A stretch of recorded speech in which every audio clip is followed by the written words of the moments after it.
Good morning and welcome back to Topstep TV. This is the opening call today, April 15th, 2026. We got a great day of trading lined up ahead for you today, starting with the opening call. I'm Jay. In the middle, we got John the Goat Hoagland, and to the far right, JD. Hoag, JD, how you guys doing this morning? Excellent, Jay. Happy Wednesday. I love the title for today's stream. The market strikes back. Let's see if it keeps striking back. This thing gonna keep going? You're gonna see a pullback? I'd like to ask a question from everybody in the chat right now. Were you up late last night doing your taxes? Yes or no? Y or N?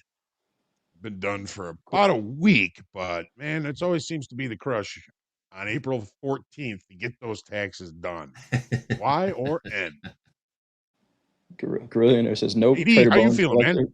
Nope. Excellent. Good point, Hoag. Yeah. If you're unaware, it's April 15th here. That's tax day in the United States. Make sure you file those taxes, folks. Good morning, Jay. Good morning, Hoag. Good morning to all of our friends and traders in the chat. Happy Wednesday. We got 3 full trading days left of this week. I'm pumped to get into it. Let's do it, guys. Let's do it. We're going to take a look at an opening range, potentially opening range trade here in gold. Gold does open up at 8:20 a.m. Eastern Time, 7:20 Central.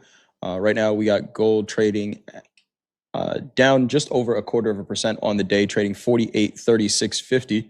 It's been a trade that has been pretty cold lately. We have stayed out of it. It's been a good decision to stay out of this trade. But Hoag, take a look at the shorter time frame charts here in gold. What are we thinking for an opening range trade here?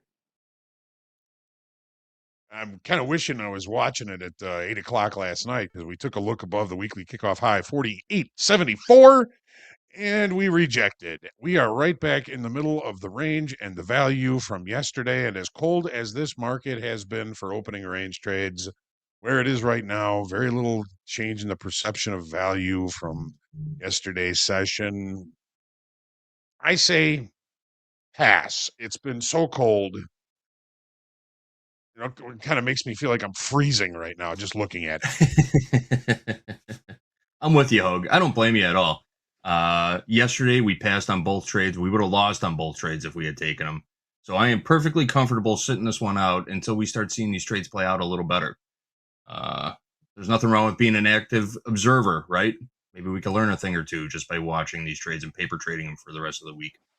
But unless we see some major confluence with these trades, I am perfectly fine sitting out for a day or two. Some stuff. All right, we're going to probably stay flat on this gold opening range trade. If you decide to take it, let us know in the chat how it goes for you. Also, let us know in the chat who's updated their trader tones already. I don't know if you guys seen that update, but we can update your own custom sounds, into Topstep X for your trade entries and exits. I'm curious. You should have seen it. You should have seen it as soon as you logged into the platform this morning. And there's a great video that Coach Robert put together. It's only about 90 seconds long, a minute and a half, about how to activate those new trader tones. Go ahead and customize your platform, folks. Make it as fun as you want, or as serious as you want. Do your thing. You be you. Be free. I don't know. Call me crazy. I'm keeping it on the Hoag pack. That's just me. I mean, that's a classic. The Hoag pack is a classic. The Hoag pack, yeah. And I was thinking about it. I'm going to do something, like buy them, sell them, something along those lines. I'll have some good ones in the next couple days. I'm on it. We got some headlines flying around this morning, guys. Yes, we do, JD. Yes, we do. U.S. Treasury Secretary Bessent he's been speaking for a little while now, and headlines are flying around. He's talking about the economy and the impact of the war. We're not seeing too much response from the markets just yet, but know that headline risk is on early this morning, folks.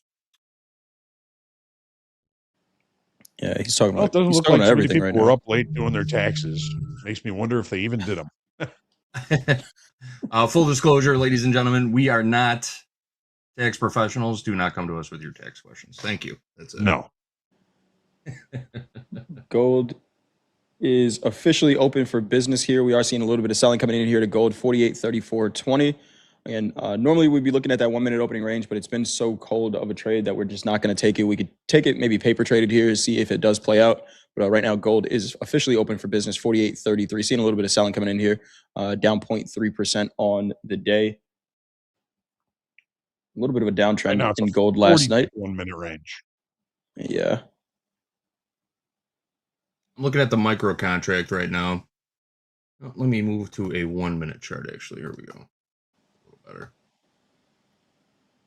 I'm showing a high 48.36 half, low 48.32.10. Looks about right to me. Yep. Again, 44 tick we'd be waiting wide. for a 1 minute candle to close outside of this range for confirmation. If it closes below the low, we'd be short. Closes above the high, we'd be long and let the market take it from there. But the market's going to take this one by itself.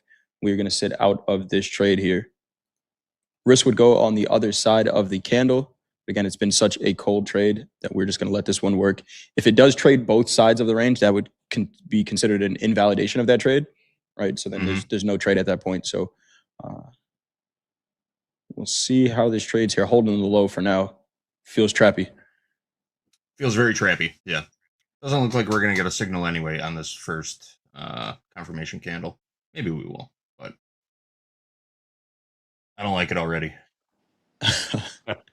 I'm glad we're staying out of it. No extension out of that range for the first minute. JD, let's take a look at the economic calendar. What do we have on the schedule for today for economic news? Yes, we have a lot of a little coming out this morning. Bottom of the hour, we've got import-export prices coming out. We've got a couple talking Feds, starting with, where did he go? My apologies. Michael Barr starting at 7:30 a.m. Central Time. He's coming up at the bottom of the hour. Also got Michelle Bowman out at about 12:45. I'm sure we're going to see a few more sprinkled in. We've got Treasury Secretary Bessent speaking right now, actually. As I mentioned, headline risk is on early today, so be aware of the headlines coming out. We've got the housing market index at 9 o'clock, weekly crude oil inventories at 9:30 Central Time, and then everyone's favorite beige book at 1 o'clock p.m. Central Time. We're going to send Andre over to the Chicago Fed to pick up that beige book, and we're going to read it for you live here on Topstep TV. I'm just joking. We don't actually send people to the Fed to pick up the beige book. But I am told they call it the beige book because the color of the book is actually beige. Beige. If that makes sense. It's a good comment from Treasury Secretary Bessent. We are looking to try to keep retail gas stations honest. How about that? How about that? The price will come down a little faster than normal. Yeah, right. I'll believe that when I see it, Hogue. I'll believe it when I see it. And even when I see it, I probably won't believe it. Gas prices always go up faster than they come down, right? 100%. Has there ever been an exception to that rule? I'm sure there has been. I don't think there has been. I've never witnessed it, though. We still have not traded outside of this 1 minute opening range here in gold. This is cray-cray. Let's see. Just building up some momentum for whatever the next move is. Good no trade. Good no trade. Hogue, let's go through that checklist. Let's make sure we are prepared for the trading day before we get into any trades. We got to do our homework before we can play, Hogue. Let's go through that checklist. Yes. And it always starts with the pre-market research. What are the markets trying to do? How good of a job are they doing in getting there? It's all about context, risk management, and patience. Morning checklist. You got your coffee, got your water. Are you fed? Did you meditate? Did you walk the dog? Mindset check. Trading is all about mindset. Day trading is a very difficult thing to do. Make sure you are in the right frame of mind to trade. Trade entry checklist. You've got your hypotheses, what you think the market might do today. You've got secondary and probably third or fourth hypotheses as well, just in case that first hypothesis does not come true. What's going to get you in those trades today? Write them down. Review them at the end of the day along with your journaling on your post-market checklist. And as always, you're going to be watching At the Buzzer with Coach Jay and Coach Paul. It's going to be a great day for day trading. The market strikes back. We're going to see how this plays out.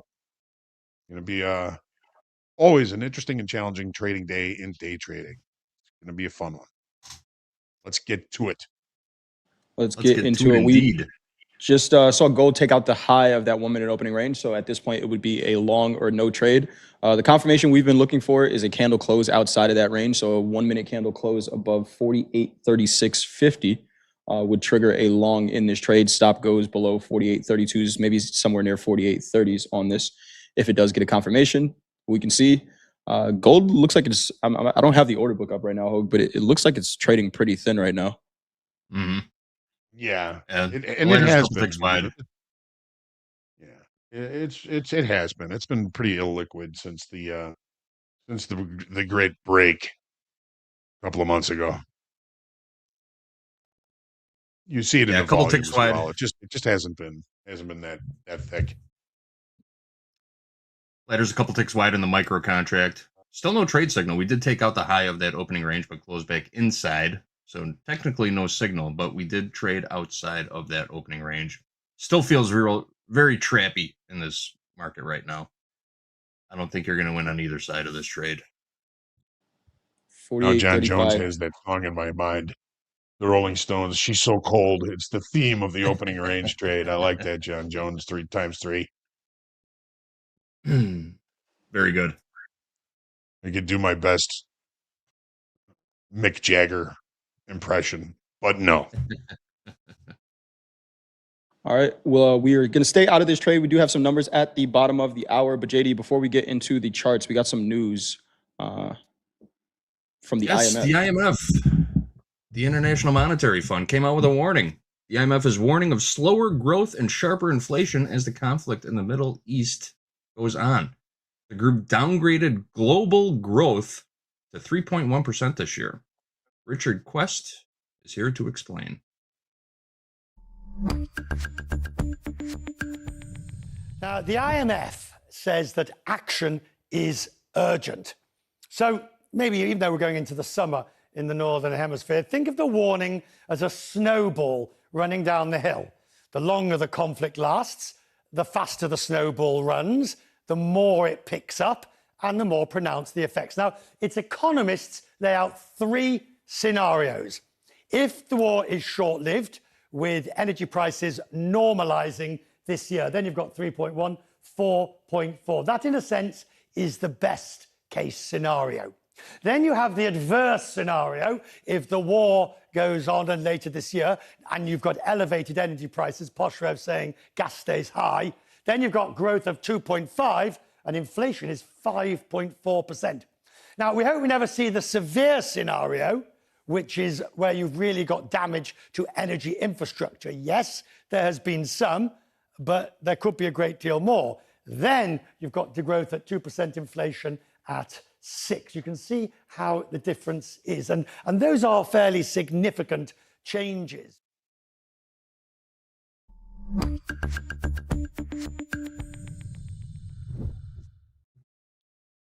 There you have it. The longer the conflict goes on, the worse it's going to get, according to the IMF, which sounds reasonable. Sounds reasonable to me. Could I work for the IMF? What do you want to do there? Are they hiring? Sounds like common sense. I don't know, right? Sounds like common sense to me. But here we go. We do have got some numbers coming in here at the bottom of the hour. Canadian wholesale sales, New York Fed manufacturing numbers, import prices. We do have Barr speaking as well. U.S. export prices, import-export prices. So understanding these numbers do have they're minor numbers, but they do have the potential to move these markets around. Slippage is a real thing, even in simulated markets. So if you don't want to be in a trade, hit that flatten all button a couple times. If you do want to be in a trade, just know where your risk is and understand that you might accept a little bit more risk with some potential slippage here. 20 seconds until these numbers are out, and then we'll get into these gold charts.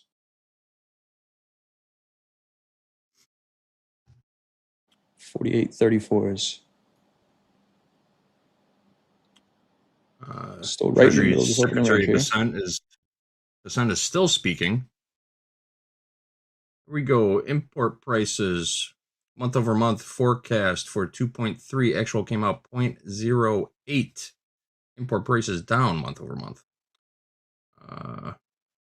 Or easing off, I should say. Export prices actual came out 1.6%. Forecast for 1.5%.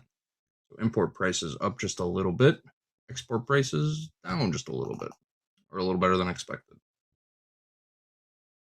All right. We Got did have some earnings also this morning. Oh yeah, let's talk about them, Hogue. Bank of America. Bank of America beat expectations for earnings per share as well as revenue. oh no, did the Gremlins They got get him. Hogue? They got him. PNC Financial is the only one with a miss. They missed on revenues. Of course, I have not had the opportunity to look at forward guidance at all here, but that's just the top earnings that came out here this morning. Thank you for that, Hogue. Thank you, Hogue. We're going to take a look at these higher time frame charts here in gold. We see where we might be going here. It is 8:30 Eastern time, 7:30 Central. Let's get into these charts, Hogue. What are we seeing?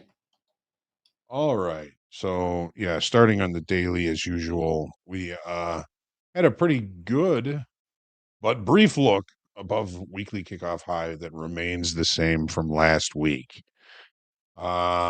We've got volume just remaining very low, below the 20 session moving average, simple moving average for volume.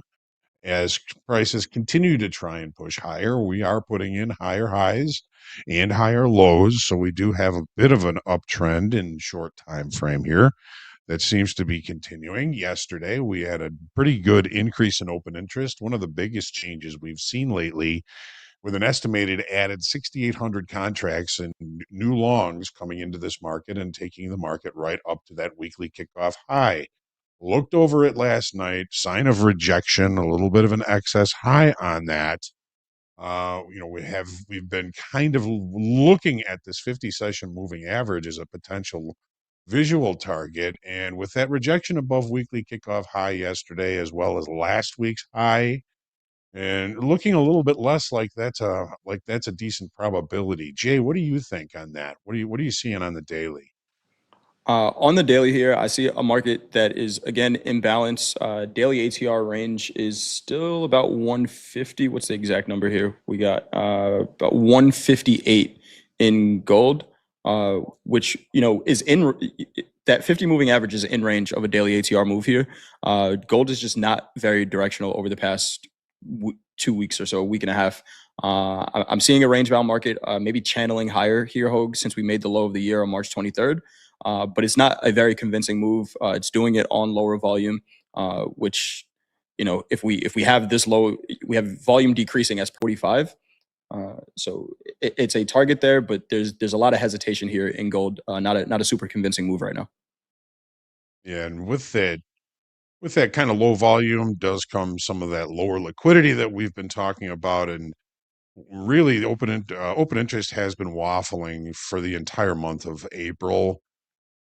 Yesterday was the biggest single jump so far this month, though, up against this resistance area. My question then becomes, are we too long to continue this move to the upside? Because as we've been kind of suspecting, we're looking at a market that is more likely short time frame controlled than longer time frame controlled. And if we added 6,000 new longs to this move to the upside yesterday, a lot of those are going to be underwater as we've opened up this market in range and in value. So here's our look last night. 8 o'clock, big jump to the upside with rejection. This is how auctions die, ladies and gentlemen. Typically, they're going to die in excess. And this is what excess looks like, at least on a 30-minute chart. Does that mean that the high is in? No, it's just one of the nuances that we're kind of looking at. And it does help that this nuance lines up very nicely with that weekly kickoff high. So we would be looking for longer time frame traders to adjust inventory. But if they don't, and the shorter time frame, weaker hands traders are a little bit too long in medium time frame, then we could see, at least for now, the high for a little bit here. Where are we as far as the overnight inventory is concerned? We are looking at overnight inventory that is largely to the short side, with no gap, no session gap, and opening inside the area of value from yesterday. Now, remember, the area of value is where 70% of the volume was traded in the session yesterday. So we've got, the value area high really right up against the late spike to the upside, 48.44 value high on this platform. Value low is around 48.09. So opening inside of that, there's no real change to the perception of value. So I'm going to try and stay patient and look for better trade locations as the day goes on. One of the things that we do look at is yesterday was a trend day to the upside. We did put a late spike in the market at the end of the day yesterday. Late spike guidelines to the upside. Opening in the late spike or above it indicates possible acceptance of pricing at higher levels. Opening the session below it indicates probable rejection of higher pricing and possible or probable acceptance of pricing at lower levels.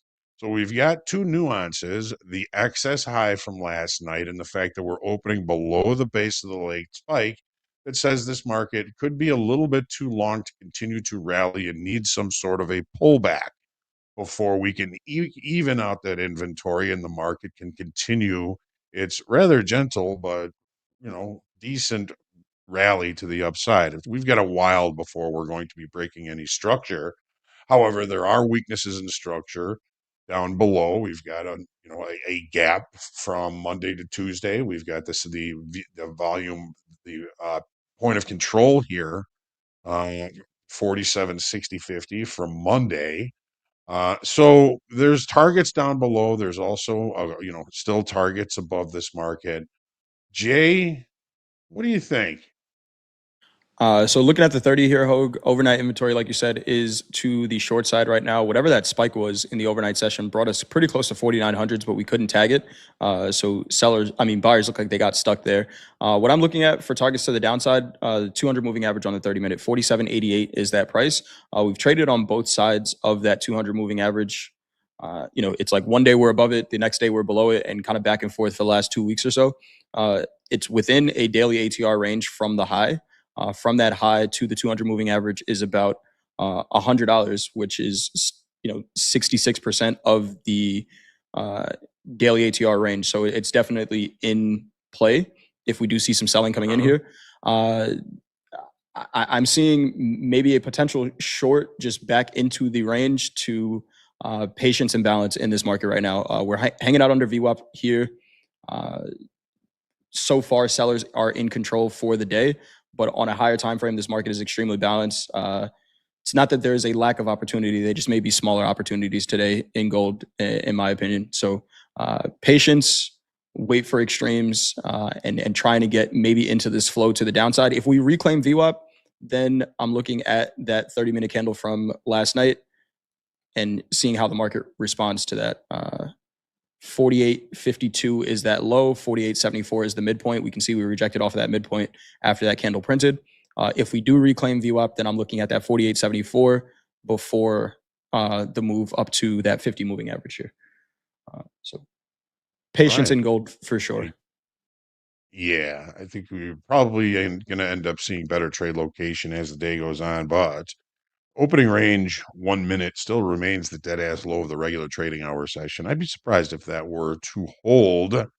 Remember the late spike in the profile yesterday, that late spike level, 48.44, opening below that, as we have in the regular trading hours, marks probable rejection of higher pricing. Keep that in mind today. It doesn't mean that it's going to just break. It may not. It may recover and continue the move to the upside. There's always the possibility of some headline changing things technically, but you've got to trade technically to limit risk. Ladies and gentlemen, if you are enjoying this, please hit the lucky like button. That's what we've got for gold. That is what we got for gold, trading 48.35.40. We do have Hammock speaking right now. Supply shocks are tricky for monetary policy. I don't see the job market as a source of inflationary pressure. What else do we got here? Rates are in a good place. Baseline is staying on hold for a while. There were some comments about energy prices as well. How long do energy prices stay where they are? High energy could bring inflation, but could also weigh on growth. That's from Hammock a couple minutes ago. Speaking right now, we got a ton of Fed speakers on the schedule for today. But we're going to take a look at the S&P in just a minute here. We got the S&P trading 7,975, up just over flat on the day, 0.07% right now for the S&P, 7,950. We're going to take a look at that chart. But JD, we got any news before we get into the charts? Yes, we do. I'm still looking at this gold opening range breakout trade. It's incredible. It still has not been invalidated, but it has not signaled or triggered a trade yet. We've tested the upside of that opening range roughly 8 times in the last 20 minutes, and it just will not close outside of that first opening 1 minute candle. 21 minutes. What are you doing, Gold? Wow. What are you doing? What is gold doing? Look, it's taking a nap. Taking a nap. It's coiling is what it's doing. All right, what happened overnight? Stocks in Asia closed mostly higher. The Hang Seng Index closed up 0.29%. The Nikkei closed up 0.44%, and the Shanghai Composite closed up 0.01%. Stocks in Europe currently trading a little bit mixed this morning. We've got the FTSE up 0.05%. The CAC 40 down 0.56%. The DAX up 0.06%, and the Stock 600 down 0.21%. Little choppy in Europe at the moment. U.S. dollar index up marginally, about 0.1% to 98.223. The VIX is down 1.2% to 18.14, and the yield on the 10-year Treasury note resting peacefully, gently, softly at 4.27% this morning, going into the equity open. All right, guys. Let's take a look at those S&P charts, if you please. All right. So just want to answer a question here. Mini Mannix, the bottom indicator, which I think is this one that you're looking at, is the ADX DI plus DI minus.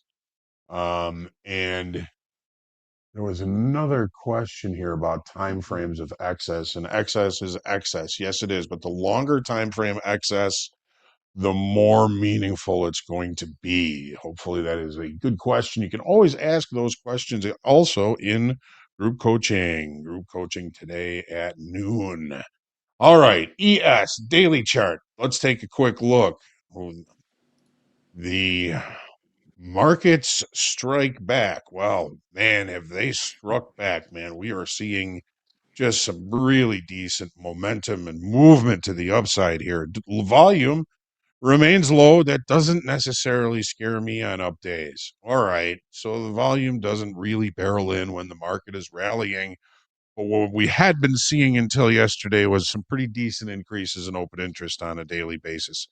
Open interest increasing at higher levels indicates buyers are still willing to buy into these upside moves. However, yesterday, and this is the preliminary report from the CME group, says we lost 16,000 contracts in open interest. And when we see the 30-minute chart and you see the volume profile, you're going to see a P shape. So that is telling us that yesterday's move was more about squeezing out shorts than seeing continuation to the upside. And those shorts were able to push price above 69.70, even weekly kickoff high. I'm changing the auction grade. Yesterday it was a B. Today it's just a C plus, because instead of seeing continuing buying coming in, yesterday was more about squeezing some of those last shorts out of the market. And as we say often, and what is kind of logical, is when we squeeze shorts out of the market, we're squeezing buying power away from the market. All right. What does that mean? Well, it can be very temporary. It can mean nothing. But all of those shorts that had to cover yesterday had to buy the market. That takes buying power out of the market. I'm not suggesting that this is a high, that anything is necessarily going to change, because there's so much money out there on the sidelines looking for a place to hide, and this could be one of them. One of the things that we were kind of looking at yesterday early in the session was this trend line off the all-time high. 1, 2, 3, 4, 5 points of contact. We broke out above it and saw continuation yesterday. So I'm going to suggest that if there are any headlines that come out, those of course can change things in a heartbeat, but we need more new buying to come in to keep this market going. The NASDAQ tells a little bit of a different story, and we'll get there. March contract high, that this is the March contract, the all-time high, 70.43. The June contract, the current front month, the current all-time high, 70.97 even. Are we headed there? Jay, what do you think? I think this looks like I'm still holding on to the financial advice that I got from the president, Hogue, where he said we're going to double the stock market. This looks like the start to that. We are pretty close. The SPX right now is SPX, which is the underlying, is a 0.5% off the all-time high here. This is extremely bullish. 10 out of the last 11 trading days were green. We are up from these lows of the year, up 10% already, 10.5%.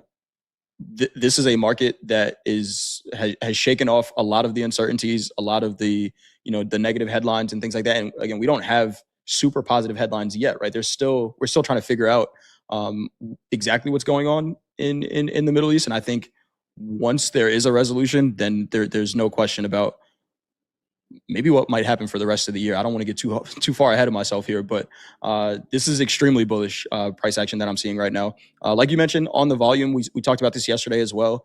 Volume to the upside is always going to be lower, but this looks like the start of a pretty strong rally here in the S&P. Again, in the futures, we're about 1.5% off that all-time high, about 1.25% off that all-time high.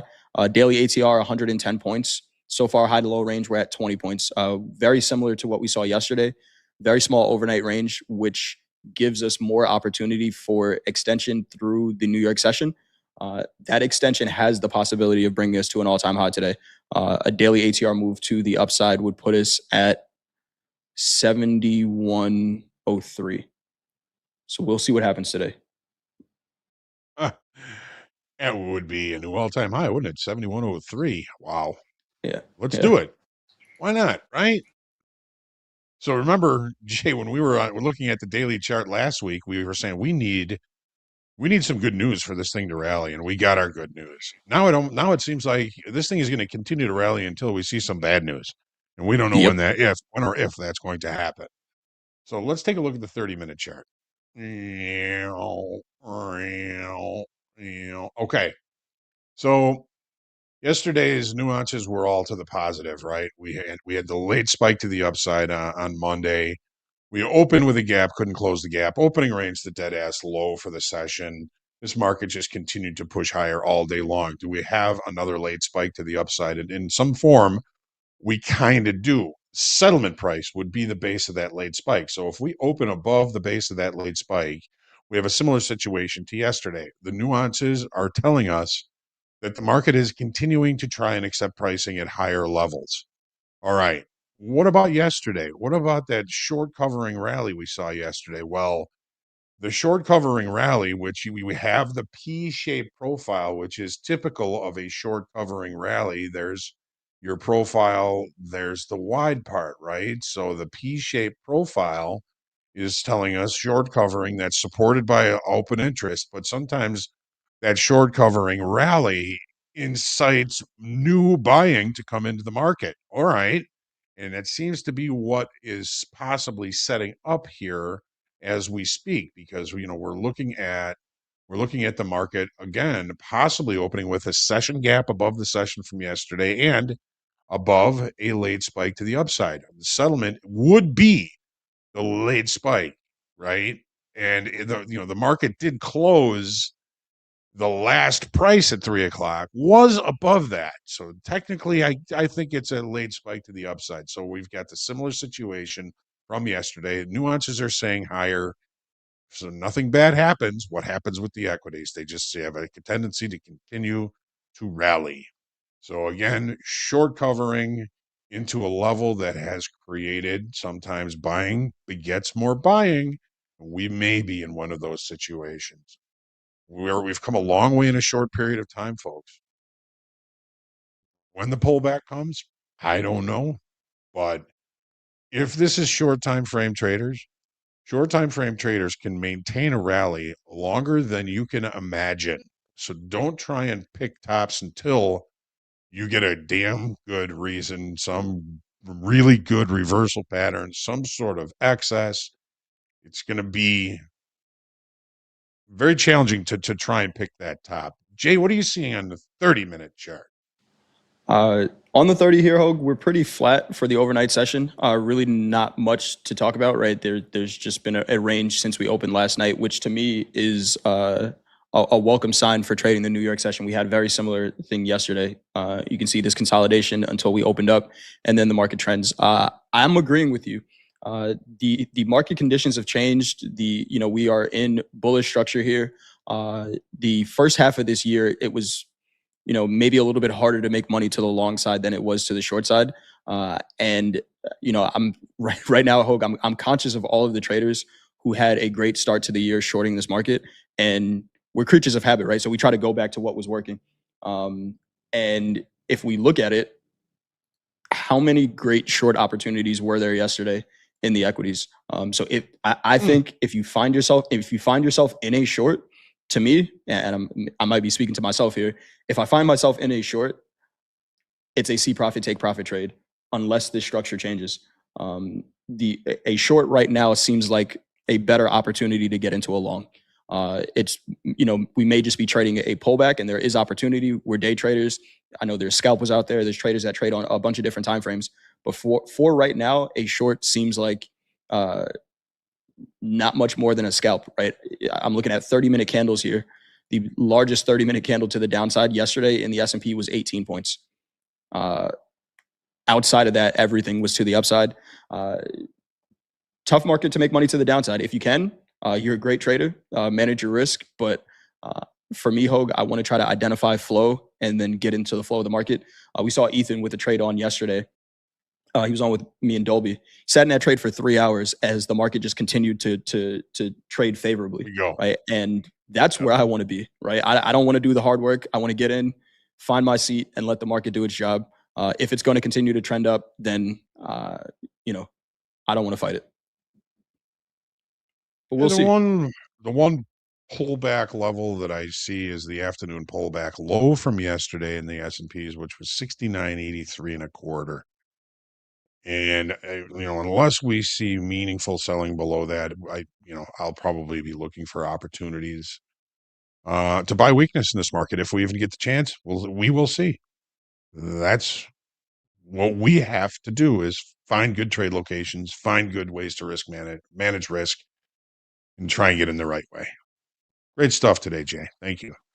You too. What we got for the S&Ps?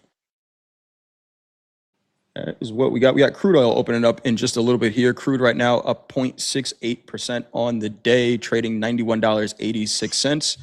Made a low in the overnight session, below $87. 86.96 a low for the overnight session. We'll take a look at those crude oil charts in just a little bit here. That opening range, crude does open up at 9 a.m. Eastern time, 8 a.m. Central. JD, you want to run that news on gas prices before we get into these charts? Yes, the Iran war leaves U.S. public with high prices at the pump. Although gas prices did dip by a whole penny yesterday, the U.S. blockade on Iranian ports and disrupting the Strait of Hormuz are expected to tighten global oil supply and increase costs. And it's the public that is feeling the pinch at the pump right now. Rafael Romo will explain more.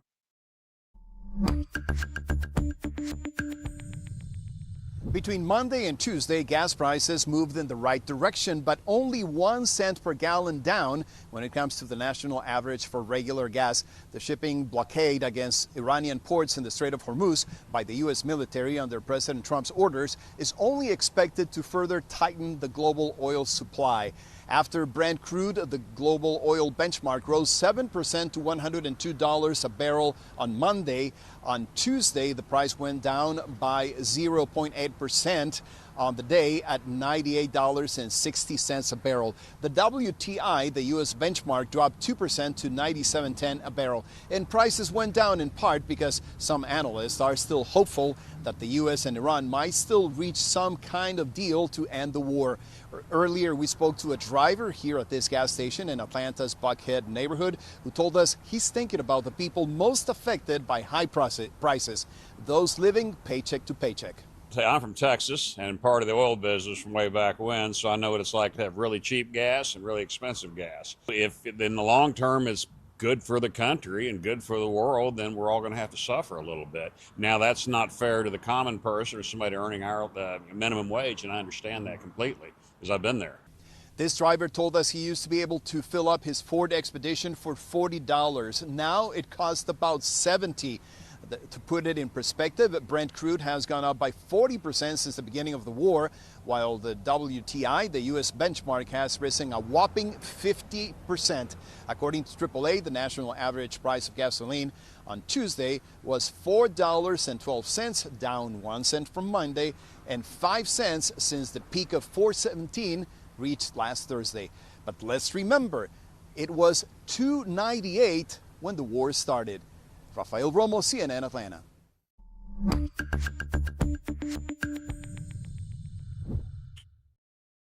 Getting pinched at the pump. Gas prices going up. I filled up twice in the last 3 weeks. 3 weeks ago it was $90, and then it came down. It was about 70. So we'll see. Hopefully prices are coming down with oil back below $100 here. Also, I feel like that guys. I'm from Texas.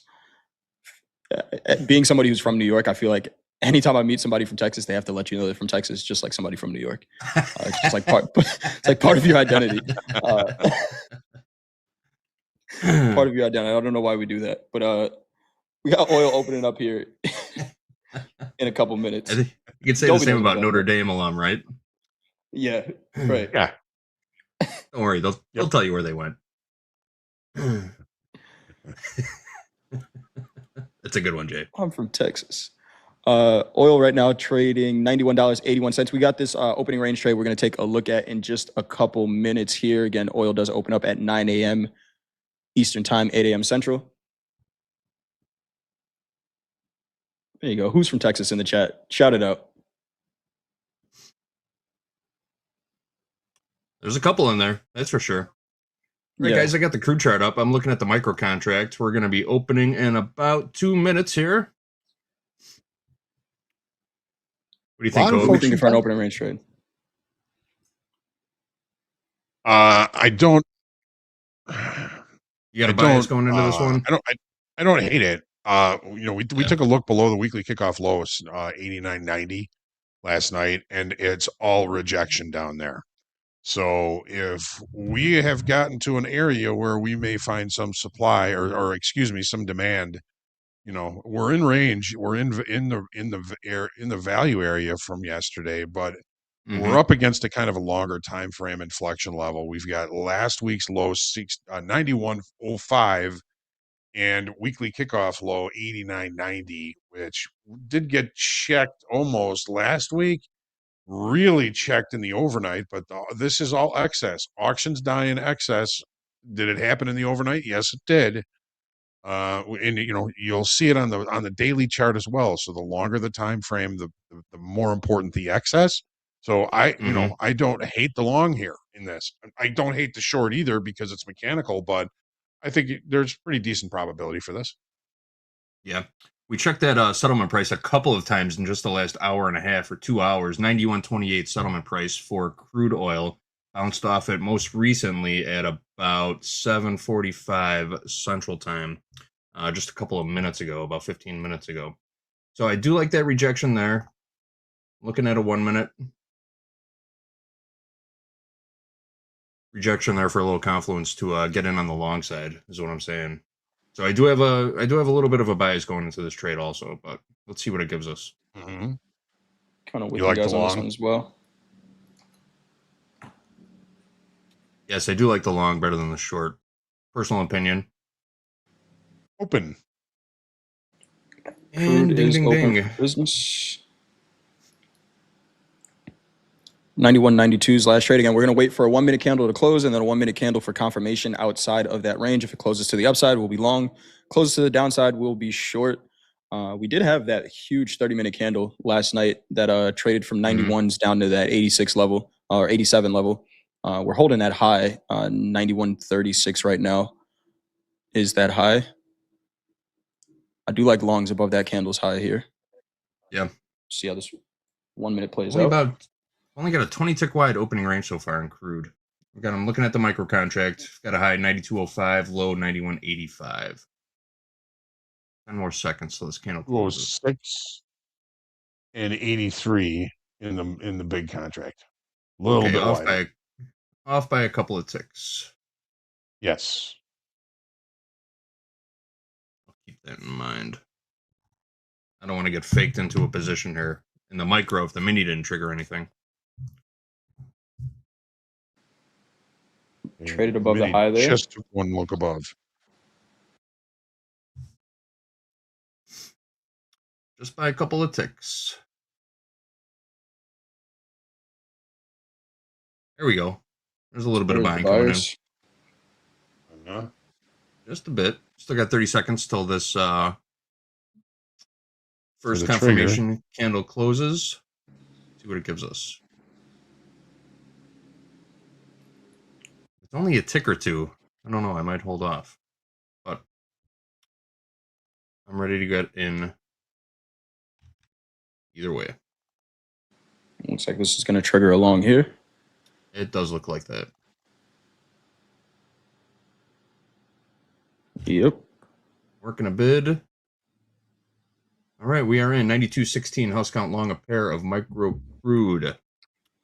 92.16. Right. And the order that shall not be mentioned. 60 ticks away, 91.56. We've got this little 1 minute swing low here at 91.67. So place to stop below there. Right. I think if it breaks any further than that, then we're looking at another test of settlement price. So okay.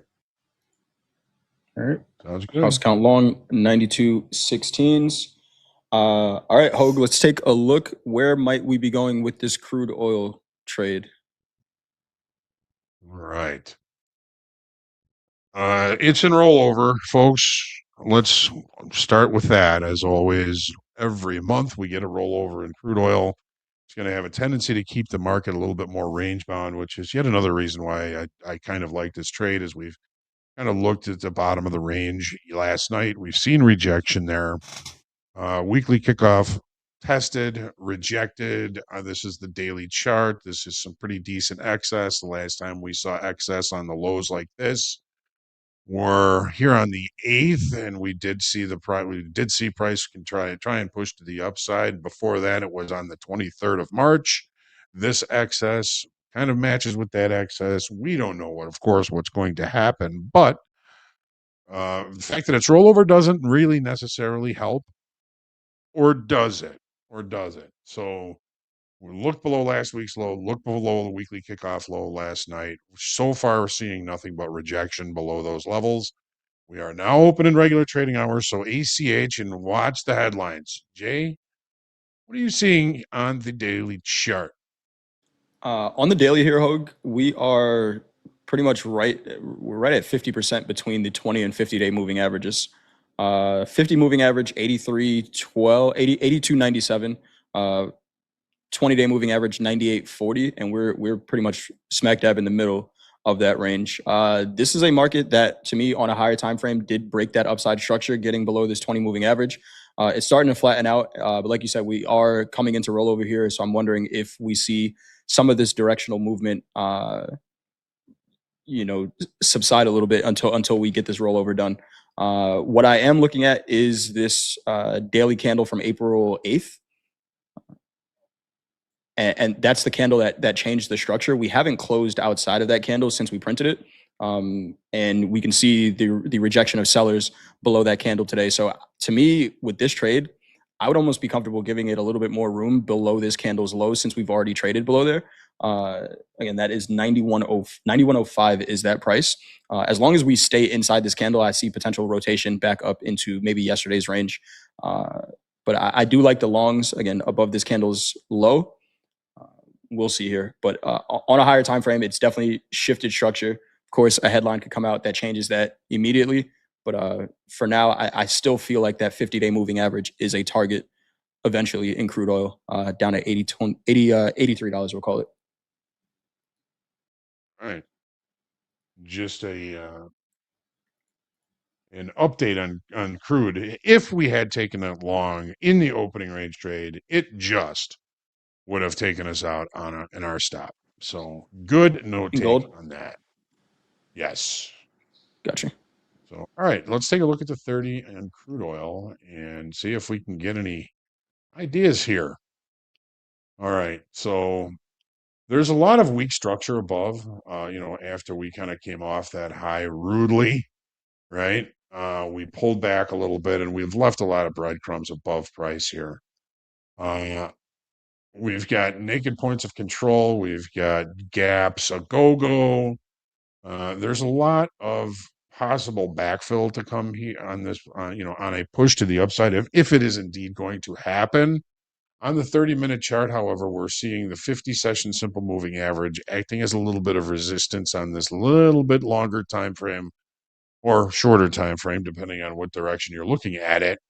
And we seem to be having a little trouble here, and it looks like we have headed towards our stop. Looks like we missed it by a tick. Oh no, Hogue, it came and got us. Yep. Got us. Okay. All right.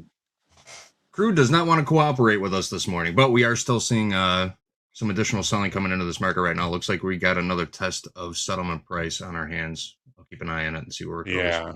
But little paper cut to start the day, right. down $130. Okay. There's a little slippage on that, huh? Just a bit. Just a bit. All right. It moved real fast, but I didn't see a headline come out, but there was some selling that just jumped into that market. Just barreled in. Yep. All right. So, looking at this at the session from yesterday, it was pretty much a trend day to the downside. The opening range was not the dead ass high, but it was pretty close. Overnight inventory were pretty flat here. We had the excess on the low. We also had a late spike to the downside yesterday, and the base of that late spike is 91.50. We've opened above a late spike to the downside, which probability states is going to be saying that the market is attempting to hold pricing higher above that level. We've just tested to it several times. We'd had it long in the opening range trade. That did not play out. But I don't think that the buyers are out of the picture here just yet. This late spike 91.50, that it's VWAP. VWAP has a pretty good tilt to the upside. It's got a pretty good angle on it. It's right at that late spike. This is an interesting area to limit risk at the very least. Even if it's a losing trade, you're going to find out relatively quickly and hopefully cheaply that you are wrong. So opening above the base of the late spike to the downside, the market might try and mark pricing at higher levels throughout the day. Doesn't mean you can just close your eyes and buy, but we will see. And I know Jay's got a little bit of a different look on this. We added 1,900 in open interest to the downside yesterday, but again, being rollover, that makes things very, very blurry. Jay, what are you seeing on the 30? On this 30-minute chart here, Hogue, 91.15s is the line in the sand for me. I want to be long above 91.15s, short below it. I'm looking at this 30-minute candle from last night. Again, that was about that's the full candle there. That is about a $5 30-minute candle, $4.50 30-minute candle. As long as we hold above that, and shout out to Charles Chapman in the chat that said there was actually a 3-minute candle that was that entire range. So to me, if we hold above that candle's high, there's still opportunities to buy this. If we start to see price acceptance into this range, then maybe we get the full rotation down to $89 here.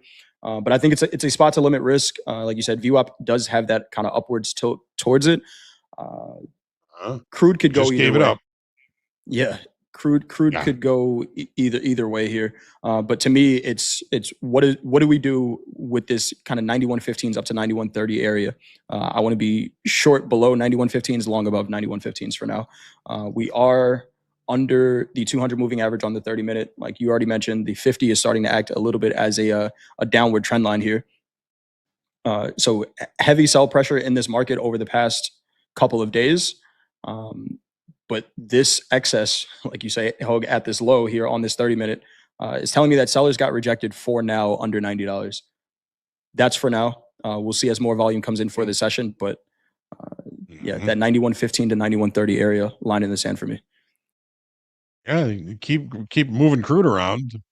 This thing is likely to continue to push to the downside. We'll see what happens, though. Right. Thank you, Jay. Thank you, Hogue. Take a look here at the NASDAQ charts. We'll give the people what they want. But before that, JD, you got any other news you want to get to? Yeah, sure do. Just a quick update. Yeah, we did get that retest of settlement price in crude oil, 91.28. So that was a good shave on our part. Good stop location. It just had that look if it was going to break through that little swing low from just before 8 o'clock. Ooh, more selling coming in crude. Here we go. We got a dump on our coming hands after here. it now. Yeah, they are. All right, good out. Good out. That's why it's always good to have a flexible bias, folks. I went to that trade with a bias. I was very confident in the longs when we started, and that was not the right direction. All right, news. UPS is dropping some dough on new technology. UPS is investing $100 million to make sure your packages don't get lost. Let's roll it.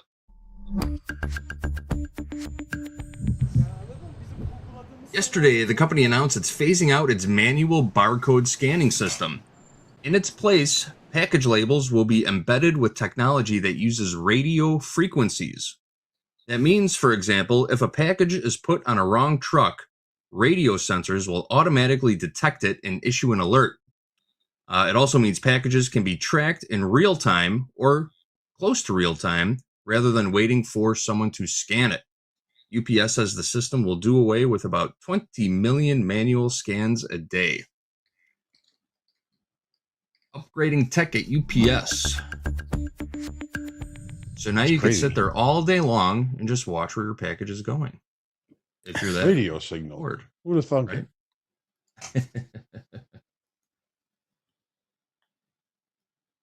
People are going to be hunting down their packages now. Yes. All right. Chasing down the UPS truck. Let's take a look at the.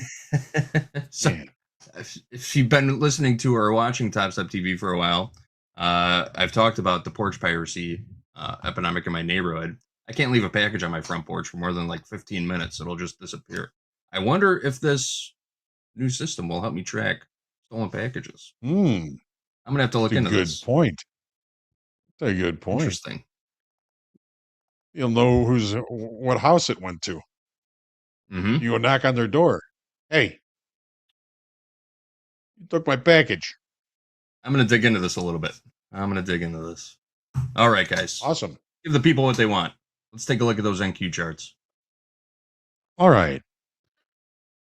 So as always, I mean, it's going to look a lot like the S&Ps, but there are some differences that we are seeing this morning. The volume continues to be same in the S&Ps, but we did see an increase in open interest. NASDAQ continues to see new business at higher pricing, so we're going to keep the auction grade for the NASDAQ a B. We dropped the S&P to a C+, but the NASDAQ is continuing to bring new business. We are so close to getting to all-time highs. I don't know if we're going to, but the way the market has been auctioning, or the way price has been advertising higher and higher, and people are still willing to buy it, I'd say there's maybe a pretty decent probability of that. Jay, what do you think? On the daily here, Hogue, I think so. So daily ATR, just under 500 points right now. So far, high to low range, we are at about 100 points. Daily ATR range, different than the S&P, does not put us at an all-time high here in the NASDAQ. So we got a little bit more work to do here, but Another one, 10 out of the last 11 trading days have been green. Bullish structure here for sure. We did have that death cross with the 50 crossing below the 200 moving average a couple days ago, but those are both starting to curl to the upside.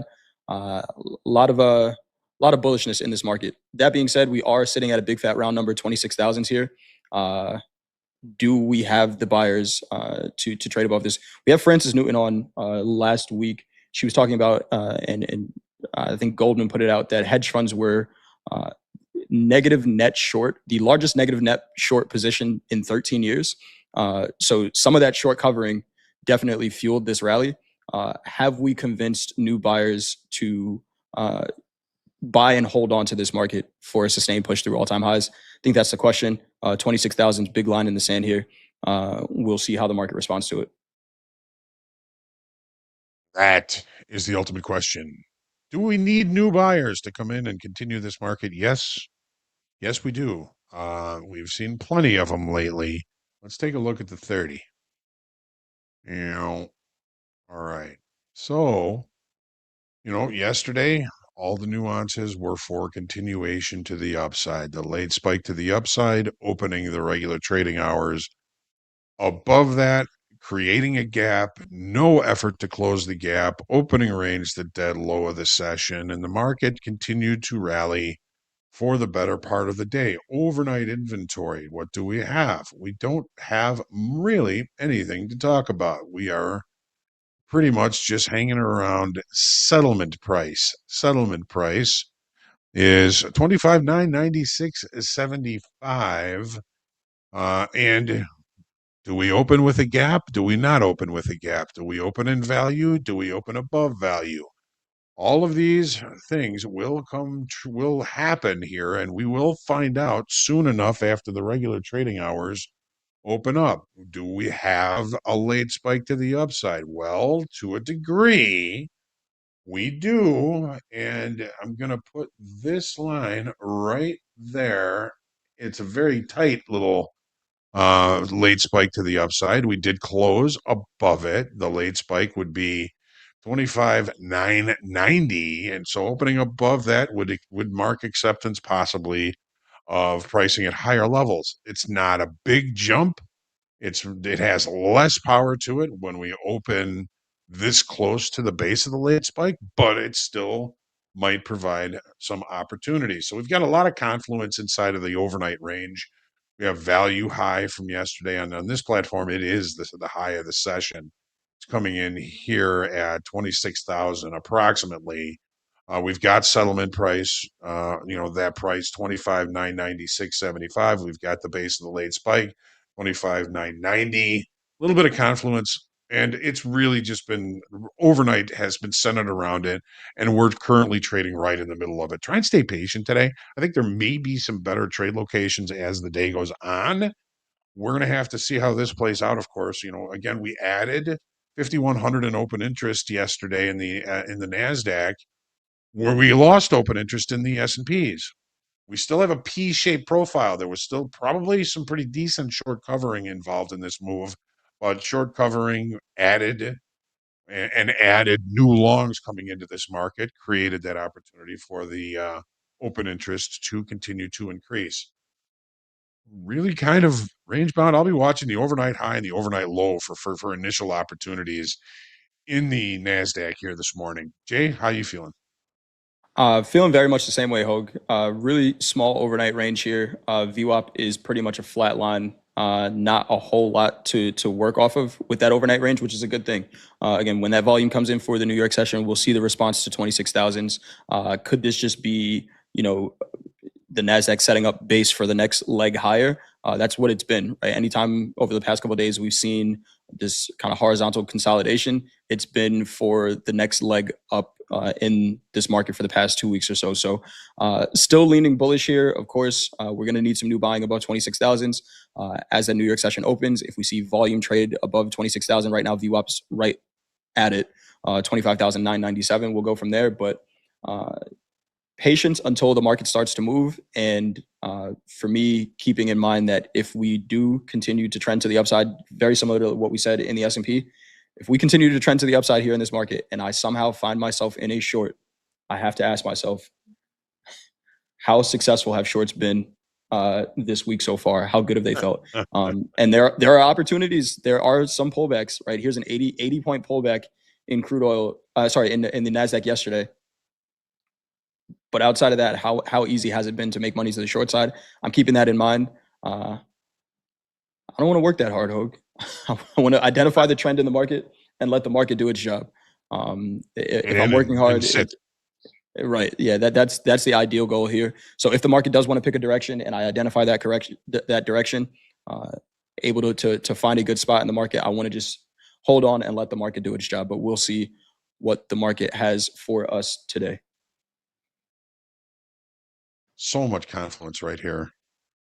I mean, you got the 20 session simple moving average, you got VWAP, you got value high, you got settlement, you got the base of the late spike, and just below the base of the late spike, you have the afternoon pullback low, 25,884, which is the biggest pullback of the day. That's that level. It occurred around the 1 o'clock candle. Watch that level as well. If we do approach that, it could can provide opportunity to limit risk. I'll be watching it, but overnight high 26,058, overnight low 25,990. Excuse me, 25,980, 884. No, what is this? I got to get this on here. All right, 933 is the overnight low. There we go. I've got it on there now. So, yep, there we go. Those will be initial levels to look at if we're not right here in all this in all of this confluence that we're looking at right here, right now. We'll see what happens. All right, JD, who do we got on the schedule for today? Who's trading with us on Topstep TV? Excellent question. It just so happens I got the answer right in front of me, and I'm going to give it to you right now. Coming up next in Fast Markets, we've got Andre and Jack driving the bus as usual. A couple of rotating guests coming in. Doom's going to be here from 8:30 to 9:20. Dakota from 9:30 to 11, and Mandy from 10 to 11. We've also got a very special guest coming in. George Kailas is going to come in and talk some gold and silver at about 9:20-ish a.m. Central Time this morning. And Hogue will be dipping his toe in the Fast Markets water also. Coming up at 11 o'clock a.m. Central Time, morning highlights with Hogue. He's going to do a little chart analysis and go over any trades that we might be taking during Fast Markets. 11:15, Power Players. Coach Jay is going to be back with our buddy Antonio R. and Dolby Time. Group coaching. It's going to be me, Deanna, and Hoop today for group coaching. If you've got questions for us that need answering live on Topstep TV, this is your chance. Later on this morning, we're going to pin a form to the top of the chat. We're going to post it in the chat. Grab that link, fill out the form, click submit. We will get your question, and we're going to do our best to answer it live right here on Topstep TV. That happens at 12 o'clock p.m. Central Time. 1 o'clock, me, Jack, and Coach Vince will be back once again for Trade with Topstep. Power Hour. That's going to be the last segment of the day. 2 o'clock Central Time, Jack. Andre, Dakota, and Dolby Time will be here to close out the trading session. Plenty of tradertainment coming your way all day right here. Topstep TV, bell to bell. Let's go. Bell to bell. Let's get into it. We're getting up on Fast Markets here in just a little bit. JD, we got one more piece of news. You want to hit that, or you want to save that for a little bit later? It's not that important. I guess we can hold it. It was a slow news night, so yeah, it's more of a fluff piece than anything. Hey, unless you're the winner, somebody cares. Unless you're the winner, I could tease it. One out of a trillion people might care about it. But yeah, that one person, if you're watching, hit that thumbs up button. We appreciate you all being here this morning. I see the team getting ready in the back here. Doom's here, Jack's here, Andre's here, Hogue sticking around. Hogue, let's do the thing. I'm always hanging around. I'm ready to do the thing. JD, always a pleasure. And as always, thanks to all of you for trusting us with your time. I've got the top of the chat here. We've got Shubham. We got a lot of the regulars here. Anastasios. We got Trader Hub. We got Tommy C. We got Chunky Bear. John Jones ×3. We got Coog. We got Joseph Francone. Yer is with us this morning. Lane B. Trader also with us this morning. We love you all. If you love us, make sure you hit the lucky like button because we are heading into Fast Markets. But remember, stay humble, grateful, creative, and centered in your trading today. Pray for peace every day. Let's go in 5, 4, 3, 2, 1. Go to the market. Let's go. It's going to be a great day. Let's get it.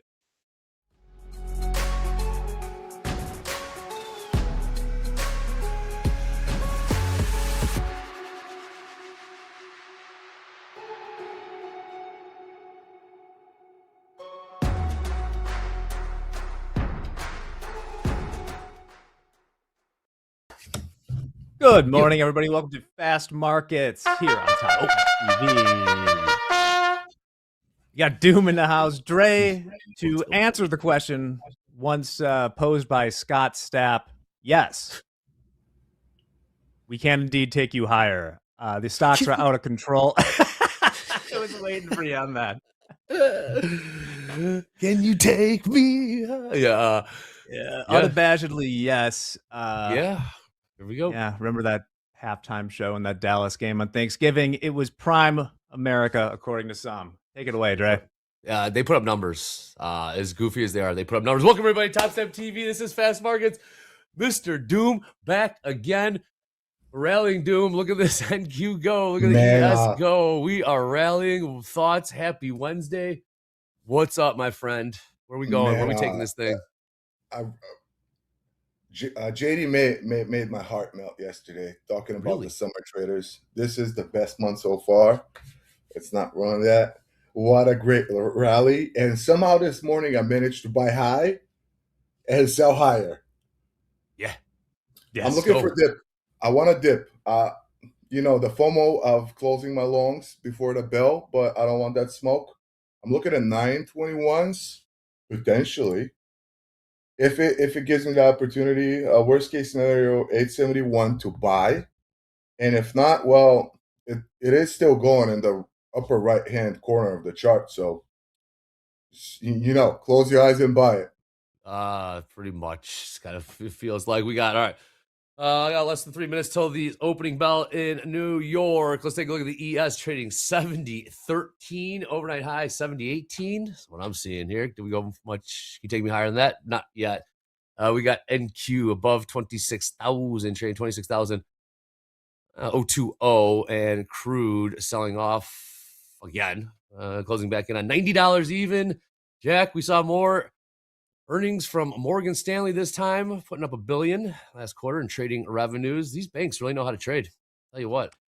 They're pretty good at it. Not sure exactly how they do it, but today they're probably thinking, hey, we're only about, by my mark, about 20, 25 points away from all-time highs in the S&P 500 spot market. It makes it very difficult for me to think about anything short between. We're so close to there. We got to see how high we can take this to start. Once we take that out, then I will get interested more in the two-way trade and equities. But maybe I'll go to my new BFF Bitcoin. We'll check that out once we start. But yeah, let's see what happens on the open here. Alrighty, we for those that are wearing in the ES, this June contract, all-time highs. This June contract, the highest price. This June contract is traded here in the ES, 70.93 half, about 80 points away. And NQ absolutely pumping right now, continuing to do so. This 5-minute candle up a nice 40 points or so. 50-50 on the tilt. Doom, we got 60 seconds till the open. You looking for a pullback to 25,921 or so in the NQ? If or just what if we don't get there? And brave and chase into it. What if we don't get there, Doom? Then what do we do? It is setting up on my 45-minute chart. Well, 1 hour or whatever. It's that bullish consolidation. If it, headline risk. This morning that popped, that little pop we had with the Trump news, it granted me a few bucks, but I didn't see fruition on it, so I left. And we backclosed to these prices, 26,000, 20s, 30s.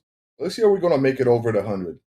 2683 and 2600. It's a little zone. Keep it. I have. If we make it over that, take a short stop. I might catch on that bus and look for higher prices today. All right. 10 seconds. 10 seconds till the open. Keep our eyes out for the headlines. What do we have on the schedule? We've got EIA crude oil inventories not for another hour. Housing index at the top of the hour. We got Fed speakers on the way, but we are now open. buckle up, stay locked in. Let's see what this market's got in store for us. Watching, of course, we've seen lately in the open. We're seeing it again here. The Dow catching a bid and Q selling off. Let that play out. Doom, what was the Trump news again? Catch me up to speed. Let me look. It was something about Iran. Okay. It's gone from the thing. All good. It was talking something about Iran and something. You know, I'm not big on news, but when I see the pop, I kind of switch over the Big tab. on- Okay, it was the president. It's the content Yeah. president. Live with it. It's something. Mhm. The headline risk is there. You know, be well protected. Have a stop because you don't know how far that candle will go. No, you don't. No, you don't. We got a little pullback here in the NQ. Got right back to pretty much 26,000. 001. Keep an eye on crude, a little bit more selling in the crude. $90.74. Let's trade. All We're right, we got buying the VIX ES. hanging around 1750 at the moment. Amazon and Google. 1750? Oh boy. Yeah, Amazon, Google down slightly. Walmart down slightly. Any big winners here? Nothing huge. Only Broadcom and Meta are both up over a little over 1%. 10-year yield is 4.266. Nature heals itself, Jack. It has a way of doing it. Yes, it does. Just a little bit more of a pullback in the NQ, closing back in on 26,000. Couple points to go there. Ooh, Dow seeing some rejection up to the upside, seeing some sellers come in now. Who wants to take along? Here we go, Doom. Tesla keep toying with me, man. It's the only one position I have that have not caught up a good break. AMD ran, the Qs ran, everything ran, NVIDIA pump, everything running besides Tesla steady sideways. Mm-hmm. Oh, I have thoughts about that. Anyway, yeah. 70.15 in the ES. Once again, I'm looking.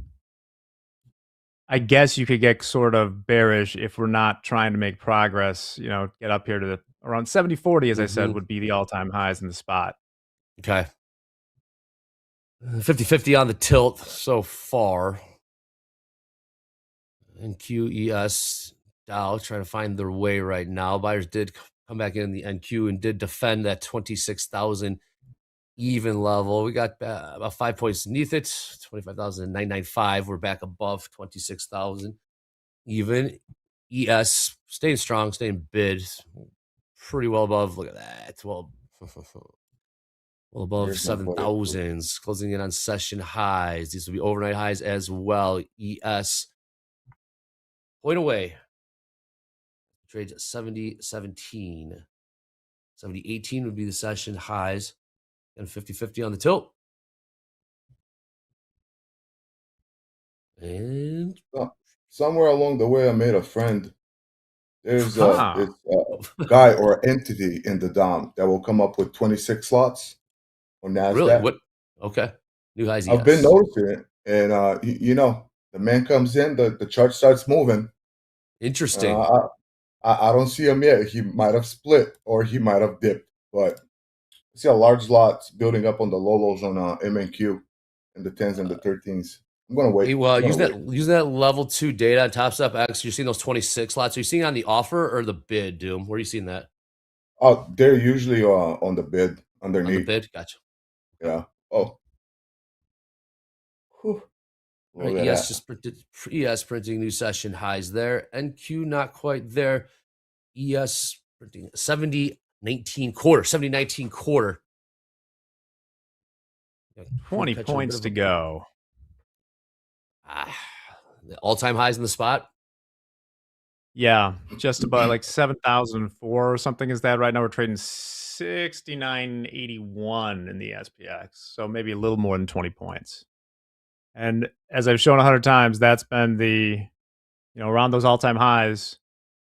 That's where I got the wizard. This is the SPX. We've had really, we made 1, 2, 3, maybe 4 really good attempts at it before the sell-off, and now we've been shot out of a rocket. All right, here's a new 5-minute. Where do they want to take this. That 5-minute candle on the NQ, very wicky. It actually closed red. Pretty much. All right, we'll pull back here. I'm going to join my buddies here. What do you got? What do you got, dude? All right. What do you got? Let me see, 17 and a half. No, I see that 26 lot you're talking about. What you are long or short? Long. From 17, long from 17. 17 hook. Yeah, it is trying to break out on the bigger time frame. I hope it's not a little itsy bitsy fake out. And well, if it is, it is. It is what it is. No risk, no cucumba. No risk, no cucumba is right. See, I couldn't have said it better myself. You heard the fellas talking about levels. Well, we got you some Topstep daily levels. Those are pinned to the top of the chat and updated before and refresh before every New York Open. Why don't you click on that indicators tab at the top of Topstep X and type in exactly that. Topstep daily levels. Have them slap overlaid right there on your charts. Here's a headline hitting right now. Pakistani delegation on way to Iran to convey U.S. message and plan for second round of talks. All right. Second round of talks underway. Did you buy Doom? My buddy. Right. Here it is at 20. That's my buddy right there. 20 a lot. I see it. Nope, that's my buddy. I see it. All right, I'll stay off. What do we get in here? What do we get in? Got a pullback. Can we get in the ES, if any?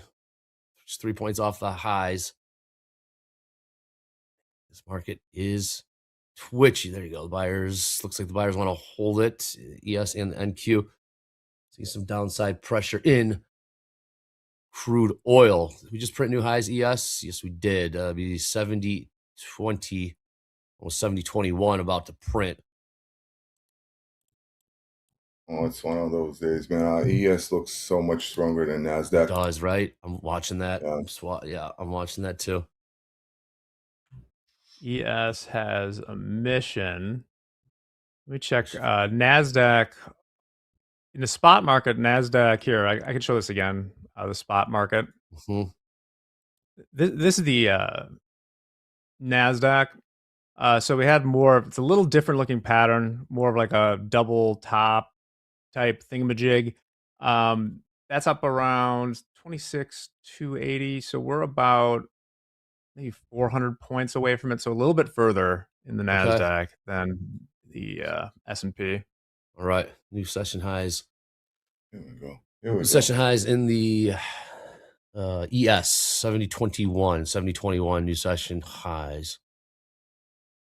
21.5, I should say. Dow now showing up to the party. Here. Microsoft. Absolute monster this morning. Microsoft and Apple. Wow. Up into to the moon. Yeah, Microsoft's back above 400. Wow. I scrolled twice to catch up with the bar. So how'd you pass the ball, Frank? We got new session highs in the ES 70.22, 70.22, 22 halves. More selling here in crude oil. Crude selling off. I had a micro earlier this morning. Did you really? Just because I don't trade crude, but it was too good of a negative correlation between the indices and crude. New highs. ES and Q looking to pump as well. NQ on the move higher. Up we go. Here we go. We are rallying in the ES. ES off to the races. NQ off to the races as well. What are you long from?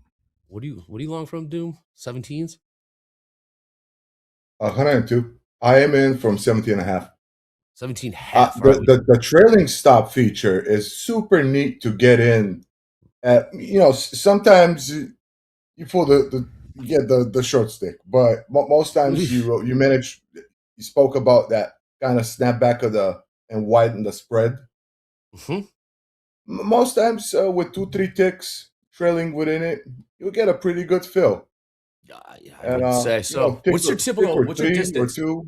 What's your distance on your trails? What do you typically? When I enter, I do 2 ticks because it was kind of slowing down. If at this point starts pumping 150, 200, 300 points, I might trail out with a 17 to 22 tick. It really depends. Like the nuance. This is Asia, London, and open of New York. Regression channel. We kind of tight so far. What is this? 135 points. That's for the past 2 days. That's nothing for these guys. No. Yeah. Look at these. Andrea, look at in back, do we still have an air horn? I was wondering if we could test an air horn.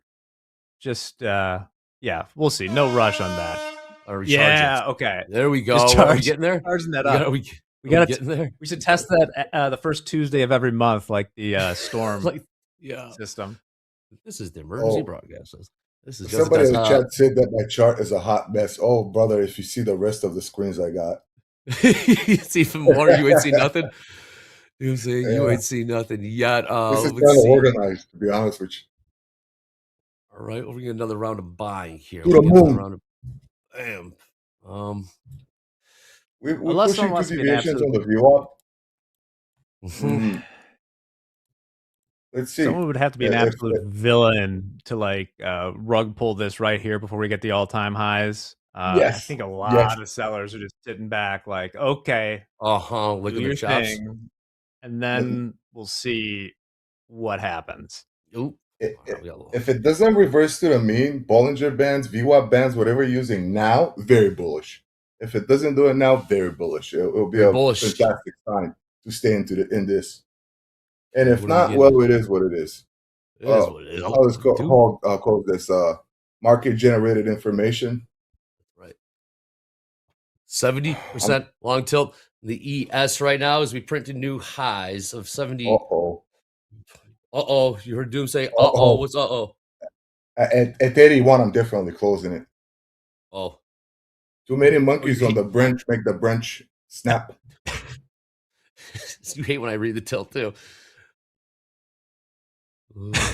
Here's a pullback on 20-point pullback here in the NQ. What's the ES? ES, you're gonna get like a 3-point pullback. Looking at the level 2 data on the ladder using a Topstep X, not seeing much to the upside or downside on the ES ladder. 12 minutes in right now. Where do we get long? Where do we get long? The ES. About a 4-point pullback. How much more will we get? Again, we got another top of the hour. Dip a toe here. Like dip a toe. Here's a pullback. You know, how much more of a pullback do you get? It's about 5 points. In the ES. Douse. Turn around. Yeah, we kind of stopped. Trying to turn around at the top of the range on 5 and 15 minutes. Let's see. Let's see. If it holds here, good. If it doesn't, well, so be it. At least I'm not trying to short an uptrend. Heads up longs. We have Israeli officials reject U.S. request to continue Hezbollah ceasefire. Headline just hitting here. Well, we're at upper left-hand corner of the screen. You see the name of this segment. It's Fast Markets. Because why? Because markets are moving fast. Because we got Doom. Quick with it. Jack, quick with it. So we want you to be quick, fast, and hit us up at Topstep TV on the X using the hashtag Fast Markets, hashtag Power Hour. Send us some cool stuff. Let's see some cool shares, positive comebacks. You have a red day, getting yourself back to scratch. Again, hashtag Fast Markets, hashtag Power Hour at Topstep TV on the X. Throwing that around to you. James will bring that to you. Well, Power Hour. Kindly. Oh man, this is the price right here, Doom. Hey, I'm putting buys. I'm looking to buy 37, add to this in 81 and a half. It's now or never. I'm long a couple of US 7014. 7014, and I buy the pullback. 74. Oof. We're gonna keep selling it. Never getting short, so wow. There. Okay. And Jack nailed it. Somebody is the absolute villain. Or was. Well, news can always change everything. Oh man, Jack. Less able to bring us down. This would be hilarious. If that's what did it. Yeah, we just got that close. Yes, pulling back all the way back to overnight a VWAP 77,009. Tens. Let me get one of those too. Oh shit! What was that? Dow just got Ooh, smoked. boy. Dow just got smoked. What the hell was that? Here comes I some picked one buyers. MES at 705 and a was it? tick. Yeah, I'm long from 70.11 in the ES. I pump it, What baby. Selling off too. was that? These This is markets, the man. footwork. If you ever Sellers, watch remember soccer, them? this is the footwork. I used to be one of them. When we NQ sold pretty much back down to 26,016. Tilt did level off 50-50 on the tilt. Look at that. Thousands of people watching us all across the globe right here, right now. Dow selling off. Please click subscribe. Closing on 210,000 subscribers. I don't know what you paid for. I don't know what your bots. If you'd be so kind, please click like, click subscribe, and notify. Before I call market, when they trade off like that, ES and NASDAQ, not good. But at some point, like half pipe, if you shoot two different balls, at some point they're going to line up and trade together in the middle. This is the footwork. I've seen this 15-minute green on the outside, red on the inside setup. Let's go. Indeed. Let's go. And Q I got one at recovering. 7,005 and a tick, Dre. One MES. Long from 05? Better than me. Yeah. Jesus. I keep hammering this. 05. You long NQ as well? Yes. Still in it. Looking to add. All right. The same. We got Dow staying heavy. NQ now staying stronger. Bid, that is. 50-50 on the tilt. Top of the hour in 14 minutes.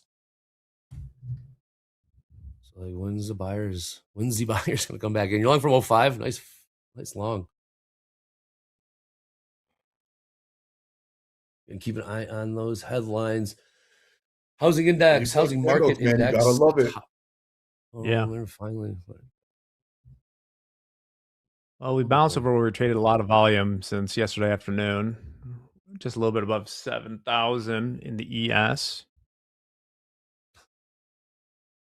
I got the extra buy fill on NASDAQ. New price 23 and 3 ticks. Now, you added NQ catching. Yeah. NQ on the move. Buyers stepping back in 26,035. Looks like the buyers want to defend 26,000 evens.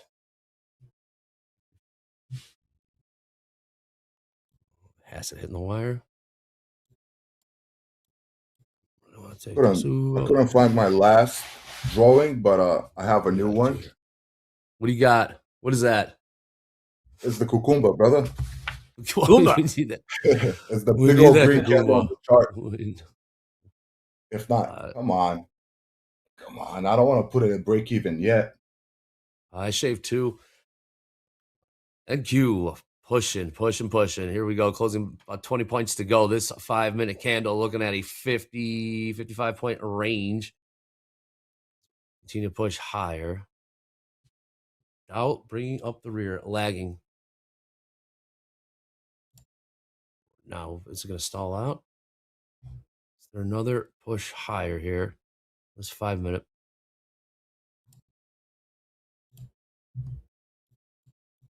What's gold doing? Gold very volatile overnight, even though the range is not the widest or biggest range. Very wicky. Gold pushing higher for now in 48.47. Gold on a wild ride. Speaking of gold, we'll have George Kailas joining us about 40 nice. 40 minutes or so, chopping it up about gold, silver, metals, as well as AI approach. AI CEO of Prospero AI. An institutional approach to trading. Very excited to talk to George here in just a little bit. Just going to stall out here. Looks pretty calm at the moment. Calm is good, right? Calm, quiet. Calm is not good. Calm means, well, what, you like chaos? No. Some big order going to slip in when it slows down. Really? I hate when the bars slow down, especially the tick charts. Slow down. Ooh. Here we go. What's this It gonna won't take much to be? move it a lot. 1,000 tick has been coming in very clutch. To be honest with you. Really? Yeah. What do you Especially during New see? York. What's it show? What's it show you that it was making it come in clutch? A little bit cleaner, higher highs on these channels, pure, and uh, every bar is 1,000 orders. You can kind of gauge the pace of the market because minute bars are by time, but this is by transactions done. Okay, NQ now leading against ES. It is. Do you see that? You had a And flip. Microsoft was the one really pushing it this morning. Let's see. And then you got the Dow selling off. NQ pumping higher here. Look at NQ. Ooh, rejection there. See what's happening with our What's Dow that? 36. components. Hey, nobody lost money by taking profits. Can't go I'm broke, gonna trail Doom. this. Nobody lost money by taking profits. I'm gonna trail this. Let me see that MES stuff. Let me I'm long some MES. management. Okay. What's that? $2.50. Cover my commission. I'm in for free. If it goes, it goes. All right, last trade. Mhm. As 7011, 7011, I should say. Dow's getting dragged down a little 7-Eleven. bit by Caterpillar. That's the Is it? second highest weighted. Yeah, it's almost 10% of the. Basically, Caterpillar and Goldman Sachs are weighted way higher than other things in there. Goldman's almost 12%, Caterpillar's almost 10%. So together, they're almost a quarter of the Dow. Goldman's still crushing. Freaky deaky, man. Yeah, it's wild. 55, nothing really on the toe. Dow's continuing to see some selling. While tech stays strong, industrial staying offered, and ES is stuck in the middle between the two. President for the New York Post. I spoke with Pakistani Army. And I'm out on the NASDAQ position. Let's see will the little tiny MES hold. I'm long taking heat on that sucker. Yes, I spoke with Pakistani Army Chief yesterday.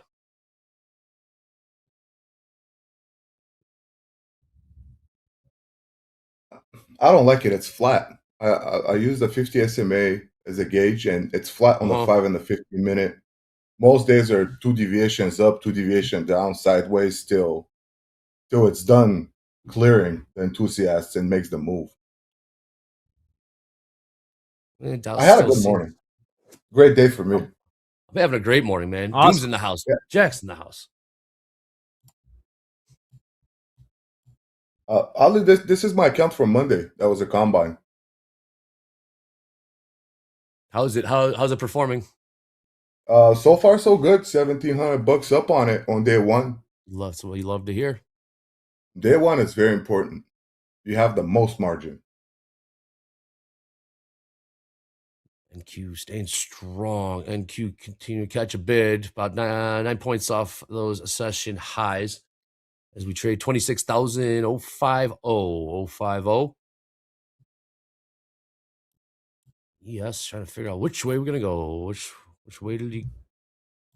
Where goes the NQ? NQ. New highs NQ. 26,000. See, now Doom was talking about. Now the NQ technology. It wakes me out. That was me down there. Yeah, it wakes me out. But hey, it is what it is. It's like, when's the ES gonna follow?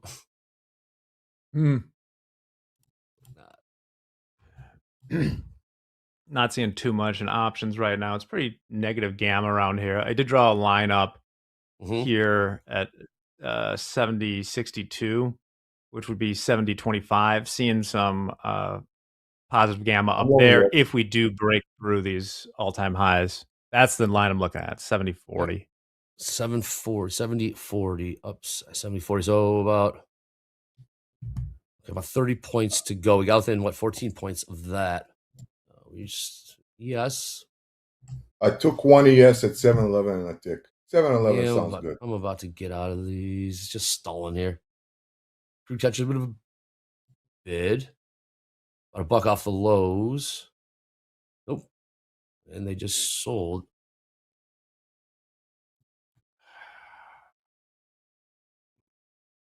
And Dow recovering. There's a new 5-minute. What do we got? What do we got? Buyers. I thought. And Q. Man, that trailing stop comes in clutch on the entries. Is that your go-to? Mm-hmm. Is that every entry you go trailing? All right, Todd. Yes. Is it different for ES and different for NQ in terms of the tick increment? Hey, 2 ticks on a mini on ES is what, $25. Good stuff. You save $25 10 times. It starts adding up. That's $250. You was doing this public school math. That's good money. This on a span of a year. Oh boy, that's your Lambo right there, boys.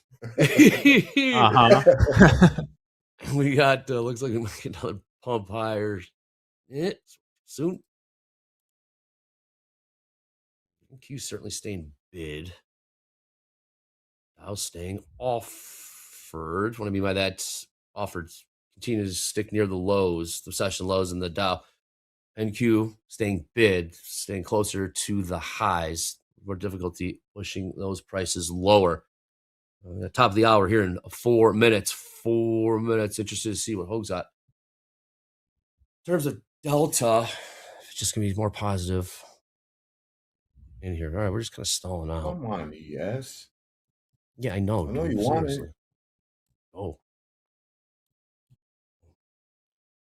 Oh, we got this number at the top. We got this housing number at the top of the hour in a couple minutes. Not necessarily the biggest market mover, but here on Topstep TV, we're always keeping you in tune with the news, the calendar, the speakers, traders.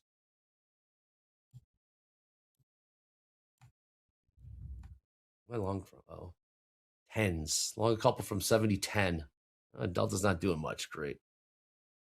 Hoag says plus 19. That could change quickly. It's plus 1900 in the ES 0. The NQ 0. Dead even. Mm-hmm. You said news in about 2 minutes? Yeah, it's a housing. Yeah, we got a number. NAHB Housing Market Index. That number's been around for. Okay. Let's go, ES. A little bit. There you go. There goes NQ. More. Yeah. I'm going to scale out of this. 3, 2, 1. And I'm out on the ES. What did I take here? Hey, 4 points. 4 points and a half. Not bad. Not bad at all. And we're buying in gold. Gold pumping here. 48.52. Session highs. Top of the hour coming at you in 2 minutes. Doom, they want to know what the indicators on your screen are. They're very, very interested in those in your screen. And EMA SMA. It's that bar from the 8 Mile about Mom Spaghetti and nerves calm and sweaty, vomit on the sweat moms. Yeah, it's the spaghetti strap. We can't do that. We'll get flagged for doing that. No Mackay Pfeiffer. Can we get flagged? This is real life. No Mackay Pfeiffer. Right, that's my favorite line. And whatever happened to Mackay Pfeiffer? Let's get him on Topstep TV. Can we get flagged for just spitting bars? No, I doubt it. You could cover it. Okay, we can. You could even dress up like exactly like B Rabbit and go out and like recreate the scene, and we could play that. Man, maybe I should do it. Yeah, I think it'd be perfect. I should hold that. I don't like holding through news. I had this issue that greedy don't take profit and then tilt. We got tilt. All right, well, let's get this number out of the way. 60 seconds. Let's take a look at the price action. Got gold trading near the session highs, about $2 off session highs. Gold trading 48.52. ES trading 70.17, right in the middle of this range we've seen here in the first 30 minutes of fast markets.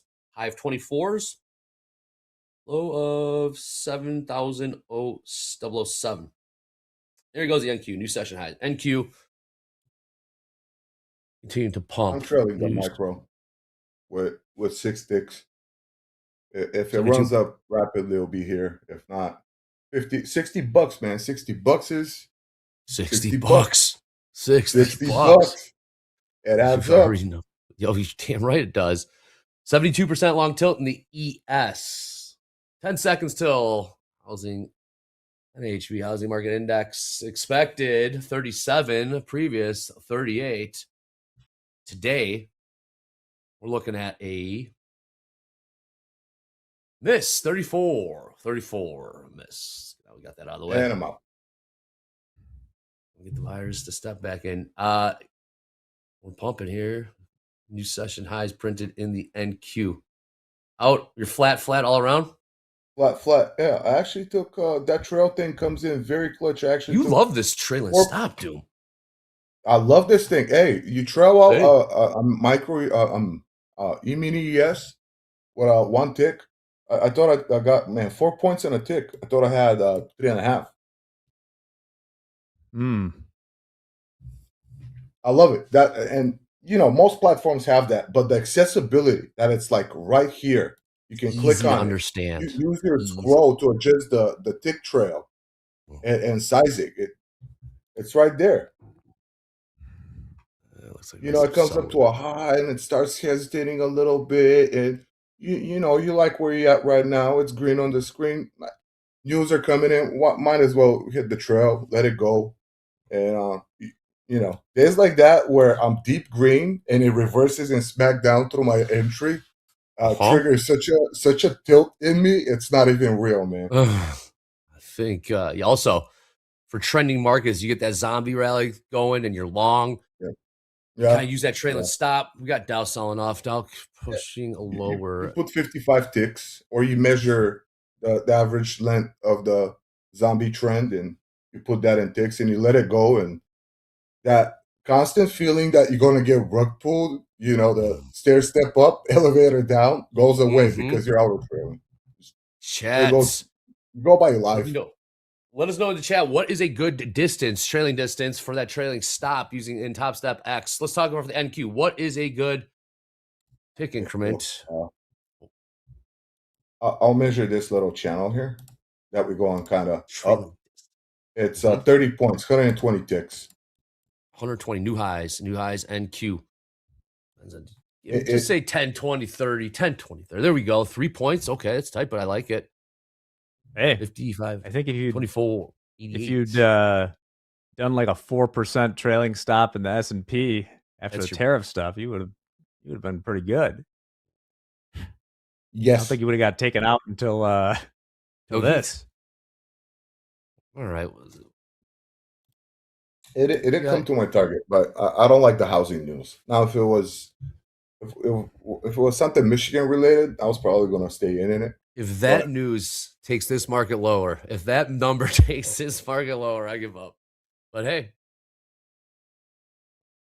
which number? It's just a housing index. Housing index. If that's the one. Let's see what else is on the NQ. plate. Ooh. Crude stuff. Not good. What do you got? What do you got? Dow's selling off. New lows. Dow. I'm looking that there's going to be news about crude at 10:30. Oh, new highs. NQ. NQ on an absolute tear. 26,083. Let's go, baby. I'm still holding longs, man. I'm long on my account. I'm long ES. Yes. I know you're a beast. I know you're a beast. I know you don't use to win like I do. I got smoked. I got smoked on Monday. Hey, you know, everybody gets smoked. It's the essence of the game. Yeah, no, we got okay. Well, here's what's going on here because what we saw in the open, we got Dow selling off, making new lows right now. We got NQ making new highs. ES is trying to figure out where to go. Very interesting what we're seeing here. At first, we saw the NQ, we saw ES leading the way up. NQ was kind of dragging. We've seen complete turnaround. It's interesting what we see going on here, right? See lower left hand corner. You got the Dow. What's up here? You got the Dow, right? Dow selling off, making new lows. Upper left-hand corner here, you got the NQ making new highs. This is crude. This is gold. And here's ES, which I haven't been long. ES is stuck, essentially, between these two. I have a bit of a tug-of-war. So interesting what we're seeing going on. You heard Jack talking about Caterpillar's down. That's the main component of the Dow right now. The Dow is weighted by price. It is. So the higher stock price. Very archaic. Yes, it is.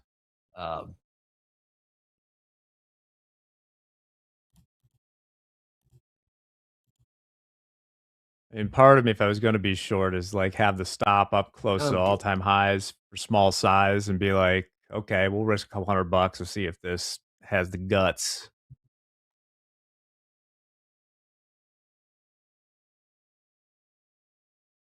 I'll just one of these has to. It is a Yeah, cheap short which market?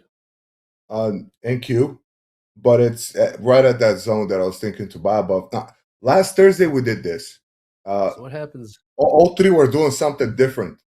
Yes, in the middle, like you just said, Yeah. they were all three were doing something different. I don't know how to decipher this.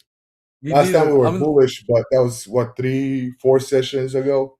the Go market that's figure. stuck in the middle. I'm freaking out because Yeah. if I look being long ES, I look at the NQ like, why aren't you going higher? But then I look at the Right. Dow and Dow selling off. Mhm. Like, oh god, we're gonna go lower. So here we are. Go figure. It definitely could make a trader sweat.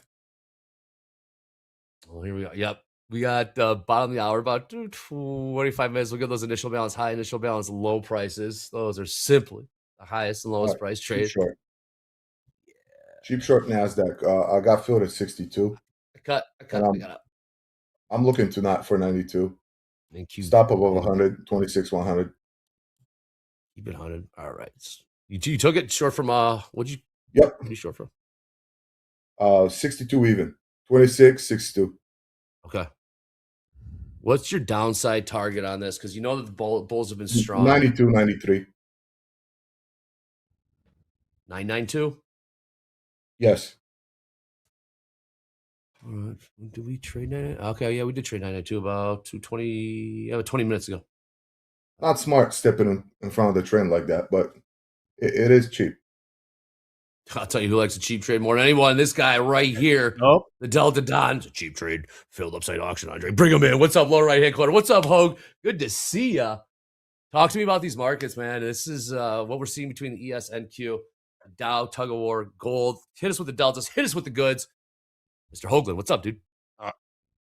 Good to see you. Good to see everybody. Doom, always a pleasure. Maureen? Yeah, we're getting a little disconnect here with the S&P and the NASDAQ here, aren't we? The S&P did trade, above the overnight high. NASDAQ is currently holding above the overnight high, but it seems like the NASDAQ is a lot stronger than the S&Ps, right? S&P is doing a lot more choppier.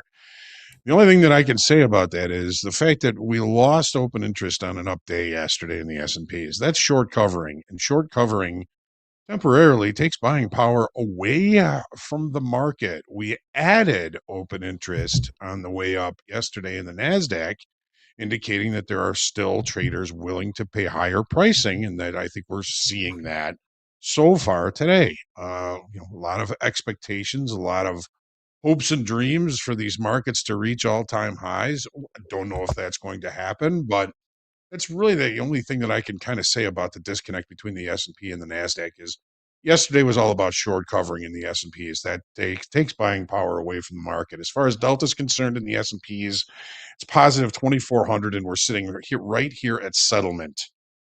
Actually, not at settlement, at the point of control from the session today. So if I had to, I would say that positive delta with the inability of price to maintain above the overnight high is indicating maybe a little bit stronger, longer time frame sellers up here. Maybe a little bit of a delta divergence as far as direction is concerned. But we're seeing positive delta now in the NASDAQ. It's not much, it's 500. So not really seeing a lot as far as delta is concerned. In the NASDAQ, these blue lines right here and right here are the overnight high and low. These were going to be my main focus for opportunities early in the session today. We can't hold above the overnight high. I can see this market resolving at least partially back to the downside. And Doom, you're short right now, so I'm liking what I'm seeing in there for you. As far as the S&P, the NASDAQ, just a little bit of divergence, a little different stories there. We talked about those on the opening call. The market did trade in the NASDAQ and the S&Ps to settlement. And settlement I'm really kind of looking at in the S&Ps as the base of a late spike to the upside. It was a small late spike. It wasn't very big, but the regular trading hour session traded right to it, and that's when the buyers started to come in. So we're still seeing some buying coming in, maybe against some decent sellers up here. It's so kind of iffy when things don't align between the S&P and the NASDAQ. I mean, we got Nvidia's, which is up 1%. So the tech sector seems to be at least doing okay as far as that's concerned. And we are showing signs of holding above the overnight high. So I can certainly see both causes for longs and for shorts in these markets. Seems as though they're waiting for maybe some new information. We did get some earnings out earlier. Banks doing very well. I think it was only PNC Financial that missed on revenues. Just kind of watching here, see what happens. Gold also an interesting market because in the overnight session we traded above the weekly kickoff high, 48.74 even.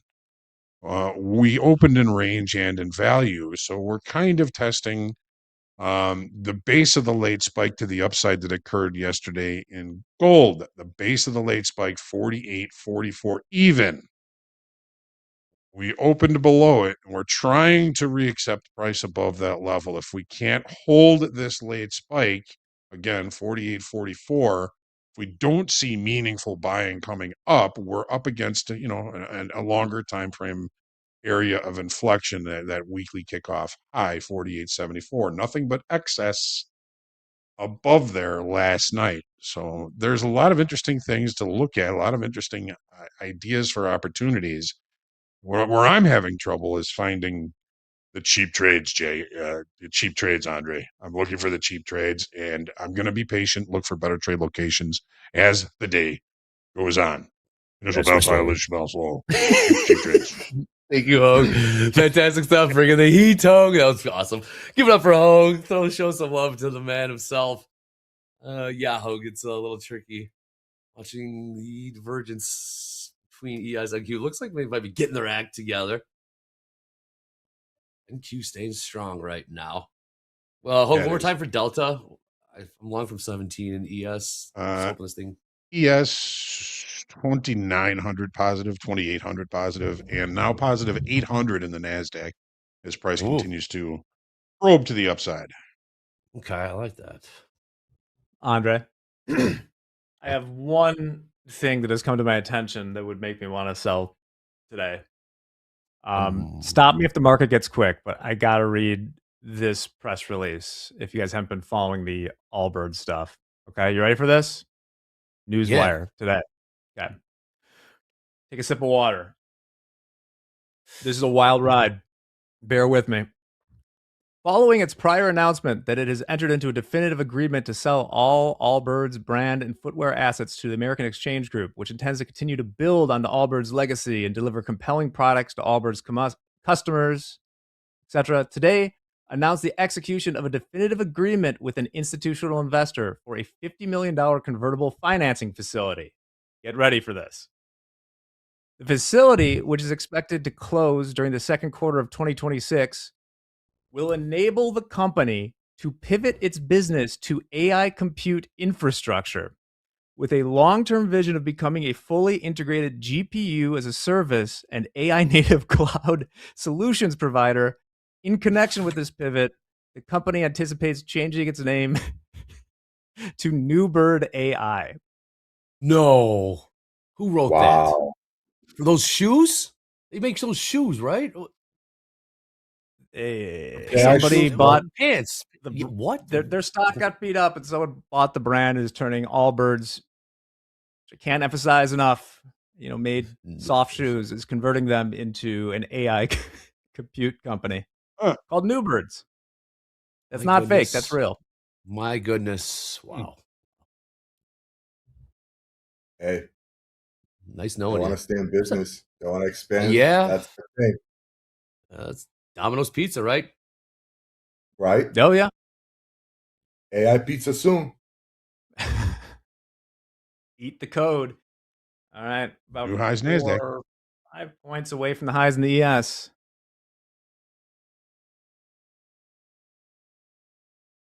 Delta's increasing.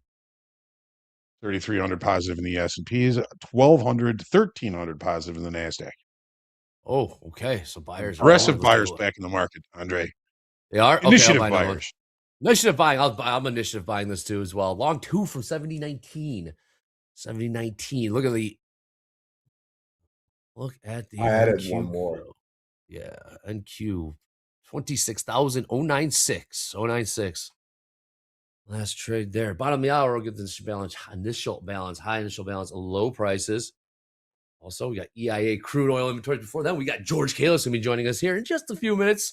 CEO of Prospero. We're going to break down the metals, talking a little gold, talking some talking retail.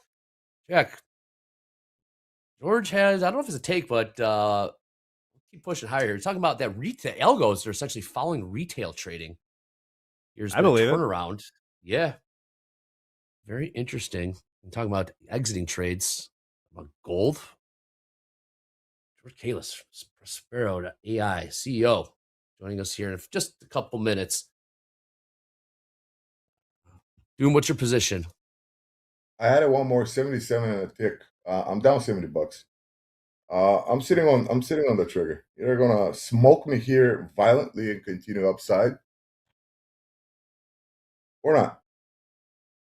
I'll be buying above 100, but it has to simmer down just a little bit. Yeah, buyers suddenly got an attitude. Right? Out of the blue. Mhm. Go figure.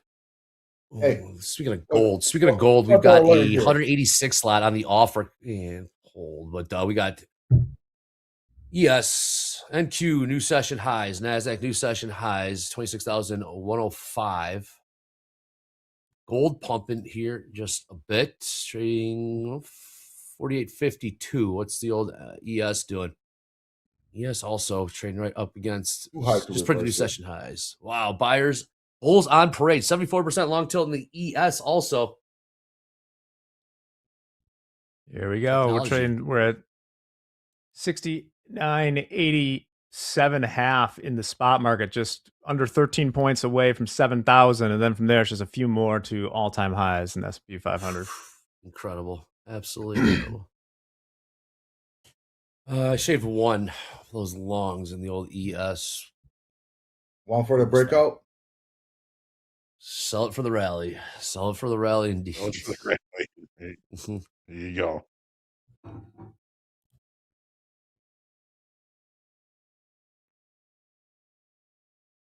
%74% long tilt in the ES still. I just get out. Always get back in. Always get back in. Right back to. I'll get out. Flat. We got ES. Hogue, what do you got for initial balance low? Initial balance low prices. All right. Yeah, ES initial balance low 7,004 even. NQ initial balance low 25,982 quarter. We are getting perhaps a little ahead of ourselves. Again, it's not official till 12 minutes for the bottom of the hour, but Hogue knows what I'm doing. We're continuing to push higher here in the equities. Again, true. I'm taking the blessing. It What do you pulled got? back a little bit. I'm going to trail it down.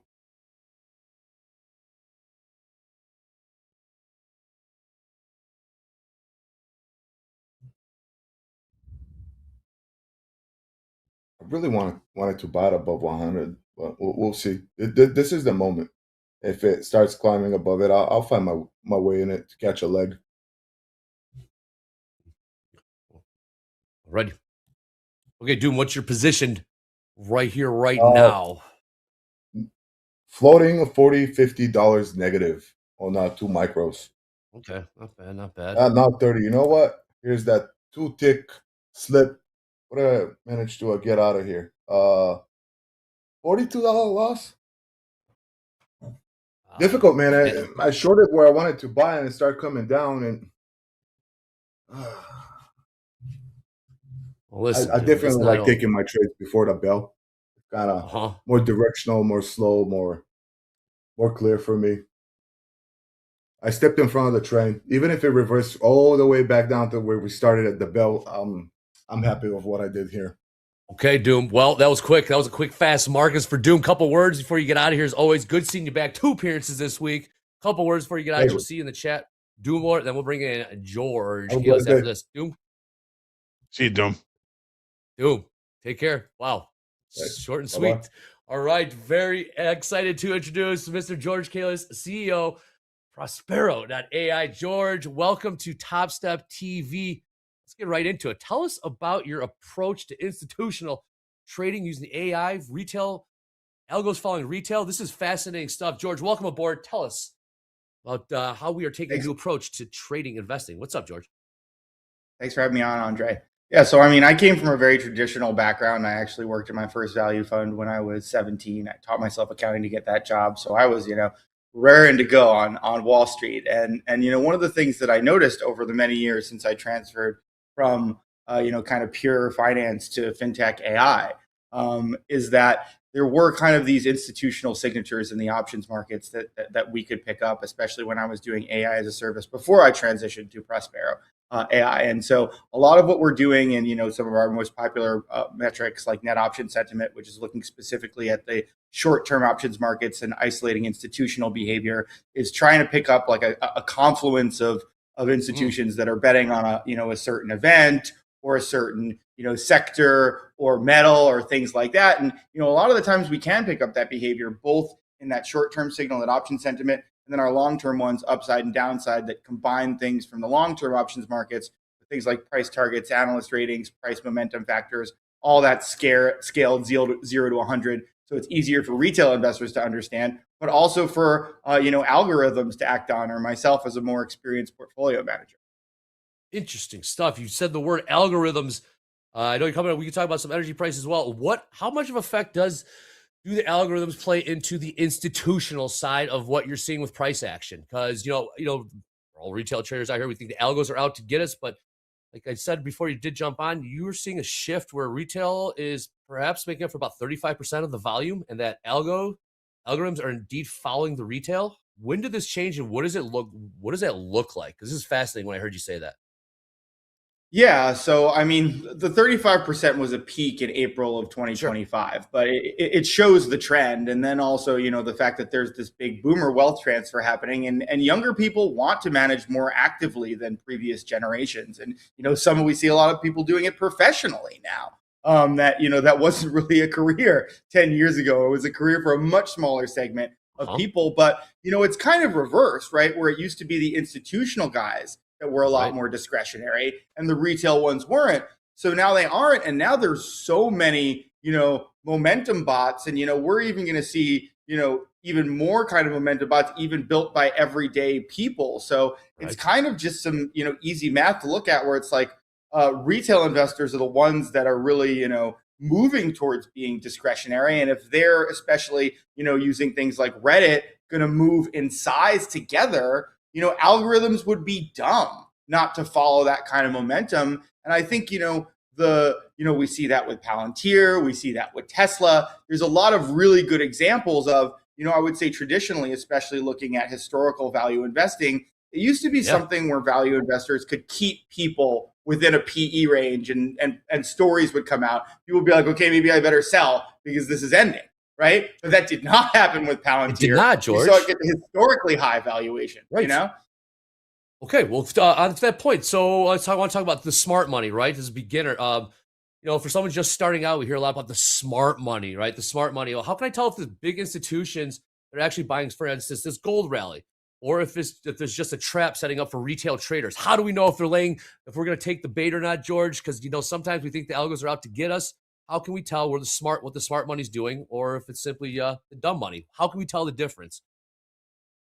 So that's one of the reasons why we have, like I mentioned, both like we have a short-term net option sentiment and a longer-term upside, and both of those are giving good indications about how maybe different institutions, the same that make different kinds of short-term and long-term bets, are thinking about it. And we have consistently seen, I would say in the last year especially, elevated signals in both short-term and long-term bets in the institutional options markets. And we always encourage people that we're teaching our users to make sense of it too, where it's like, you see these kinds of hardware demands on the silver side in terms of the build out there. And then I think gold has also become, kind of intellectually a store of, I think as we see panic in the markets, what people said Bitcoin was going to be, gold is really proving to be. I think the more people get unsure, the more they go to gold, and the more there's momentum behind those things. So I think intellectually it makes a lot of sense, as well as what we're seeing in the institutional options market.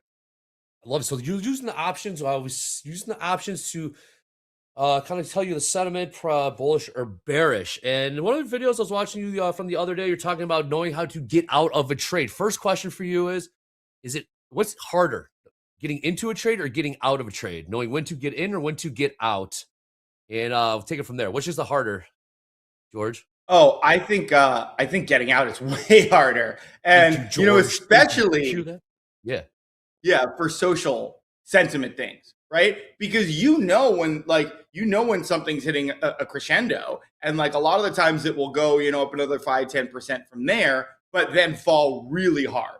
And that's where net option sentiment is really useful. Like some people will always want like the comfort of a hold time or a price target. I will just be like, no, we teach a signal driven philosophy. If we see especially the short term options market start to turn, even if you have a stock that had like a 90 out of 100 net option sentiment, our bell curve, and you see it go down to 85 or 80, we strongly encourage people to exit at that point, because that shows that institutions are starting to turn on a stock, and that can really get out of hand fast. So there's a lot of sensitivity to that, and why we specifically tuned it to the short-term options markets. And it really helps a lot of our users and me, with that exit problem, where previously I was not very good at that. Correct. What about for entries? So can you use the same approach for entries as well? Say you're seeing that sentiment change, you can use just same approach for entries. Yes. Yeah. I mean, absolutely. For entries, we encourage more, a diverse look, looking at the long-term and short-term signals. Some people will just use one or the other. We encourage both for risk management. And then we have, things like profitability and growth as some of our other 10 signals. And then, short pressure and dark pool rating are how we kind of tell people to like gauge the risk. So we're simplifying a lot of the same language that institutions use, but we definitely encourage a more holistic approach for entries. We do on the exits have people look at the risk metrics, but really we like to shrink that problem as much as possible and say, hey, really just watch the net option sentiment. All right. Well, one thing also to that point, good stuff. George Kailas joining us here from Prospero AI. We got the boss in the house. I want to talk to you about your AI models and how they handle volatility. Okay. We see 1-2% moves. How do we adjust for volatility in terms of exits, entries, and how are your AI models help the trader stay in a winning trade or how to losing trade fast with this volatility, George? So one thing that we really encourage people to look at is understand what the stocks that they like and the signals for them. And then we encourage people to look at a lot of different indices, ETFs. So traditionally QQQ and SPY have had really good leading indicators. We like one of the newsletters I'm most proud of was a newsletter called Don't Trim the Hedges on 3/30/25, 2 days before Liberation Day. And I was literally like, we've never seen risk metrics like this. These are inverse ETFs. I encourage you to think about taking an allocation there. So it's really helpful to be able to look at those index level ETFs. But, I think sometimes like most of this year, SPY and QQQ net option sentiment have been low. I think people were really, hedging, a combination of those all-time highs. And then I think, some people were concerned about this conflict in Iran. And we then kind of shifted and said, maybe you want to look at ETFs like XLK and XLI, because we're seeing a little more movement and sensitivities there. So yeah, like in addition to the stocks people like, not only do we kind of say, hey, get to know these indices, map the signals in your mind, get to know what that means on a market level and how you manage risk. But then also, here's how to improvise, and here's some maybe new ETFs that might be helpful if people are, say, massively hedging in SPY and QQQ.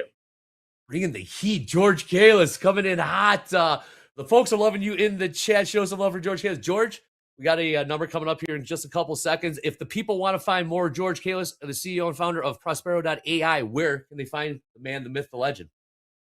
So yeah, they can go to Prospero AI, join the newsletter. The investing newsletter is free. That's an easy way to see what we're doing, see what I'm saying. Also, I encourage people to email me, george@prospero.ai. I love to give out free trials, help people on their learning journey. And yeah. You say that email one more time. I can't believe you're actually doing this. You are a very courageous man giving out your email here on Topstep TV. What is it one more time? George@prospero.ai. Very good. George, Kailas, we got the link there in the chat. Thank you so much. We will see you again. Fascinating stuff. We're taking on the man. George, take care. Greatly appreciated. Show some love for George in the chat. All right, let's get back to it. What do we got? Oh, lower left-hand corner by George. Thank you. That was fantastic stuff. Lower left-hand corner, Mr. Dakota. Oh, what's up, Dakota? Hear me? You hear Yeah, me? yeah, we can hear you, Dakota. What's up, man? I'm sitting here looking at this all-time high in the NASDAQ at Oh, it's coming. 25,500 or 25,600. Did we get there today? Sure 600s, could. We got about 450 points to go. What was that crude number? Real quick, crude not expected to 1 million barrel surplus, actual 900,000 barrel drawdown. Oh, what's crude doing? $91.11. Initial balance. What's initial balance high, Hogue, for ES and NQ? All right. Initial balance high. 70-31 even. ES 70 Initial 31 balance even? high. Yes, 70-31 even. Yep. Get long right now then. Okay. And for the NASDAQ, 26,132.5.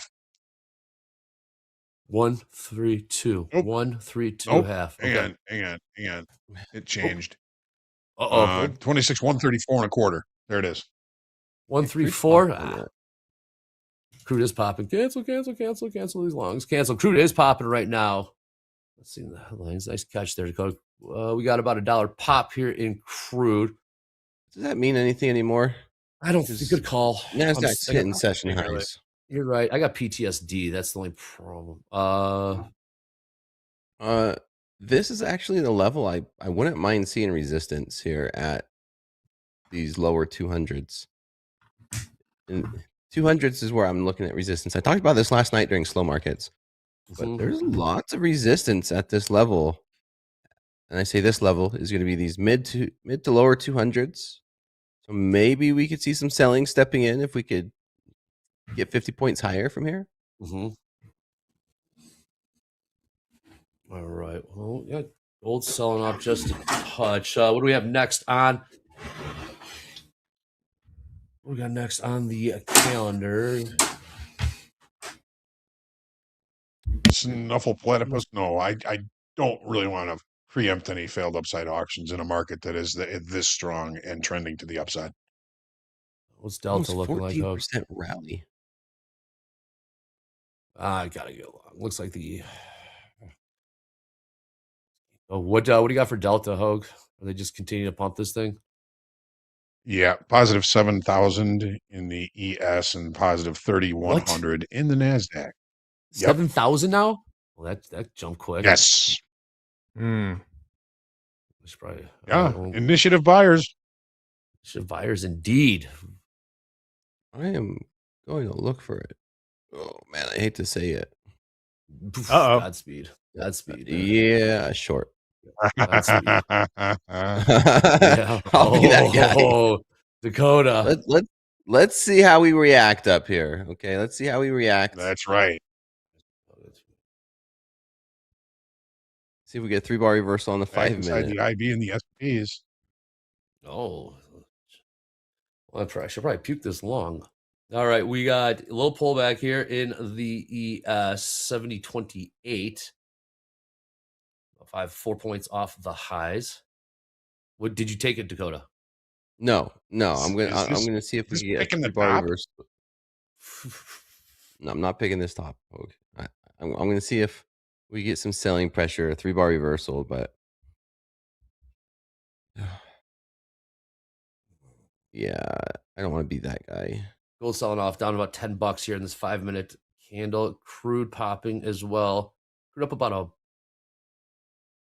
about 80, 90 cents right now in this candle. We're seeing some selling in ES. Dow also. Dow's been hovering around the lows for most of this New York session, and seeing some more of that. We're seeing NQ strong. I'm short 2 from 131. 131 2 6 1. Yeah, 3 1. I'll build if we could break 120s. This is going to be like looking to get one. Small, very small size. I'm looking to buy this pullback. Yes, yep. In 1,028. What's we got on the tilt? 50-50 across. We have 4 speakers. Top of the hour. ECB. That's about it. Andre, some Fed speakers. Yes. Delta's 5,500 in the ES now. Oh, this is where they load up. This is where they get back in there, Hogue. Maybe not. I don't know. I think so. We're holding the IB high in the NASDAQ, so I can't sell it yet. Oh, no, you can't. What? Watching Crude here. You want to get short? Well, kind of, yeah. Yeah, the dark side here. You got that sell button. You got that sell button. I just I like it. Save that we have 10 points to go to the all-time high. A short up there.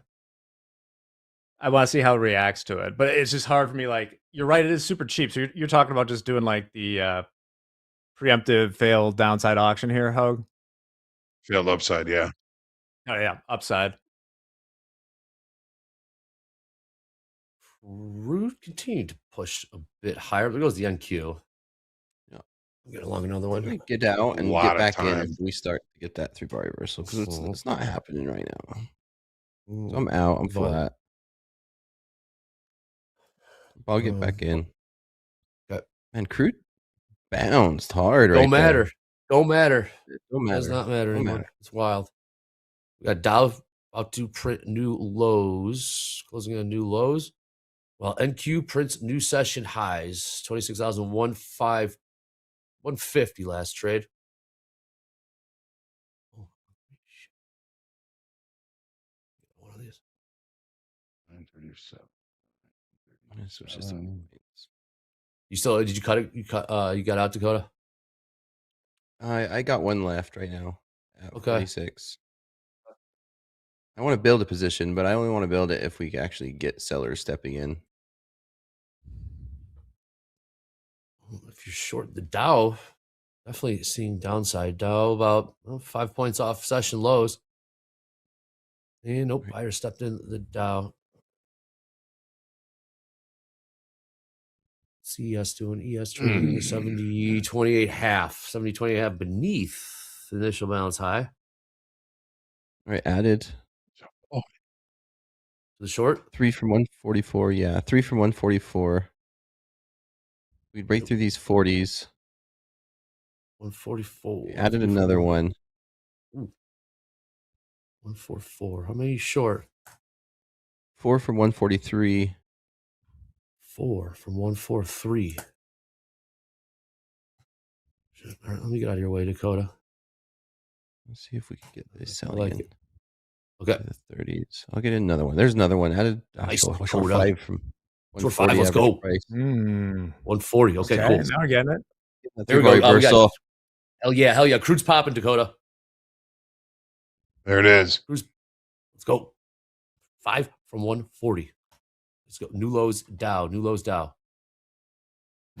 Mohammed, I will not sell this. I still love myself. Don't come crying to Mohammed if you're short, but right now we got Dakota short 5 MQ for 26,140. We got Crude popping, continue to push higher. Crude on the move, closing in on $92 even. About $1.30 rally we're in the middle of. We're seeing the ES roll over. NQ following suit to the downside. Dakota, my guy. We're gonna take one off right here. Tighten that stop loss. Alrighty. Nice trade, Dakota. Thank you. Above 92, crude on the move. Above $92 now. The market's paying attention. All right, new 5 minute. Here we go. Come on. Well, you probably shouldn't say that because he's still in it. Come on, market. say whatever you want. So how many you got still? How many are still on, Dakota? I got 4 still on. Took 1 off. That's We got that 3-bar do. reversal closed, but man, It's as soon as it closed, buyers brutal, man. stepped in. It's just absolutely brutal. That's all you get out of a short. Yeah. Well, the VIX did get closer to 18. They're trading 17, not trading, but 1789 right now in the VIX.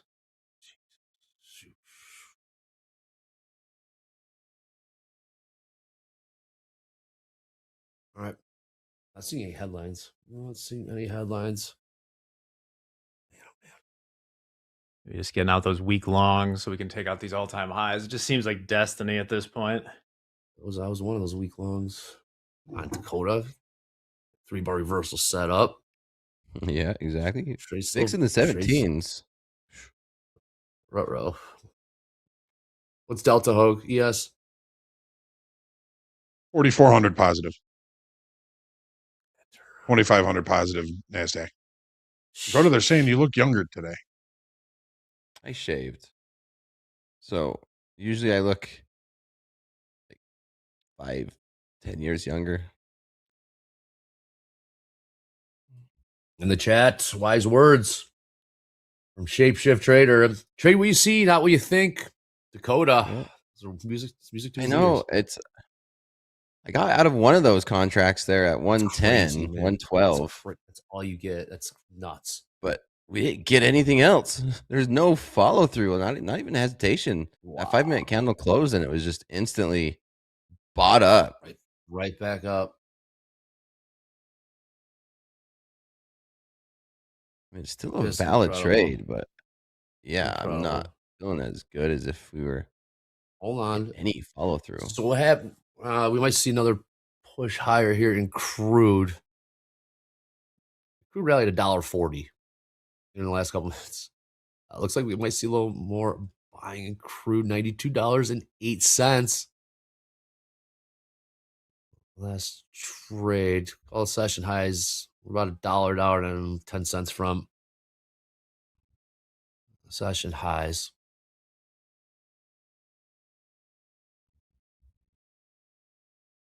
The lows in. Are the highs in? Are the all-time highs in. Chat. We got, okay, so this June contract, ESM6, all-time highs are, we're about 60 points away. In this NQ contract, we are, is that right? We only 400 points away from all-time highs in the NQ in this contract. Oh. Yeah, we're not very far. Oh my goodness, why not? Yeah. Oh, yeah. Wow. Yeah, We'll keep a 566. watch out. 400 points. Yeah, all right, I'm just gonna get out. Okay, you know what? Incredible. Heck with this market right now. That was the dip. Yeah, that was the dip. If you're gonna buy it, I don't know who in the world could buy that one. Wow. Yeah, 0 follow through on the downside. Crude's still at 92, just under 92. The second crude, ever so slightly runs out of steam pushing higher. It's So what is that? Okay, so what does that tell you? What does that tell us? What can we gather from that? Did you scrap? Are you still in this, Dakota?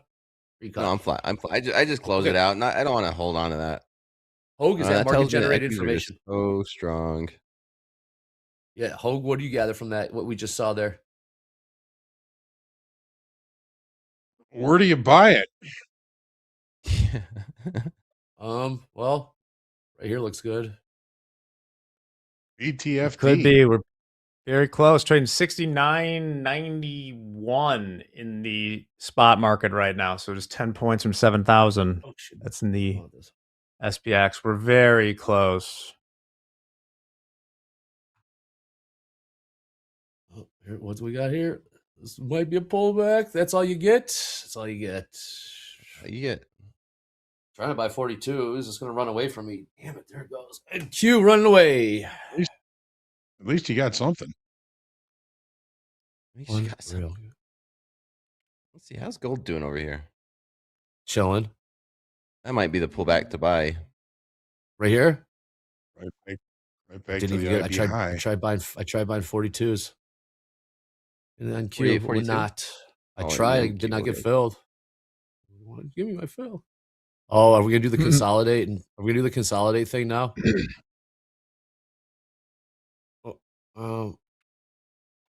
Actually, If we do get up to these 200s, yeah, I'm definitely going to be pure short bias. where do we get in? CNBC's talking about that Airbirds makes bizarre pivot from shoes to AI. It's right on the wire right now. Stock explodes more than 400%. I'm in. Who am I long from? Long from 144. And Q. That, my friends, is why shorting is a real art in individual equities. Up 400%. Yeah. Wow. Oh, yeah. Oh my God. Was it Newbirds? Newbirds AI. Wonder how many iterations they went through. What that meeting room looked like. All birds, old birds. No, we're new birds. Tom. I mean, probably just a couple. It sounds like it was just some, it was 50 million for the company. I also question why anyone would be short a company that's that inexpensive on a market cap basis. But are birds real? Are birds even real? It's the question. Perhaps. This sounds to me, opinion hat on, just complete opinion hat. It sounds to me like this is a fancy piece of pump engineering, and they've kind of just got what they wanted from it, because it's 50 million is probably not enough to, finance a lot of AI computing. That press release was absolutely amazing. What was that? What are the sellers doing? What do we got here? Yeah, that press release was a masterpiece. That's true. As Charles Celtic points out, hovering around 4,500 here. It is? Yeah. Oh, this is just the build up. This is just the build up. Dips are getting bought here, Andre. So it's like, well, yeah. Long from 10-point pullback. Long from 144. And it just gets bought right back up. Yeah.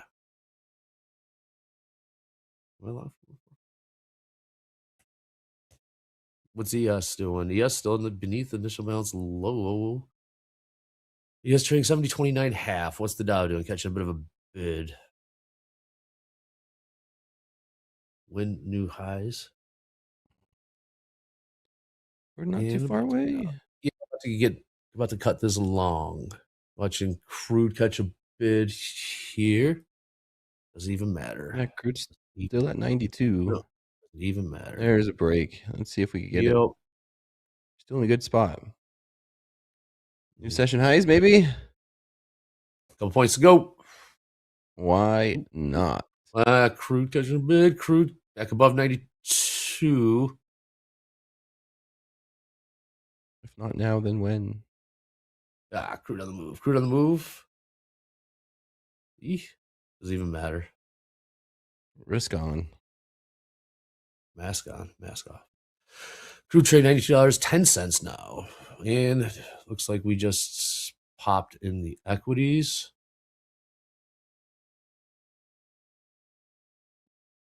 Yeah, we're bumping up session highs here. 150. I don't know. Yet stalling out here. What we got? Tilt. Nothing on the tilt. Top of the hour in 11 minutes. What do we got, Hogue? Delta growing. 4,500, just hanging. NQ also. Crude's gonna kill these longs. 2,700, yeah, pretty much just hanging here. Crude's gonna kill these longs. Crude New session highs. New highs, NASDAQ. Breaking through that. Relentless, man. It's crazy. New session high. ES do it as well. Oh, is that a weak high, Hogue? No. Forecast the goose 26,159. New session high. No, 159.5. What's the ES doing? 69.94 in the SPX. We were within 6 points of SPX 7,000. Wow. Yeah. Okay. It's never a weak high when it's making a new high, Andre. That sure seems to be the case. New high or weak high? Week of which week? How do you spell week? Double E or EAK? Let's see. Safe to check your 401k again, folks. Safe to check your. Where are they going to take this NQ? This is amazing. I think this is where they're going to be taking it here. Where? What's the price? I'm looking at January's price action. There you go. New highs ES. Yeah, look at all this price action here in January. A lot of sellers stepping in. Oh, at this this right level. there. Shave one right there. Well, yeah, what just happened there? 26 200s. These lower 200s. So I want to be eyeballing shorts when we get up to this area. That's why I don't mind hopping in. Sell them.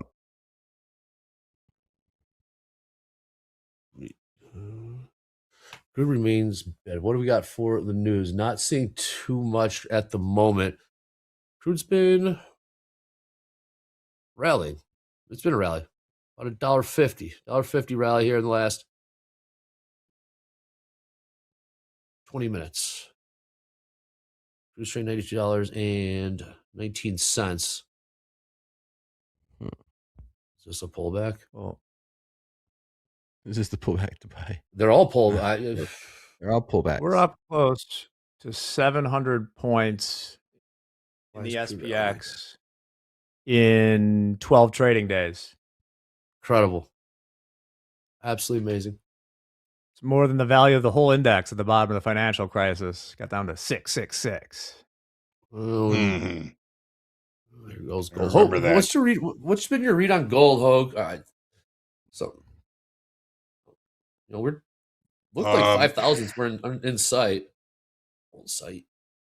Yeah. I mean, they tried last night. Weekly kickoff high is 48.74. And 8 o'clock last night, we took one little jump up above there, and there's nothing but excess up there.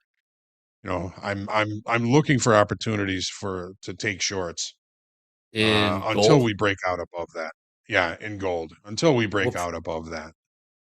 All right, what price ish? You said about right around 7. Crude does not.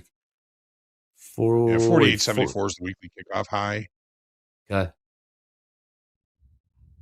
Day trading it is, that's the difficult part, is finding the right spot and the right time.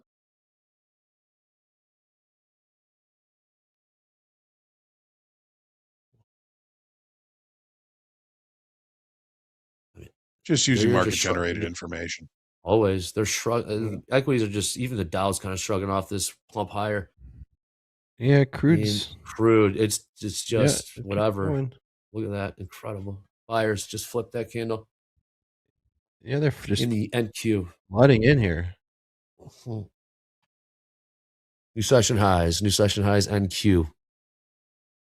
26,169 half, closing in on 26,200. NVIDIA just below 200. Dang. Both NVIDIA and Google back to close to their all-time highs. No kidding. Yep. Stay long NQ forever. Tesla's up 4%. Spoke too soon. Almost 4. ES. All right, your 5-point pullback there. ES 5 points off session high 70.28. Gold just a bit lower. I'm gonna take this here.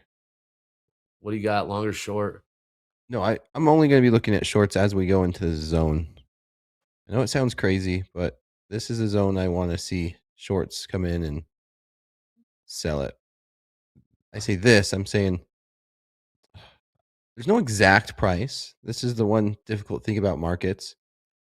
And you can see it here, right? There's no exact price. This is a pretty big zone. These 26,000 upper 100s to lower 200s. Dakota, this is I've always January's just, price action. what if we never even had the price? You knew the product, you knew the time, but you never even had the price, and you just traded what the chart pattern was. I guess you need a number, but if you just, yeah, I've always thought about that exercise. Just watching what I know what you're saying. The zone, right? This is the zone that you're seeing here in the first short in the Like, if you NQ. never I know. seen the price on it, Yeah, I'll hash it out later. I'm just spitballing here. Just train the Okay. charts, right? One chart off of another. Bad. Yeah, that went nowhere. That just blew up. But I think I know what you mean. I didn't think I know. really I wasn't very eloquent with that. But yeah. I thought it was a great effort. Do you know what I'm saying? Well, Maybe not. I know. price is only the advertising mechanism. That's all Thank it you, is. Hogue. Thanks for bailing me out there, man. I appreciate that. I'm here for you. I appreciate it. I don't know what I'm talking about. Make it percentages instead. No, that was bad. Let's not even say, let's just act like I never even said that. 50-50 until across the board. 4 minutes till the top of the hour. London close after that. My goodness. What price you looking at? Price action. Thank you, Sarah. Appreciate it.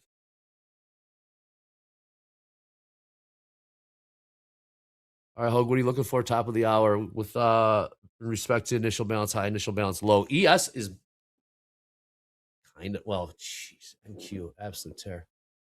New highs, NQ. I'm watching for a change in price action on the ES dome at 10 o'clock, just before or just after. If something changes, then we may react.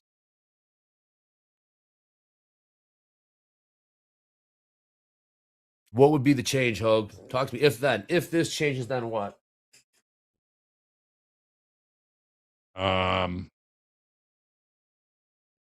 Sell market orders. ES, all right. An increase in activity below the initial balance high. Ooh. Or if nobody does anything and nobody cares if price is up here, that might tell us something about it's just a little bit too high. Nobody wants to buy it anymore. Watch for the sellers to come in. And these are all hypotheses, folks. There's no guarantee of anything. And you just got to keep your eyes peeled. You got to look at the dome. You got to see if you see any kind of change in personality and price action. Because, I mean, this is IB high right here. I mean, we're right on it. And if we close below it on this 30-minute bar, that could bring a failed upside auction. But you want to see it. You want to see something change in the price action. So far, I'm not seeing any change. It's just it just keeps getting bought. Just keeps getting bought. Just keeps getting bought. 3,500 positive now in Delta. So we're seeing selling coming in, but it's getting absorbed. Yeah, we're seeing that. We got 90 seconds top of the hour. Any change in options flow there? Also, Jack, thoughts on what George had to say? Probably music to your ears regarding a sentiment within the options in terms of exiting trades. But what are you seeing right now in the ES? Same story. I'm still seeing the two lines I've drawn here. I'm just waiting. I just find it incredibly hard to even think about shorting this until we get to the all-time highs in the spot market, which will be around, I'll call it out because this is like at a zone. We're probably like, 10 points away right now. It's just, we're so close. It's such a huge target. Would love to see that. Then there is a bunch of positive gamma up here for the time being, about 25 points higher. So my ideal setup today, if I was going to try and short, is for us to kind of like blow through this top and then see if we can find some sort of consolidation up here or a reversal pattern. I would be interested in taking a look at that because there's been no sellers the whole way up, but like once we've blown through all-time highs, I feel like then they might come in. It's been the market historically does go up on lower volume, lower volume going up and on big volume on sell days, things like that. I think there's a lot of people like me who don't want to sell this with any conviction until we take out that all-time high. I like that. Sparky was A just in higher a trance time, there. right? Just in a trance. Go Yeah, ahead, it Dakota. is. No, nothing. I just added to my shorts on that note. I sold it. 171 is my average price. Short 5. We got Crude just holding bid so far this session right now. I don't hate it, Dakota. The reason I'm so confident it's going to break this all-time high, but the reason I'm not long is I feel like I would be a very weak long in this market, right? And from Dakota's standpoint, I could see us, getting these smaller to mid pullbacks right now to wash out idiots like me if I were to go long right here. So I'm I was kind just of one of them, yeah. hands off until we get a bigger dip or we take out that all-time high. Come on, look at Crude. Crude's up $2. Like the time frame. What time frame you looking at, right? Right. Dakota price short 5 MNQ 171. 171. All right. 26,171. I'm gonna be quick with getting in and out of this market, going against this momentum. Okay, 171s. You just took that short trade, Dakota. Are you going to approach the exit on this any differently based on what just happened, or same approach, same process? It'd be the same thing. I know it'd be like hitting your head against the wall, but you just repetitive, same thing every single time.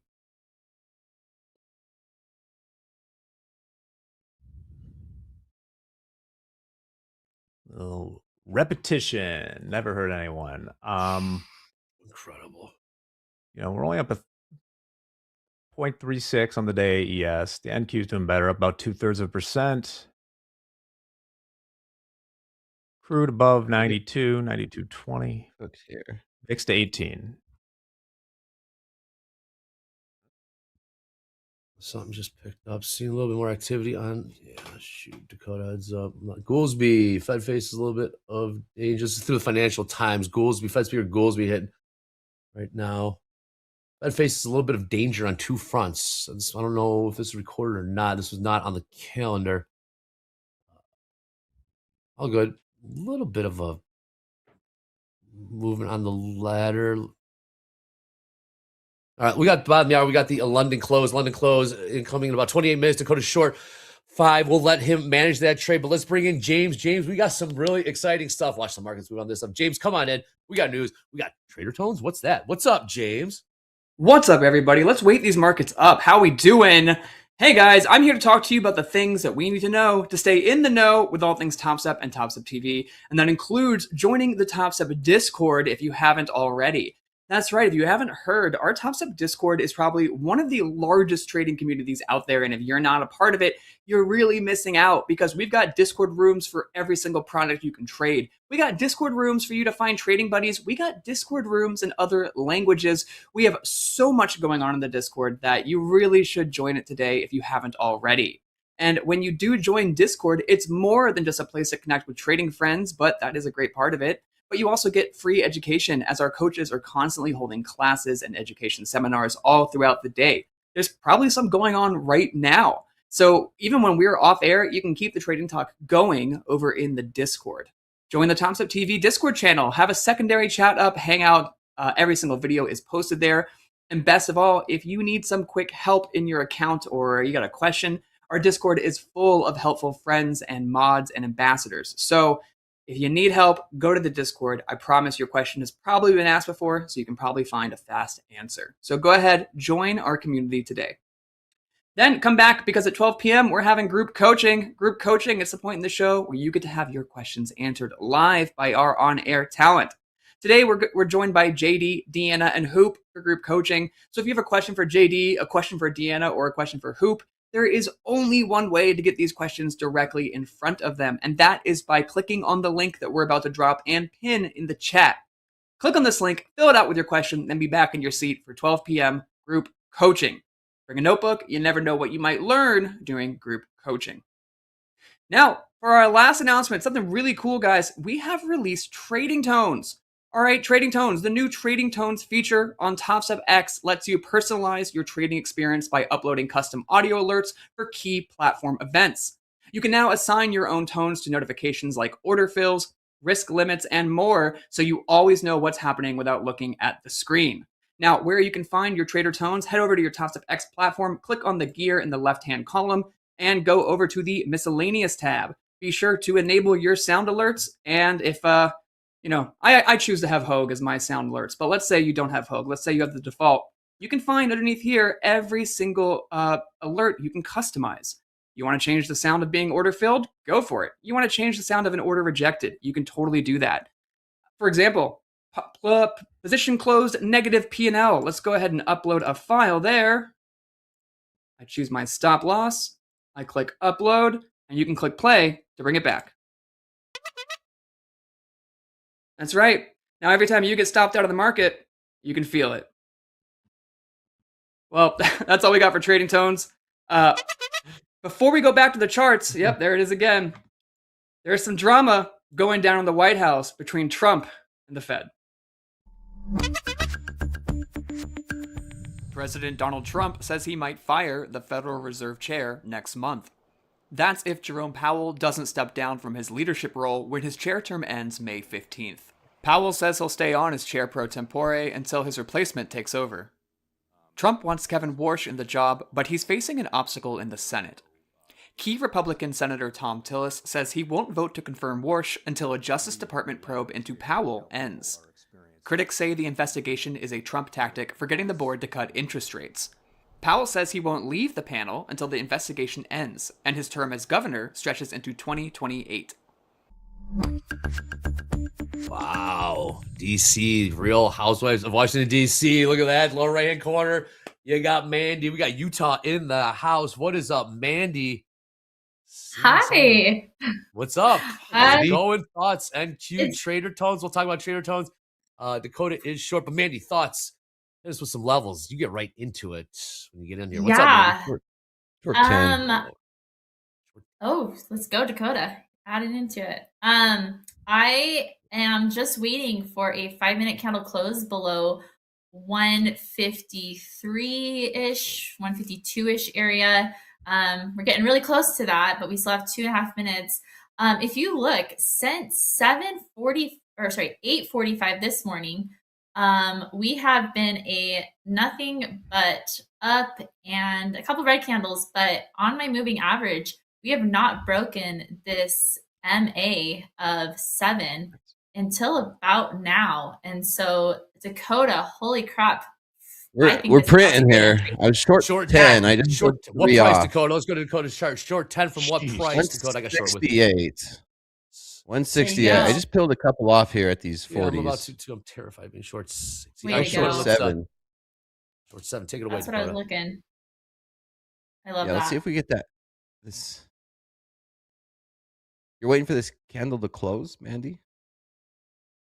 Yeah, it's my process. We could wick up right up into these 50s and then push. I just gonna have to wait. Keep hands off. But I'm curious, at what point would you start trailing in profit, like moving your stop loss? Right now. I just moved my stop loss above that pivot high.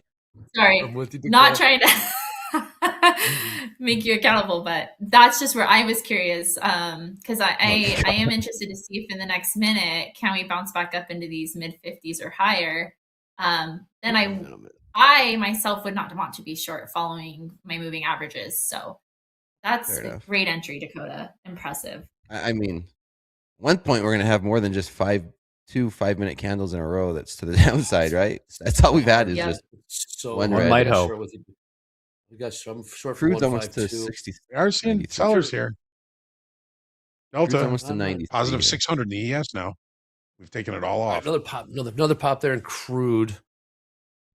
Yep. We got headline perhaps. IDF, Israeli Defense Force, Chief of Staff. We have approved plans for the continuation of Lebanon and Iran. We are on high alert. The planes are ready and armed. Okay. I gotta get short. I don't care. Anybody caught a short in gold after we just talked about it? Good for you. Okay, I'm short. I'm short NQ. Dakota, how many short? So we're crossed. I'm short on 7 my still. MA EMA. There are no plans. If we can get a good rejection here at 56 into 40s, I think I'll enter short as well. Longs, I would look for a 1 minute candle close above probably 65. Flat. I cut the short. Cut. Where'd that go? Decision zone here, I feel like. Here's a headline. There are no plans to ceasefire Lebanon. For 50-50 tilt, bottom of the hour, we will have the London close. The London close again. To the top of the chat, get those group coaching questions in. It's incredible. It Shorts is are not just... Shorts last like 5 Delta minutes, back and that's to- it. It's positive 1,000. Shh. 5 minutes worth of action. That is it so far. So true. I mean, I I shaved don't see 3 contracts. I say shaved what, 30%, but just absolutely no follow through right now. Even though crude's popping. Don't matter. Yeah. Oh, don't matter. Wild. Doesn't matter until it does. Doesn't matter until it does. Yeah, get those group coaching questions. JD, Deanna, and Hope. I'm putting the top of the chat. All right. Hogue, we're right We here. have a Look at 1 minute- ES. IB high, Hogue. What do we got? What's the play? 70-31. Wow, they just popped. What the hell is I'm that? not selling it. Unbelievable. 3. Yeah. What was that? Terrible fill on that wick. Oh, don't worry. Something just hit. That's gonna Something's stop me about out. to hit. I'll let it stop me Targeting out. 212s is my final TP. Stop loss below the last 1 minute red candle, below 137s. Something that was just big pop there. Crude selling Okay, off. we're up within 5 points of 7,000 SPX.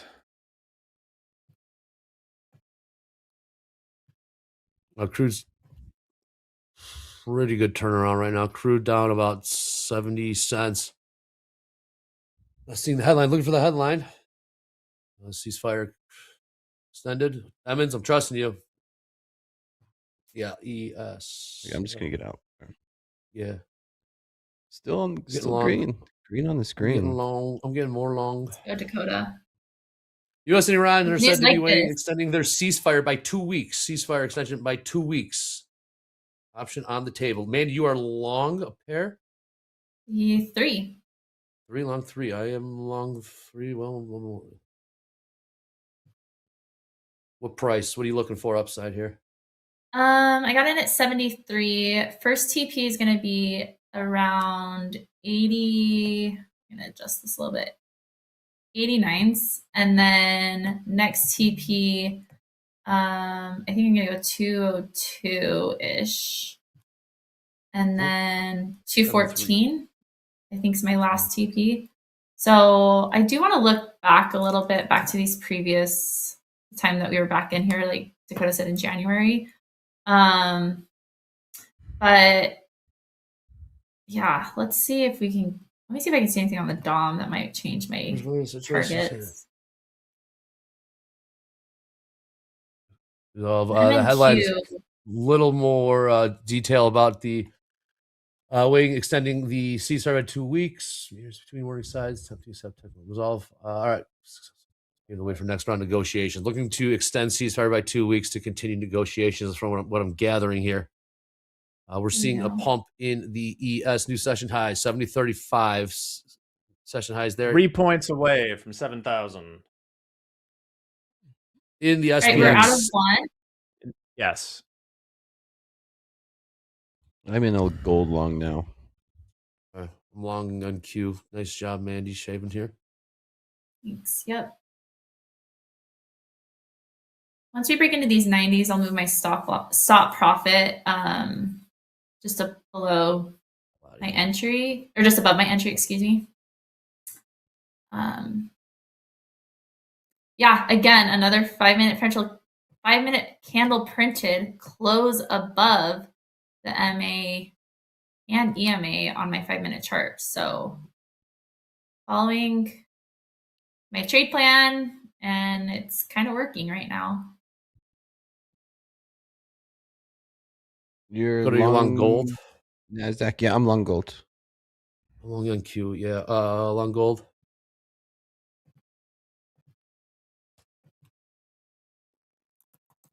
ES looking to, there you go. New session highs. 70.36 last trade.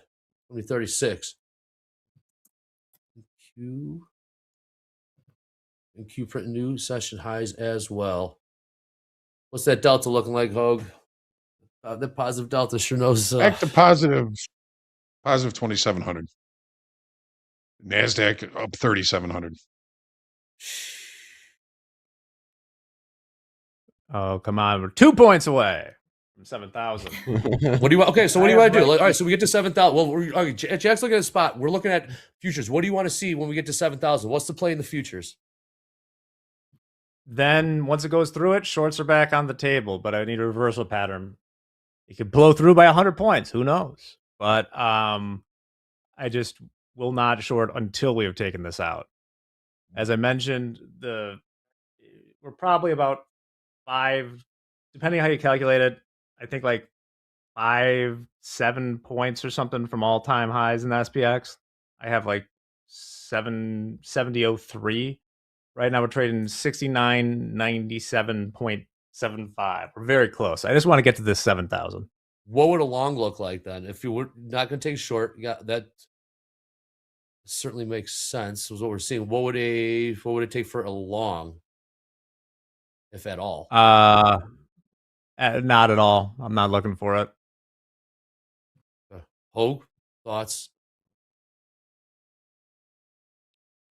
Well, that all-time high in the SPX was put in when March was the front month in the futures. So the March contract all-time high, 70.43, still lining up relatively nicely with that level in the SPX. I'm not ready to sell it yet. Ready to buy? Well, okay. Yeah. Well, okay. Well, okay. So you're looking for an area to buy it. So the primary to buy the NASDAQ has been the initial balance high. It's pulled back to within about 3 points of it and has still left some single prints right in there, right? Right there. There's just a few little points of single prints. So if you're looking for a level to limit risk, it's the initial bounce high, 26,134.25 if you're trading the NASDAQ. The S&P is a little blurrier up here against the initial balance high because we didn't really leave any single prints, but it's still a visual level and a level to limit risk against. So if you're looking for a pullback to buy the ES, 70.31, the initial balance high, would probably be a pretty decent area to be able to limit risk. Where do you have to risk on that? About 10 points. 70.31 ES. Okay. Mandy, what do you update your position here? Yeah, we're still in 2. We scaled out of 1, and I was looking at the DOM level 2 data. I kind of like to see where bigger orders are sitting. Just below 200, it was up to like 200, but now we're dropping on the orders at 198.75. So I put a TP2 there, and then my upside target around 212s. So I just went right below 212, 211.75. I think if we print a 1-minute candle below my moving average on the 1-minute chart, I will cut it. Currently trailing this to the previous red candle wick. So we should have enough breathing room for my risk appetite to continue to stay in this. If we start to rotate, then I'm not losing anything. I'll bank another $19 on those 2 contracts. So that's where we're at. We're just gonna sit and wait. It was slow grind yesterday during power hour, and actually pretty much all day yesterday, right? So kind of anticipating this. It's not gonna be a hard like time stop limit because it just keeps going. There's no massive candles necessarily. We're not too wicky as the last couple days. So yeah, I'm okay staying in this. All right. 10 minutes, 11 close, bottom of the hour. Let's take a look at some of our live funded traders. Let's take a look at that leaderboard, see what kind of numbers we're putting up so far on this Wednesday. Isaac up 25,000 bucks. Well done, Bogdan almost 20. Milo up 17, almost more than that. Babe up $12,000. Job well done. Keep an eye on that throughout the day with the Pinos and those names. Absolutely love to see it.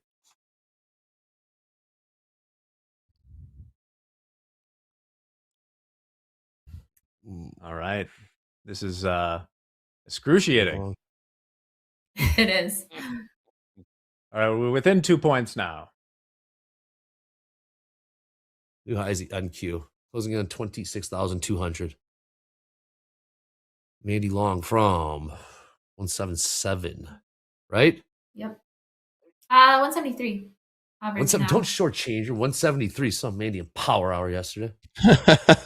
Scott, just the Utah takeover. Utah in the house. Oh yeah, that was fun. We caught longs, and sure did. I did not have faith in 26,000, but Scott with the buzzer beater yesterday, right close, right around 26,000. So 26,003. Yeah, that's a win. The 3 o'clock last print was 26,000 exactly. That's a win. Wow. That's a win-win. That is a hole in one right there. His first time. I'm like, dang, Scott, you're going for my streak already. Dang it. Had a couple wins on above below, so that was fun. Good chatting. New highs ES. New highs ES. There are offers on the 1 point. All right. This is excruciating. I'm reducing my risk. I guess not giving up profits is the better way to say it. Move my TP up to not yet 84 quarter. We're at 69.99 in the SPX. As a reminder, the all-time highs I think are like 70.03, so just a couple points higher than there. It's been a real brick wall of resistance. Yep. Nice over the last several months. ES options. Sign with the futures. Sweet. All right. Well, I got short then. The ES from 36 in the orders. 37's got me. Short 2 from 70. 37. Playing that wall up there. Crude popping again. Any headlines? Letting close. 6 minutes. 6 minutes. Get those questions in again. Pin to the top of the chat. Also, trader tones. Dakota, are you going to have custom trader tones? Are you going to tonight? Yes. Really? I'm going to try and get it. Today's tax day, so I gotta get my taxes finished and polished up and submitted today. But trader tones is going to be on the docket. Okay. Jack's melodica is going to be on my stop loss. Out. Okay, get those very nice. Go, Mandy, you're out. Nice trade there. Yeah, thank you. Yeah, I just don't want to give up anything. Kind of see money, take money scenario at these all-time highs, or I guess not all-time highs, new highs, session highs. So it might go without me. I'm okay with that. You just never know when we're going to get a significant pullback or a rotation to the sell side. But speaking about trader tones, kind of reminds me of the 2000s, you can customize who calls you ringtone situation. Where did that go? We're no longer doing that anymore. What was your go-to? My That mom vibe. does it. My mom does it. She does? Okay. She has custom I'm ringtones. for it. I'm all for My mom it. also Or the owns a. I've told this before, but my mom also owns a physical book on how to use OpenAI, Oh, wow. which I found very amusing. Yes. That's hilarious. That's great. It reminds me of that old Pete Holmes joke about the phone book. Just allow me to print you out part of the internet. But good to my mom for trying to go with the times. Yeah. Good on her. I'm sure I can't. It just won't. I can't stay short. All right, I'm short for 37.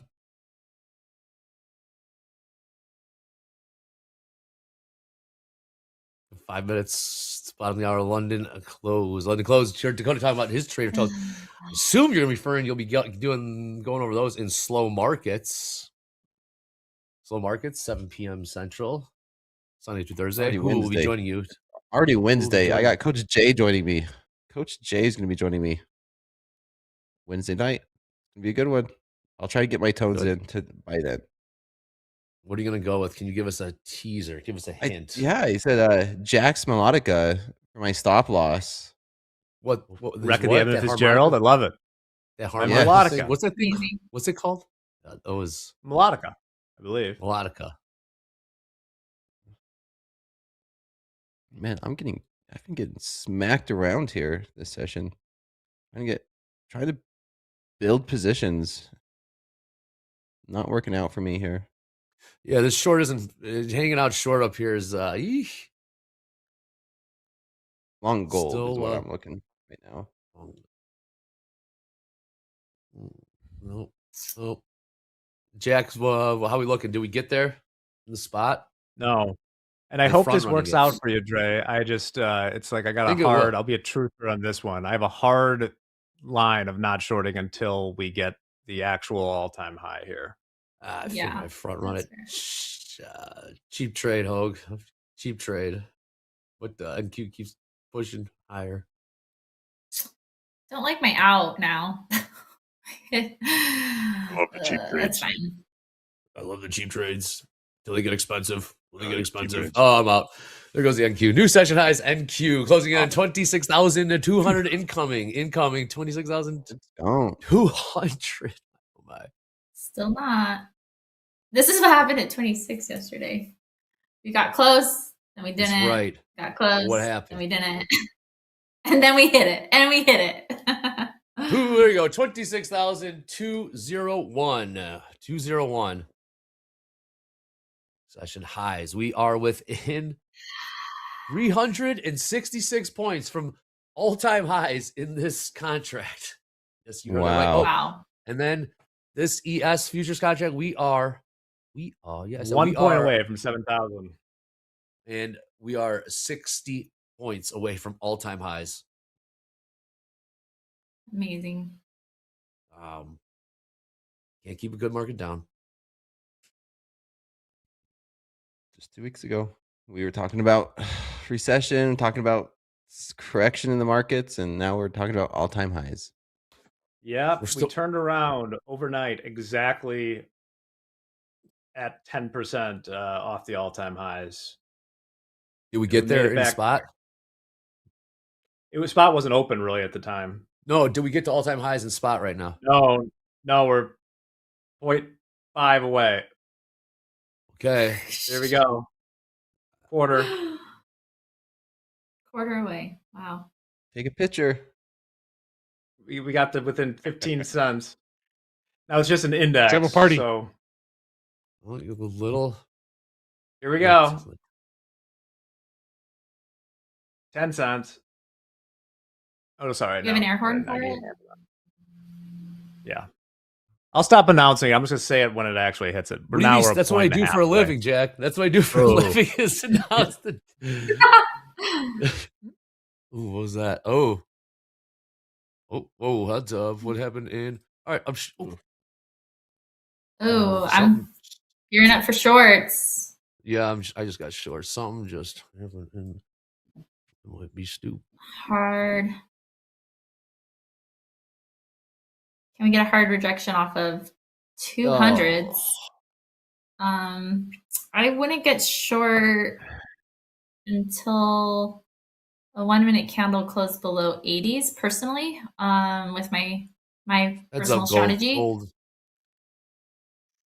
I'm short right now. Something just happened. Gold is selling off. Gold's selling off. Gold puking now.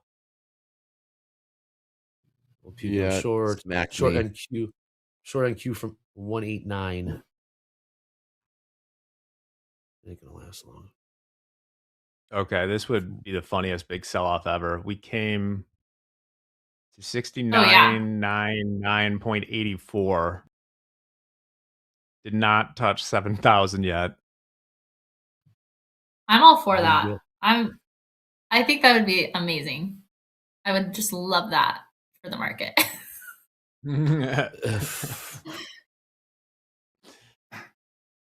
That's all. I don't know. We got any headlines? Ceasefire in Lebanon is a positive indicator for the next round of negotiations. Crude back up to 93 here. Yeah, gold move first. Gold on the move. Gold printing new session lows there, 48.16. Whatever. Gold move first, and then we're starting to see equities follow. Perhaps, I don't know. I gotta wait until this 5 minute candle prints. We've had London closed. Shoot, London's closed. Crude, gold selling off. Gold selling off hard. Somewhere in Q. Hogue, gotta let you get out of here. You gotta get ready for a morning highlights. Morning highlights coming to the top of the hour. A couple words, Hogue, before we'll see you. Morning highlights. In a few 25 minutes or so. Go ahead, Hogue.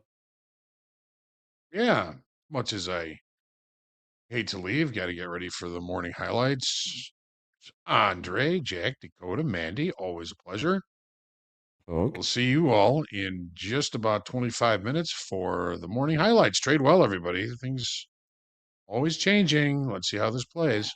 Should be an interesting rest of the day. See you shortly. Thank you, Hogue. Thanks, Hogue. Awesome Thanks, stuff, Hogue. Hogue. Short. Just a. They just don't go. They just do not go. Attack that 200. That was the 200 I was looking for, but short right now. Just will not go. This will not go lower. It's insane. Mandy, did you get in? Nope. I am just trying to avoid any out. fake out.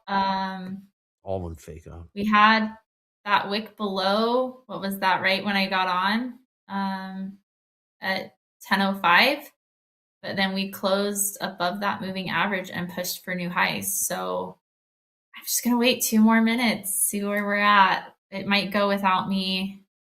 If that's the case, I anticipate it though to hopefully go. No, it's not going anywhere, further. Mandy. Don't worry. It's not going anywhere. I'm sure. Trust me, it's not going anywhere. I'm sure. You get a better price than that I got right now. Yes. Look at that. Hello. The fact that we're rejecting, I like it. I like the shorts. If I was flat right now, I'd be looking to get long. Let's put it that way in that queue. There you go. That's fair. Well,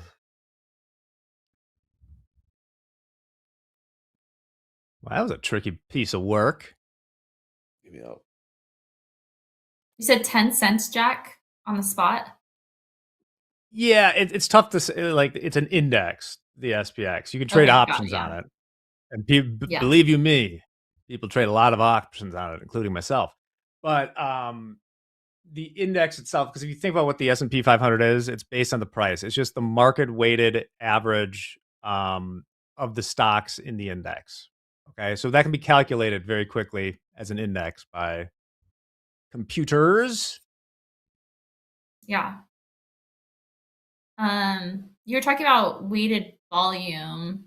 How does that relate at all into your volume profile there that you have on your chart? I know we had somebody in the chat asking about that. How would you correlate those two? Well, different things. So like the definition of the S&P 500 index it's different. It's not a volume weighted. It's market cap weighted, right? So market cap is the price of a stock times multiplied by the number of shares. Okay, so that number, say for Nvidia, is what, like a 200, probably like $4.5 trillion or something.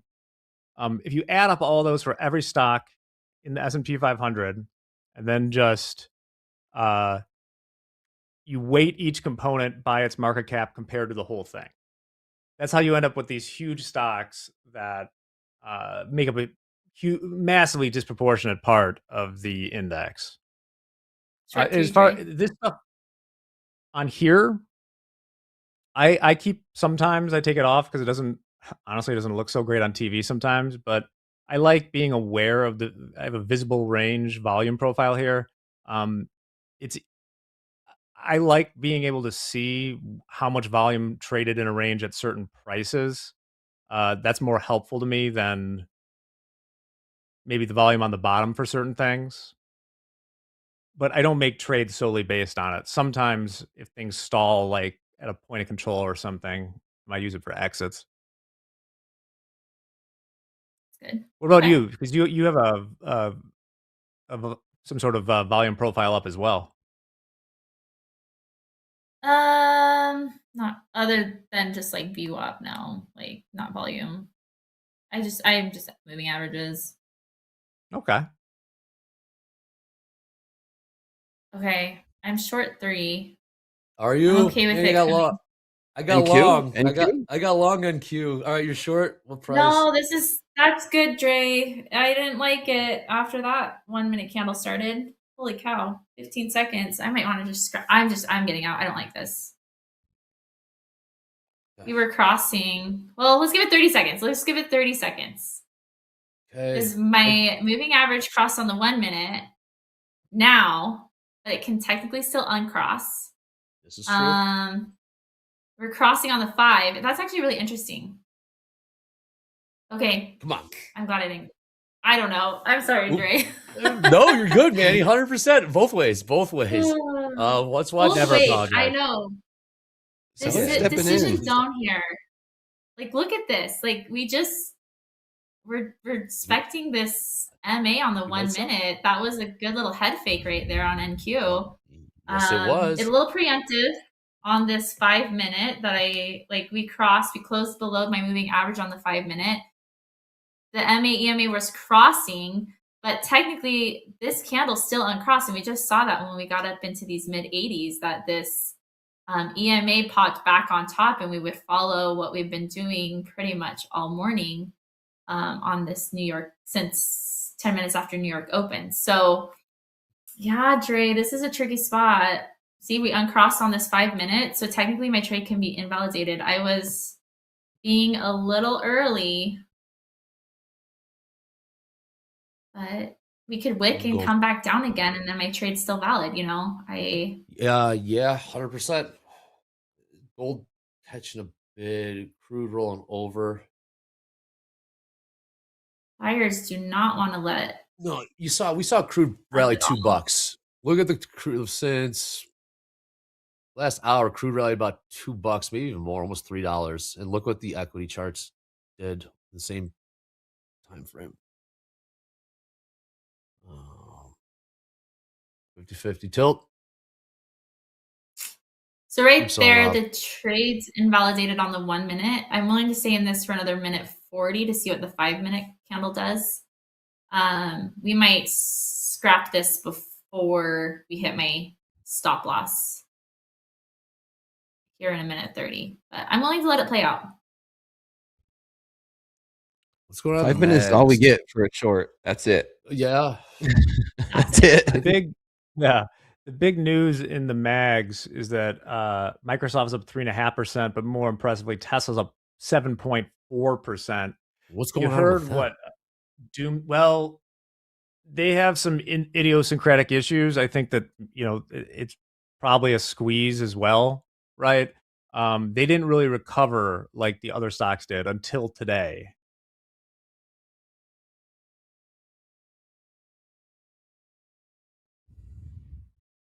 You still in, Mandy? I am. We have 42 seconds left on this 5 minute candle, and that will be the deciding factor. If we close below 80s, then I am okay being short, I think. I like to see what happens at the start of the next candle, but very interesting point right here. Sure is, Mandy, because it doesn't. bid, the conviction to mind hold the a bid is Not not. convinced. It's Yeah, not how it's it was. not. It's not how it was. All right, like literally, it's right here is like that decision zone for me as well. So markets. Where's this? Here's this new 5. New 5. Let's see what We it's printed on the line. I don't even know what to do. All right, they're back. I do not know what to do. We're gonna move my stop loss down to these 90s, accept that risk. We're coming at the top of the moving average on the 5-minute.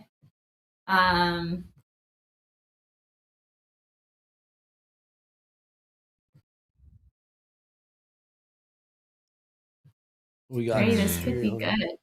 Good longs. Let's see. Yeah, well, see where they take this thing. It's not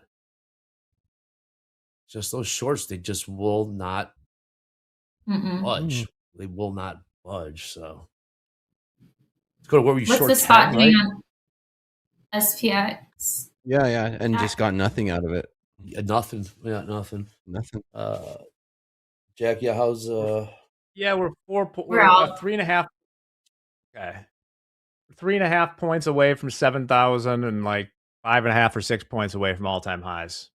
Roughly corresponds to this 70-40 level would be all-time highs. Great. I just bought more. Ceasefire. They're talking. Israel expects the ceasefire with Iran will be extended. Perhaps another 2 weeks. Yeah, I got volume long 3. Long 3 now. See where we get out of this thing. I want to to step in. There's there you room, go. Mandy. Great. There's That's room, great. Mandy. There's plenty of room. I know there is room. I just missed it. Why crude pop? Yeah, and Israel expects the ceasefire with Iran will be extended. Save Mandy into this. If I could get a pullback to 90s, I'm in. Crude's selling off 90s. Okay. Like 94s, I'd be okay with. Was that a new high? That was right. Which one? ES got a point and a half to go. NQ. Crude. We just missed NQ, new highs. Stolen out at right around the 200s. Last trade 20 session high 26,202. Just keep going. A morning. Wow, NQ. Just keep going. I know. BTFD, Dakota. I know. Yeah, I got cooked over You still here. got your napkin? What's that? You still have your napkin? This napkin? New highs. Yeah, I know. It reminds me of days like this. What am I doing? New highs. Terrible New highs. fill. I'm on. What price? It's a good fill now, Mandy. Right what price? We'll do session highs. 406s. Let's go to 40s, man. Why not? We're within 1 point of 7,000.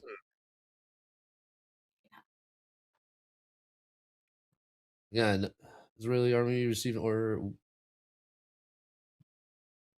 Israel expects the ceasefire with Iran will be extended. Seeing new session highs print in the NQ. That price would be 26,209. Oh my gosh. If I had just looked at the same 15-minute candle. Why's it got to be like this? Just have your finger over the flat and all button in case it's right. Seriously, what I do. It's holding bid. Yes, a tick away from printing new session highs. Shit, what was that? Oh, okay. I'm okay with a little pullback here. Why did I do that? I'd be okay with a pullback deck to 95s with a 1-minute candle close above 200. Wow. That's okay. That's still part of the trade plan. Here we go. There are my targets for my 4 contracts. Okay. ES keeps seeing some resistance at this these future at 70.37 half, Jack. I'm seeing 70.30. Yeah, SPX 7,000 / all-time highs. I mean, there's gonna be a little party here.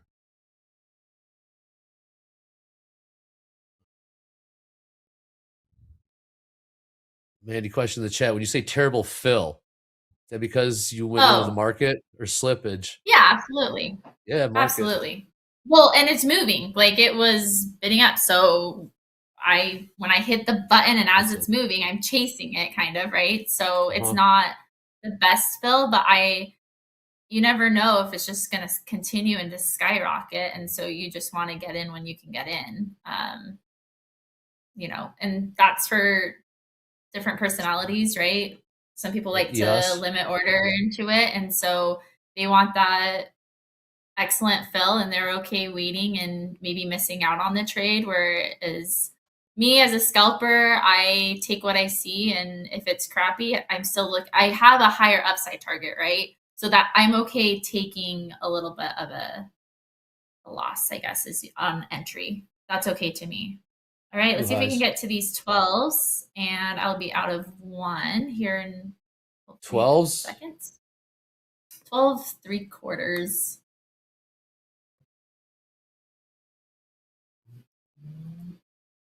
Yes. So close. Keeps butting up. Yes, keep butting up. Yeah, it's butting up against the 70-36 halves. We were close. I had 3/4. What are you long from? 4? 6. Long from 06? Okay. 6s. It's on bid. Tag my MA. Now we're bouncing again. Still really liking this setup. If I had just looked at my 15-minute, that would have kept me out of shorts. I should have just looked at my higher time frame chart. But we'll go back to the 5 minutes. You're in the money. Looking so good. Yep, we are. I'll let you know if any gold and crude starting to look what would be typically bullish for equities. I was a little early on that gold long. Oh yeah, gold is Okay, we're out of one. Second target would be 20-ish. Let me go look at the DOM, see if I see anything intriguing. What's intriguing is what's going on in the ES right now. They are not in the futures. There's a lot, like Jack is watching right now. There's pretty good resist. What do you got for volume profile at these 37 halves, Jack? Let me cut these lines. Is there a lot of size up there? Or... Here, let me. Oh shit! I mean, eventually, do you think they break through? Let's take a look here. ES. Yeah, too exceptional. Felt like there was more. 8 minutes here in fast markets. Click like, click subscribe. Ooh, me out of this. Yeah, or is this just a dip to buy? Look at that. Look at that. Unbelievable. Look at that. I'm talking the MQ. Stop the dip. All right, below 200s now. Is that a little support? bounce? I know. That's what I'm wondering too. Yeah.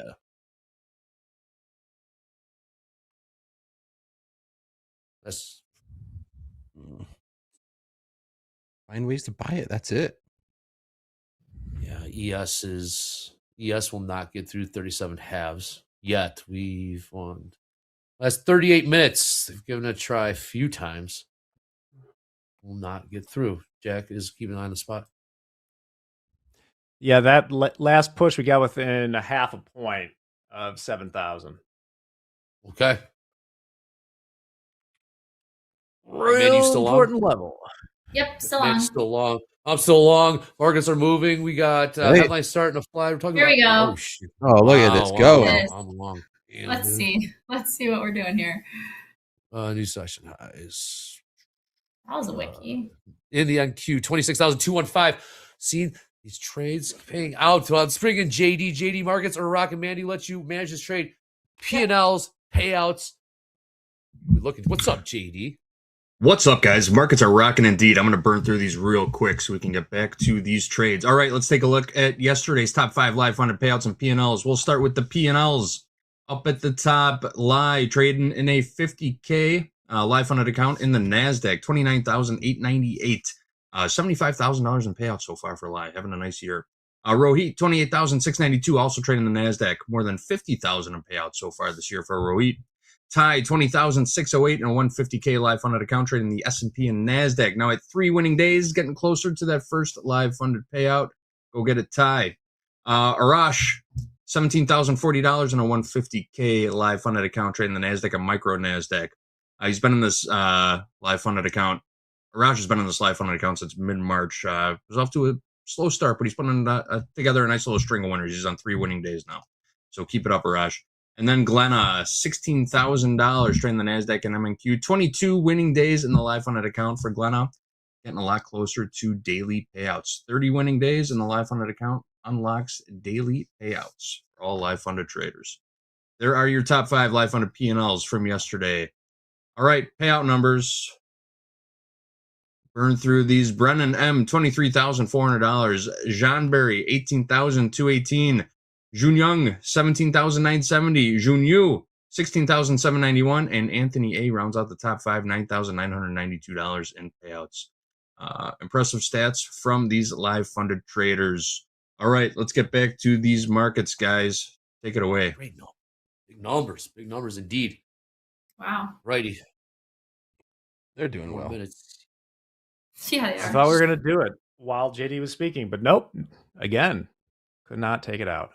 There is a wall up at 70.37.5 in the ES. Jack, can you explain it? Explain it to me in layman's terms. I don't understand. Why can't we get through a roll?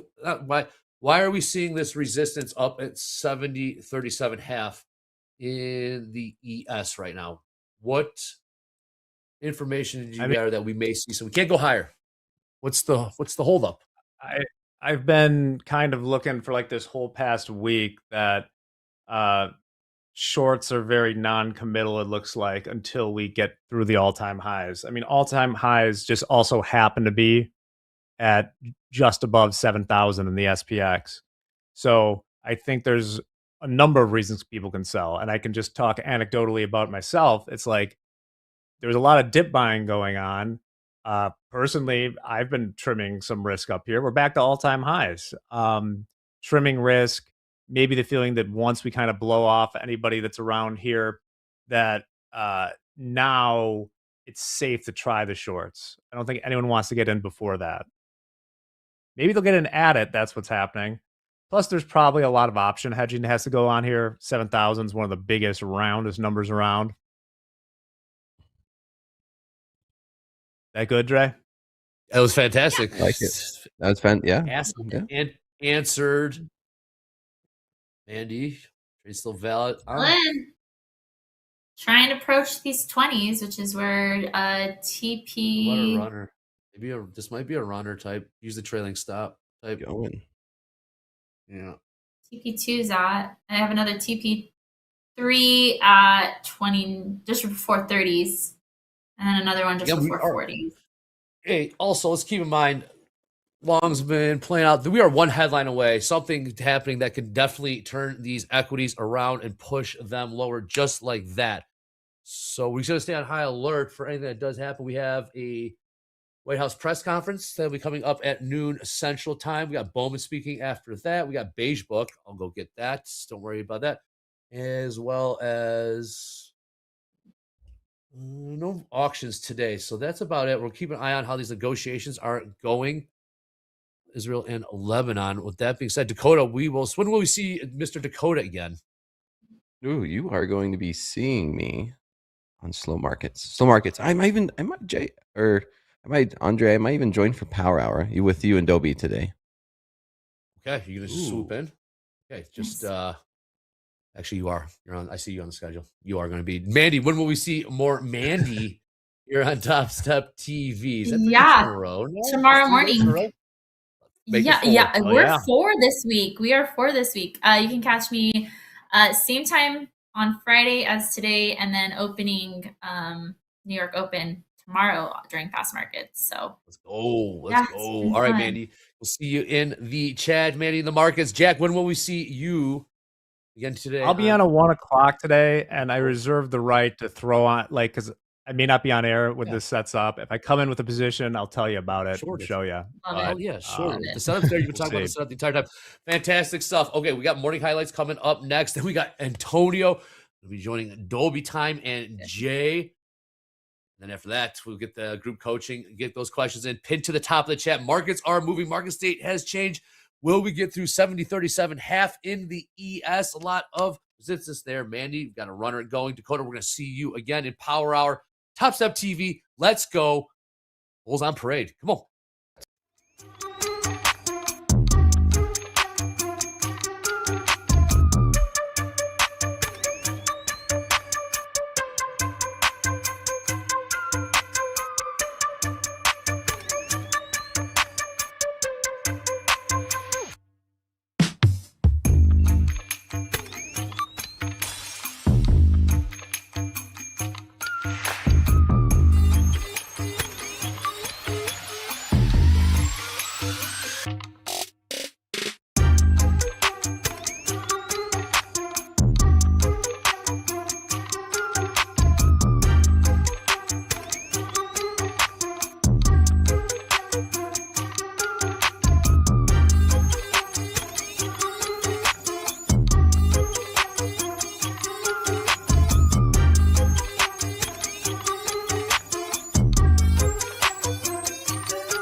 Hi, welcome to the morning highlights. Hopefully, you're having a great trading day.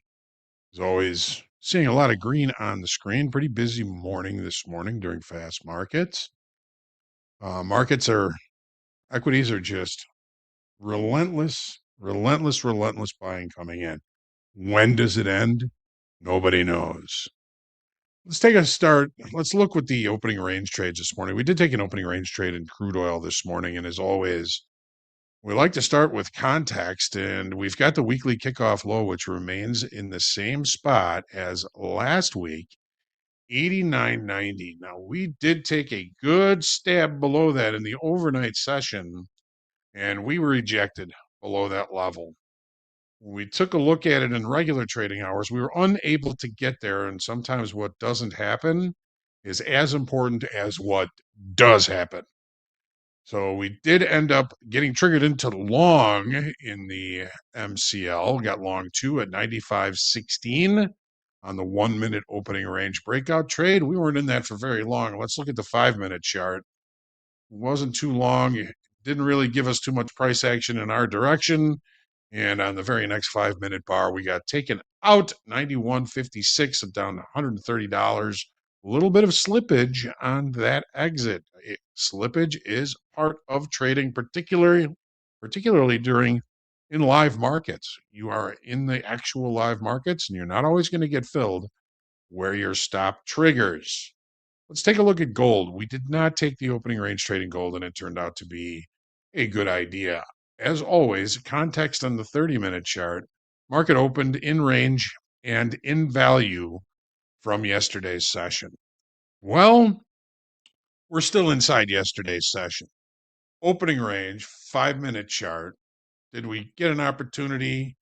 It took a long time for this market to even give us a trigger. We opted out of the trade. We didn't take the trade. We opted out of the trade. It took too long, wasn't offering any decent opportunities, no real price action. So we opted out of the trade. But we did have to Dakota looking for longs up here near the initial balance low, 48.30. Took about 10 points of risk on those and got out at about a 10-point loss. See a little bit of excess on the low here now, back to the initial balance low. Let's see if we can take this initial balance low out and see if maybe we can finally see some price action back to the upside. But again, what about the context? Well, where did we trade up to and reject above? Kind of the opposite of what we did in crude oil last night. It's 48.74's weekly kickoff high. We took a one good look above that level, rejecting and right back into range and value. So be patient. Look for good trade locations based on the current session range. E-mini S&Ps. Doom's trading a few S&Ps here this morning. Came in, and this red candle on the 5-minute chart just seemed a little bit scary, but the Doom stood in front of it. Well, one MES at 7,005, and it took a nice profit on those at 7,017 approximately. What are we looking at?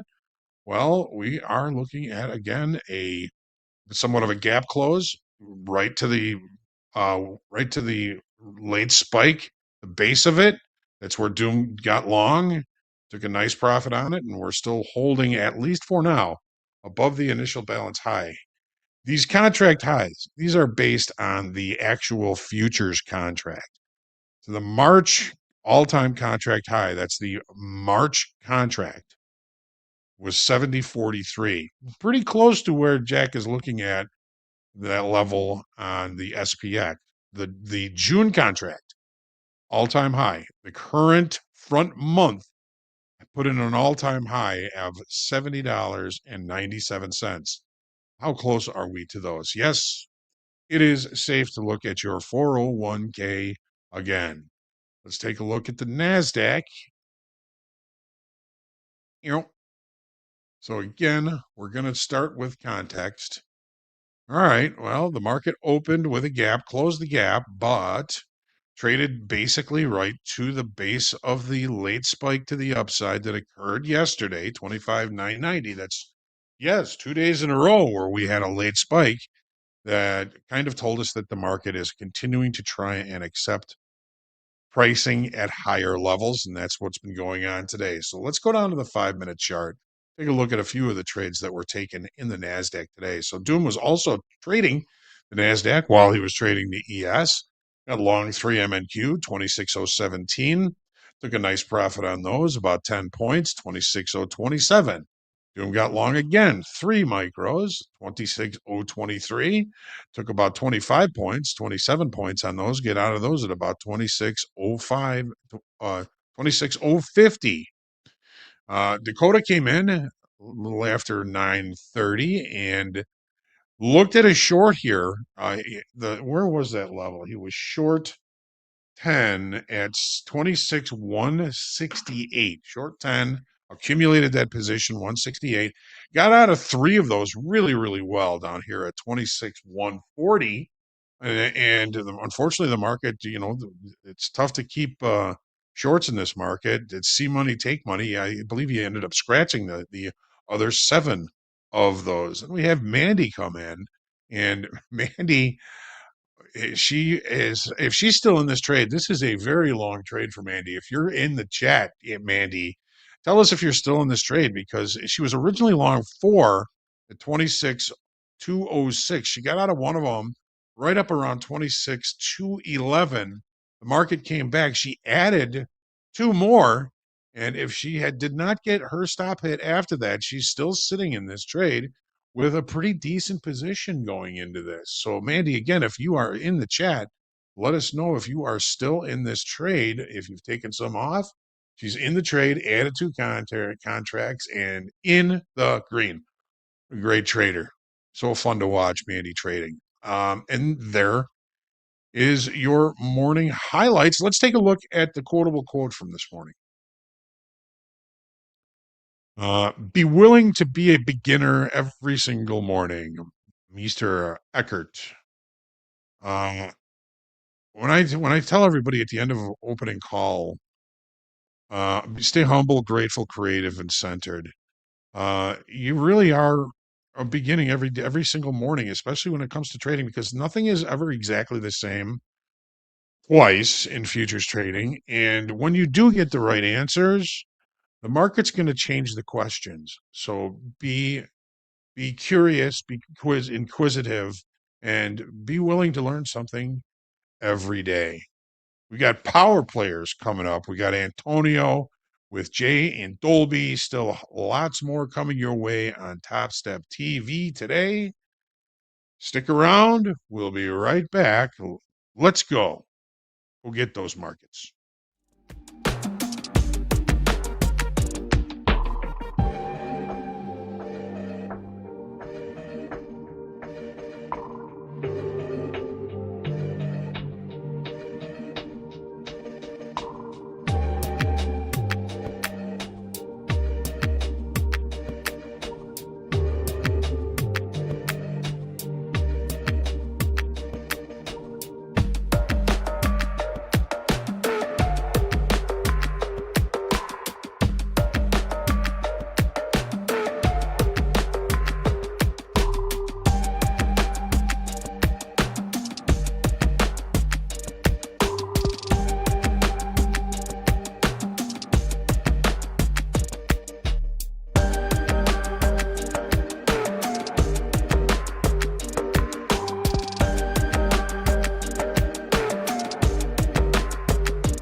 All right, welcome back to Topstep TV Power Player Edition. I'm Jay. To the far right, we got Dolby Time, and in the middle, Antonio. Antonio, how we doing today? Doing good. Took a little heat. Took a little heat this morning and last night. Took a little heat in the markets. That's all right. We're back here for Power Players. There's more opportunities for sure as we continue to see the NASDAQ make new highs of the day, 26,224 and a quarter. We'll talk about those trades, Antonio, and any potential opportunities that you're seeing in the markets. But Mr. Dolby Time, how are we doing today? Is there even a range that we could look at, Dolby? Over the last 2 days, these markets have just been grinding to the upside. I mean, we had a 4-hour range. If you want to rewind the clock back to 5 a.m. this morning, and the high of that was about 26,070s, and we've just been to the moon ever since then. But I'll box that out right here, and that was about this range. Low of like 25,940s, high of 26,070s, give or take. And since then, I mean, 1 hour broken out, 30-minute broken out, 15-minute broken out, 5-minute broken out, baby ranges on the 3-minute. This thing was just cruising to the upside. And then cruising a kind of a Dorito. I haven't said that word in a while. We tested those 92, almost 93s, and kind of just stuck in the middle. So I'd be interested in shorts in crude, considering we made a lower high. But this NASDAQ is wild. But Jay, I don't know what's going to happen. You know, when we come in at 11 o'clock, a lot of business has been conducted already. So yeah, what do we do here? Is there somebody going to give us a headline? Do we just range here? Does the market need to take a little bit of a break? We will find out. We got 45 minutes together here. We'll see if we can find some opportunities. If not, we'll find something to talk about. Antonio, what is going on with you as far as levels go? Any potential levels for a trade? Kind of just sitting and watching what the markets are doing right now. I'm not really watching too many levels. We're basically in BTFD mode. Yeah, pretty much. I mean, that's the meat and potatoes of it. I mean, it's been square business on BTFD for all week. This new highs of the day there in the NASDAQ 26,229.50, continuing to grind to the upside here. The NASDAQ's not even up 1% right now. What? You're right. Yeah, that doesn't make any not even sense, up 1% man. right now. 0.89%. There is still more room. We're still about 2.5% off the all-time high there in the futures contract. The S&P a lot closer. A lot closer there in the S&P. We're about just over 0.75% off this 70.93 level here. Made a high of the day, 70.37.50. Like Antonio just said, it's by the dip mode. Okay, so if it's by the dip mode, what type of dip are we looking for in the NASDAQ that's suitable maybe to get in long here? We just missed 2 of them, so we gotta wait for another one now. Oh shit, 2 already? We missed 2. The segment just started. Well, yeah, I mean, I'm looking here on my charts. We missed this one here, about 190 area, and then there was another one just around the 212s, which was, I think that was Mandy's target from last session. Shout out to Mandy, for sure. Great trader. But yeah, we What I'm missed seeing those here in 2 the dips. yeah, they're like 30 point pullbacks before we continue higher. Looks like the vibe that the NASDAQ is on right now. 30 points. And it's not giving you any type of any type of leeway to make your decision. So if you're not gonna buy the dip, then just sit. You were saying you want to see if you can get long? New highs, NASDAQ. See ya. Yep. See ya. I mean, if we can find Nice. some S&P range, as well. you know, to hop in. We've had some good ranges on like the 1 minute and 3 minute, and that's about all you're really getting. Like really clean stair step Right. patterns to the side. You just got to kind of have that conviction. But I mean, yeah, support become resistance has worked a couple times. Nice little stair step pattern there. We missed this micro S&P trade. It played out perfect. Like crude shorts. New highs, S&P. I mean, look at this thing. Continuing to grind higher. Not a range insight. Nope. Not a range insight. We'll look to crude though. Maybe we can find some a short in crude. Average pullback here in the NASDAQ. In the S&P right now is about 7 to 8 points. It's about all you're going to get if you're shorting this market right now. John Ross in the chat says ES could sell off 60 points at any moment. Well, you let me know when that moment comes, John Ross, because right now this is grinding to the upside. Shout out to Top Trade, who's always in the chat in the morning saying we're going to get a limit down day. It's going to happen eventually. It's going to happen eventually. Could be years, but it could happen. I think I want to grab a short scalp from these 70-40s to these 70-50s on the ES. Okay. Just a short scalp. 70-40 new high of the day there. Yeah, we just got into that range, Jay. We were just talking about that in the green room. We're in the kind of wick land around these like 26,240 or sorry, 26,211, not 11s. What am I looking at? 26,261s. Got a lot of wicks up there with lower highs, and that kind of gets us into that like between 26,260, 26,340, give or take. Maybe some shorts come in. But we are way up there right now. Way up there. Yes, we are. Did the SPX just make new all-time highs? Let's see. No, we're close. We are close. I'm just zooming in here. SPX all-time high is 7,228. The high of the day so far is 7,176. So we're about 50 cents off an all-time high there in the SPX. I like this. I kind of like this short you got going on here. Potential cheap short. Antonio, did you take that short? No, I'm long. Oh, you're long. Sorry. Trying to grab those. Okay. 10 little, long, just a little scalp. What price you get there?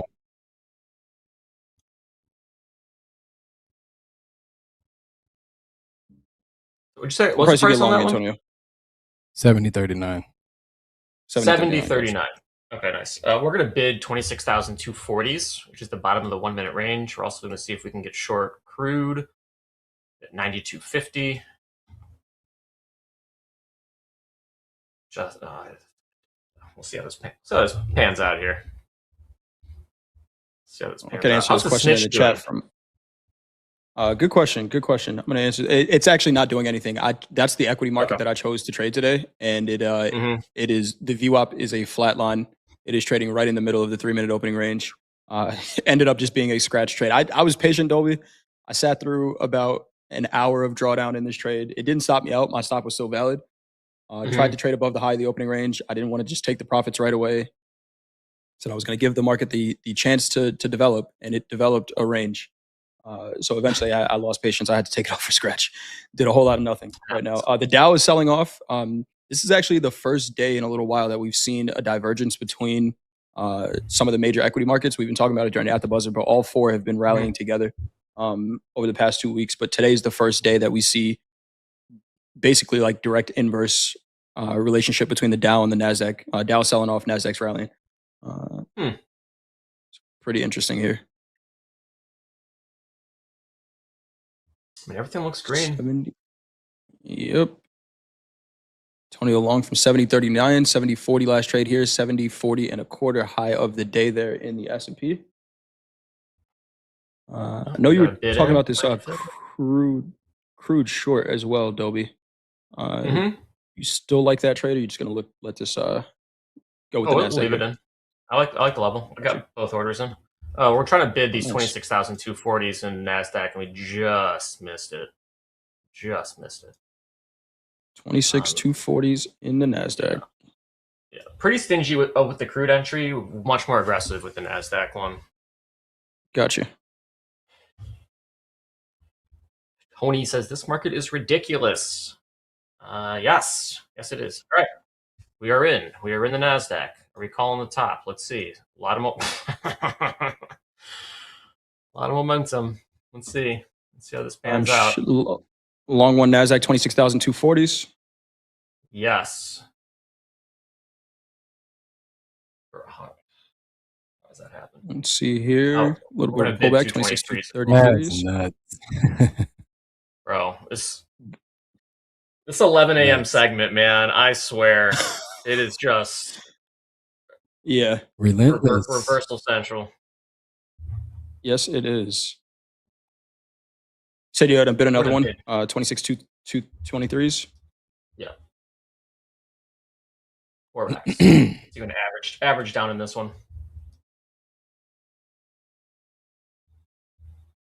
I don't know. 36,231 last trade here. Like Cayman trades, you got to understand that like when you're in fast markets, you're catching this massive rally for like 2 hours, and then you come in fresh at 11, and it's like an entirely different market state. Yeah, it's over. It really entirely different market state. So you have to have the conviction to reverse a 300-point move or something.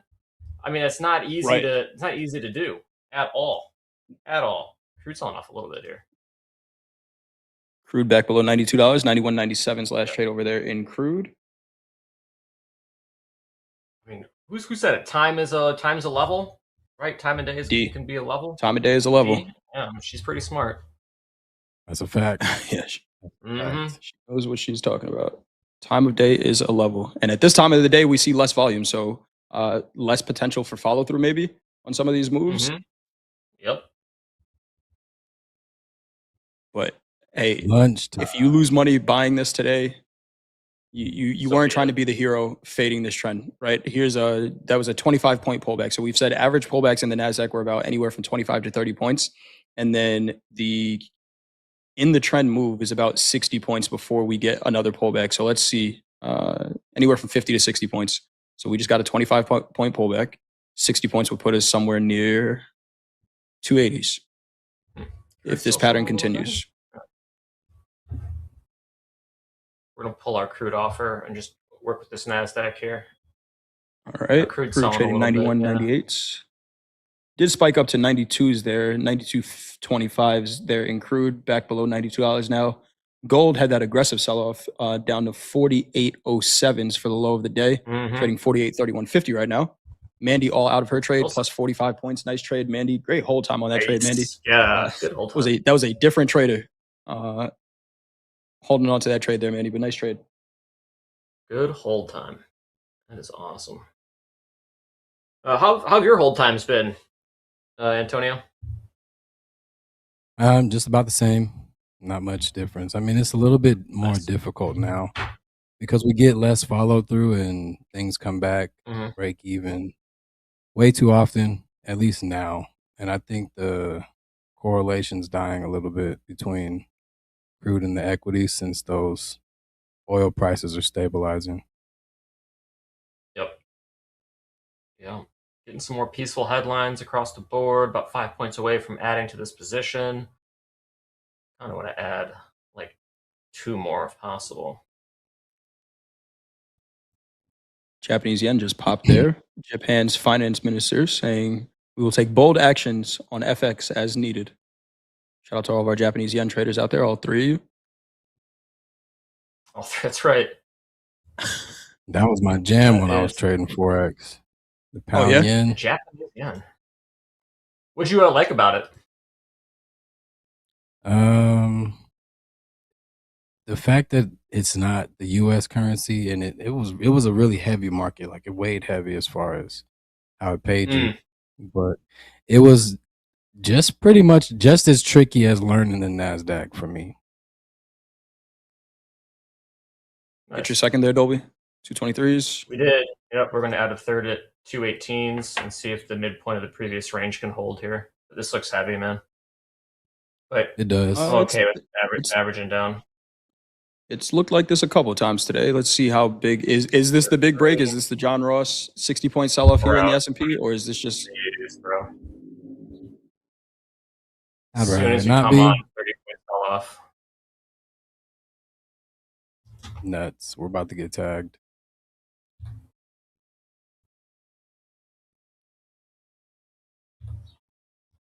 Yeah, John which Ross is is not yet kind of funny soon. too, man. Crude selling. The NASDAQ is also selling. Yeah, I think that correlation's dying for real, because the oil prices stabilized on that huge sell-off back to the week open gap and below. We out. Yeah. Is this a pullback, or are they actually selling this here? 26,205s. Sheesh. All right, looking a little different here. Yeah, feels a little bit different too. I mean, we got to those 26,260s, land of the wicks, and it might just be profit taking. So maybe we have to get a little bigger of a pullback here. 26,200s the same market for a fast now. market. Not the same market. No, it's not. For a fast market. It's not even close. Let's see, 50 points off the high there. 50 points off. What are the odds? Dude, it's been like this for a minute, man. It's been like this for a minute. What are the odds? Antonio, are you still long here? No, we got tagged. You got tagged. Gotcha. Flat there. Taking a look at the tilt, 50-50 across the board. 58% long the ES, 71% long gold, which is trading 48.3250. Average price over there, 48.36, so a little underwater.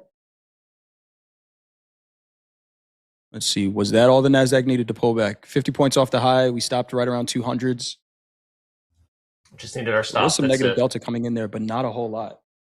Not a whole lot. I'm looking at a 15-minute candle. 2 15-minute candles. That was only negative 100 delta. So not super aggressive. Maybe some profit taking like chat was saying, but the president is not speaking right now. Yeah, he's been kind of quiet this week, actually. Here. Nothing crazy. Maybe his PR team told him to calm down after he's posting pictures of himself as Jesus on Twitter. It's like, you gotta. Yeah. Someone take the mouse away from this guy. He's I don't think he's running the account. I don't think he's doing some it. White House intern just posted AI images. I think this one's gonna hit pretty good. We'll run it, see what I've happens. had visions of taking a tenderizer to the knuckles. Yeah. Look at this sell right off, now. man. Says Patrick Kirby. Let's get a little let's get a vibe check in the chat. How is everybody doing? Who's in this short right now? Brave trade, shorting this upward trending market, but at some point it is going to turn around. NASDAQ up 0.76% on the day, seeing a little bit more selling coming in here, 26,191s. I know Jack was talking about essentially shorting the S&P as we got up here.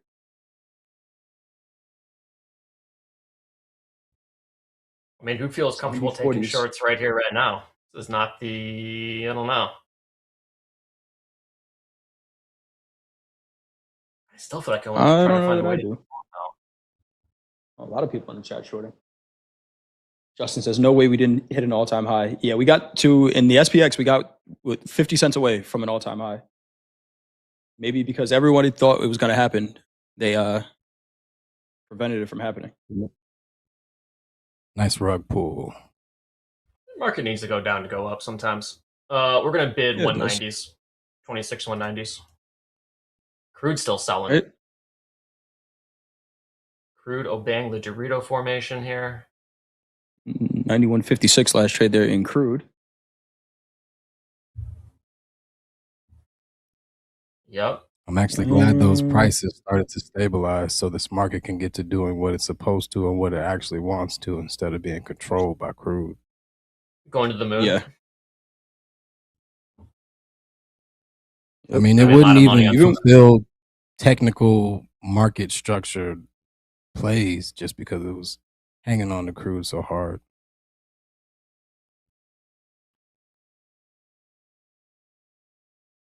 Comment here from Joel Gonzalez says, I'm up today. A quick note, trading with size can be a problem, but trading outside of your strategy is worse. I agree. That's a fact.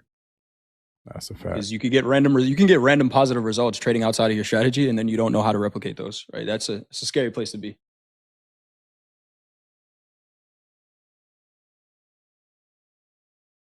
Scary place to be. Let's see if the NASDAQ's going to try to hold these 200. I don't know if that was real selling coming in there. I might have just been profit taking. It may not have been. It doesn't look like it was too much conviction, but that was a nice sell. It was. Yeah. I mean, what? Delta in the NASDAQ so positive for the day. Again, from that high, we only see negative 100 delta. So let's see Buyers here. feel comfortable coming back in here on lows. Right. Delta in the S&P is negative, increasingly negative as price continues to trade higher. And right back up. We were liquidity. Cajun in the chat says, setting up shorts to get squoze again. The squozen one. Who's the squozen one in the chat? The squozen one. Looking to get in short here. I am liquidity. I am profit. Nope. I am liquidity. We find a way to short crude. Just be on the lows. Crude 91.45s last trade here. Crude coming back to that price that we were talking about during the opening call, 91.15s to 30s. That range, that's the range we were saying we want to be short below it, long above it. We're coming right back into that right now. Was a decent long once crude started to pick a direction for the day, and we saw some volume trade above those 30s. Pretty nice move up to $93, but now we're back at 91.45s here. Yeah, I mean, crude's one of those markets where it can establish a pretty wide range, and it has no issue going back and forth between it, even if it's like $2 or $3. I think that can catch some people off guard. So if you have like a wide volume profile, I mean, it has no problem going from the low to the high, back up and down again. That's what caught me this morning. Yeah, I was just doing that last night. Mm-hmm. Like, there's no way it can do $1 up and $1 down. It's like, well, I just did. Do it again. It just requires a lot of patience. See. What was that, chat? A 70-point pullback. That is the largest pullback we've seen in the NASDAQ in like 3 days. Right on time, Jay. Right on generational time. buying. Generational buying opportunity. Yep. We love trading. Crude's still selling a little bit. Getting back to where I was playing with it this morning. We're on those 91.40s, 91 evens. Still got our bid in here at 26.190. See if we can get a 15-point pullback. Chat saying YM longs look good. All right, I'm going to replace my gold chart with a YM chart. Gold's not doing too much right now. I did take a gold short earlier, but now it's imbalance after whatever that selling was. So, the Dow's on its lows, pretty close to its lows of the day. If it's going to catch up to everything else, there is a lot of room up there. Who said that? Ali in the chat. Oh, look at this. The elevated life, I can guarantee you're probably one of the only traders with that type of day today. Up 4K trading the Russell range today. Nice job. Sheesh. Let's go. It is definitely in a Lord. range. A lot of back and forth in that market. Oh yeah. Oh wow. Just some nice lower highs. Nice little base there too. That is clean. That's a clean looking chart. Yeah, it is. I've been reading a book that Coach Paul suggested to me from Peter What's it called? Stoudemire, and it is called 141 Jackson Boulevard. And Oh, cool.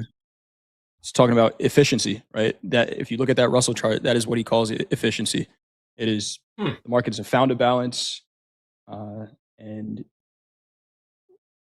you know, I think there's some concepts out there that people trade right now that agree with that, right? The market Uh-oh. trades from inefficiency to efficiency. What's going on, Antonio? Seeing a little selling coming in What are here. we owing?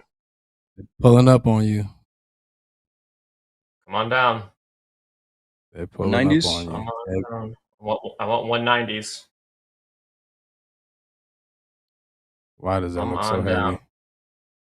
I don't. Who knows? That just looks diabolically heavy. Filled. All right, we're in. We are Filled in. 190s. Oh, come on, NASDAQ. Puke. It's gonna puke. Goodness gracious. I I'm hope it just- doesn't. Dolby.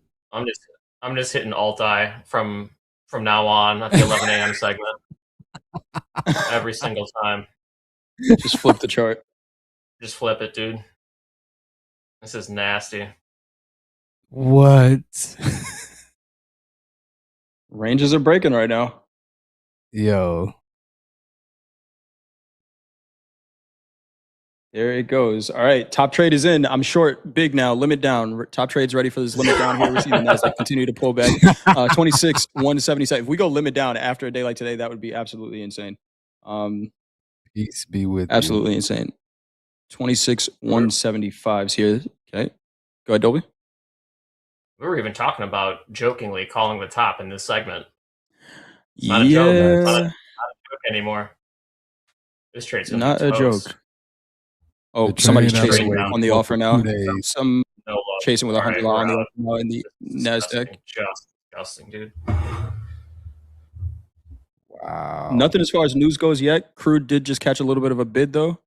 26,126 is the regular trading hour VWAP here in the NASDAQ. Maybe the roads, markets are going to the roads here. Okay, that's some real selling now. We Yeah, just wheel this one. Goodness. To wheel it. So if you do, those 126s would be my target. That's that regular trading hour VWAP. All right. And then we got overnight at 78s. Who's talking about those shorts in the chat? Hopefully you took them. John Ross, is this a 60-point move? What are we at right now? We're at 15. We're a quarter of the way there. That's just What is a happening? nasty sell. Selling coming in here. Again, no headlines. Wait No for headlines it, right now. wait Just for it, markets wait moving. for it.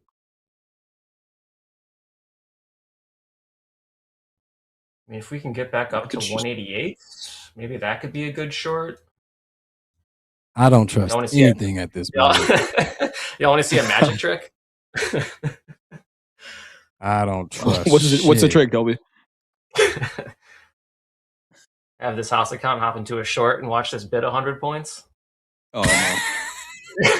You got to do the reverse psychology on yourself. Okay, so that was a 100-point I'll pullback. take. That's the biggest pullback that we've seen 100 points. so far. 100 points from the high. Crazy work. There was some negative Crazy delta in work. that move there. Definitely some real selling coming in there, right? We saw it initially off the highs. I'm looking at 15-minute candles. The 15-minute candle that started at 11:15 Central was only negative 41 delta. This one, negative 350 in the NASDAQ. So somebody is actively selling this. Are they selling it because they're getting short? Are they selling because they're taking profits? At some point, when the market's up, 300 points or 400 points from the low, you would think you take some profits. I mean, profit And taking who's makes sense to smarter? me. Who's smarter, the person taking the shorts or the person taking profits? That's a good question. That's a good question. Who's smarter? This thing just come I would up. say the person taking the profits because they've already been in this trade. Yeah, and they better have a stopping profit. So right. All right, we're going to offer 188. Right. Scott says the person making money is the smartest one. Yeah. Whoever's making money. That is exactly right. Whoever's making money. Whoever's making money, whoever's having fun. I'm having fun. I'm just not making money. They hang out with some cool people. This is great. Yeah, they smoked those longs. Yep. I mean, had the line drawn right there. Just didn't follow the line on the chart. You're right. This does feel heavy. It feels like there's a vibe shift. Yeah, that was like giving a Marlboro short to a pirate. Hold on, explain that one. Yeah, wait on. Pirates, explain that drinkers one. and smokers. That one went right over my head. Pirates, they smoke, but they smoke cigars and stuff. You give them that little baby cigarette, it's gonna be gone quick. Got you. Like one puff. Yep. Brock Bledsoe says this is the first bearish structure in 3 days. What time frame are you looking at, Brock? I can see it on the 15-minute. These are definitely the most aggressive 15-minute candles we've seen. Okay, now somebody's on the bid here in the NASDAQ. Are they just getting out? 26,148 on the bid. About 100 lot that just got filled. Crazy thing about it is I have this thing that I've learned that we sell on Wednesdays. It doesn't always happen, but it happens a lot. It happens a lot. This market specifically. So if it's setting up to go shorter for the rest of the day, I'm not surprised whatsoever. But waiting for that to happen, it's hard to call it. Yeah. I mean, did kind of do it at a round number level there, 26,250s in the NASDAQ. I call that a minor psychological level, right? It's not ending in zeros, but those 250s up there.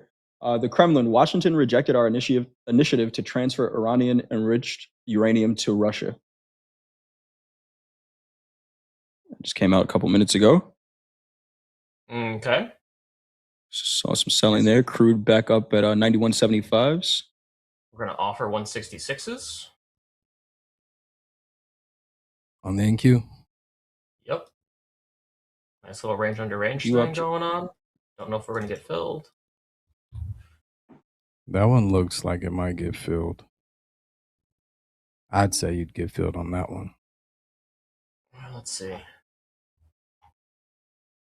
Already sold off 100 points. Why not 100 points more? I mean, we're not, like Jay said earlier, we're only up like, what, 0.5%? That's not a lot. I mean, it feels like would it be crazy to see these markets go red on the day? Ooh, Jay, that would be chat. Are we going red on the day? Yes or no? Just a hypothesis. Are we going to go red on the day? NASDAQ's up 0.5% right now. The S&P up just 0.3%. Oh, just over 0.25%. We got 3 hours left in this trading day. And we're seeing some selling coming in here. Could get interesting. View up George along from 48.27s in gold here. Nice. Delusional? I like these shorts because they're changing the state of delivery. It's not long. Okay. Like how do you, they're breaking how do you see that? this entire trend line. And it's getting heavy. So if they can retest, I like your 160s for a retest. Nothing higher than 200. Here's that full session. Here's that regular trading hour VWAP in the NASDAQ 125s. We're about to only be up 0.49%. Yep. The S&P, where's that regular trading hour? We're below regular trading hour VWAP in the S&P here. 70.25 is that price. I'd be looking for the NQ to follow then. Yeah, we're going to offer 153s. I just feel like this market is just chasing these down here now. Yeah, I'd love to see an actual setup to go toward this drawn liquidity to the low side. This wasn't even a setup. This is just, it just started dumping. Amjao in the chat says, look at the green daily candles. Yeah, we had 10 out of the last 11 trading days were all green, right? So is this a healthy pullback in the markets right now? Again, we're still up, right? If today ends right now, this is still a green day. But at some point, you would think there's maybe some type of healthy pullback coming into these markets. Nice 20-point bounce there off of that. Nice 20-point bounce there. Everybody flat right now, right? We're offering 153s. All right, Dolby offering 153s. Let's get to the quick news break really quick here. Let's take a closer look at the U.S. naval blockade of Iranian ports and the broader security picture. Martin Kelly, head of advisory at EOS Marine, explains how the U.S. blockade has effectively halted Iran's sea trade without any physical implementation. Let's take a listen. Is not to restrict vessels transiting the Strait of Hormuz. It's to restrict Iranian maritime trade, primarily oil trade, in response to Iran effectively closing the Strait of Hormuz. And so this blockade applies to any ship, tanker, cargo, container, which is called an Iranian port since Monday, 13th of April at 10 a.m. Eastern time, regardless of who owns the vessel, the flag, or the vessel type. And so we've not actually seen any physical enforcement of the blockade by the US interdicting ships that have breached the blockade. Several ships which have called at Iranian ports were contacted by the US and were forced to reverse their course to the port that they came from. And I think CENTCOM said there were 6, and many of these were visible in open source sources. The one that springs to mind is Rich Starry, which everybody saw heading out of the Strait of Hormuz, and they just abruptly changed course and returned to Keshem, where she currently remains. And so, in summary, I think while there's been no physical implementation of the blockade, it is effective in the sense that Iranian maritime trade is restricted. But now we must consider what Iran might do in response to this.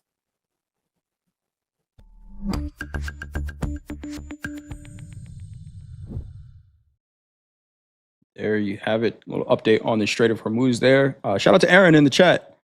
Aaron, let us know what trade you're in right now. Welcome to the show where we talk about trading and also place some trades. We had Antonio and Dolby place a trade as well, but let us know what trade you're in or which one you think we should be looking at here. We're seeing the NASDAQ catch a bid short off two. Of that regular trade view op 126 is short 2 right now, 26,162 last trade. Oh yeah, Dan Emmons. You heard me call that out, Dan Emmons, that regular trading hour view up. That would have been the target for shorts, but this is still an uptrending market right now. Let's see. Okay. But, what's your average here, Dolby? 159.75, short 2. We're gonna try to take one at 126, then leave a runner for like 26,060s. Short from 159s. We had a nice little dip down there once we got filled in that second one. Yeah. Let's see if we can get a 15-minute candle close below this regular trading hour view up 126s. This could be a nice one here. Again, there's still a lot of time left in this trading day. We got a White House press briefing starting right now as well. We'll take that. Let's go here, Dolby. Wilson Mama, my VWAP is regular trading hours only. So from 9:30 Eastern time. That's the one I'm looking at right now. All right. We're gonna 10% one of those. So we're gonna just let this run to the downside here. Look at our entry now. Let it cook. Let it cook. Let it cook. Keep that open close, baby. Keeping it closed. Let this cake bake. No touching. Let it cook, Dolby. Looking for a break of all that trading too while you're talking. That is a skill. That is a skill if I've ever seen one. 26,127's last trade here in the NASDAQ. We are now about 130 points off the highs of the day. Gold selling off a little bit here as well. 48.24's last trade in gold. The S&P under those 60 points, John Ross. I'm holding you to it, John Ross. We're 20 points off the high. We're gonna go in the money plus $20 here on this one.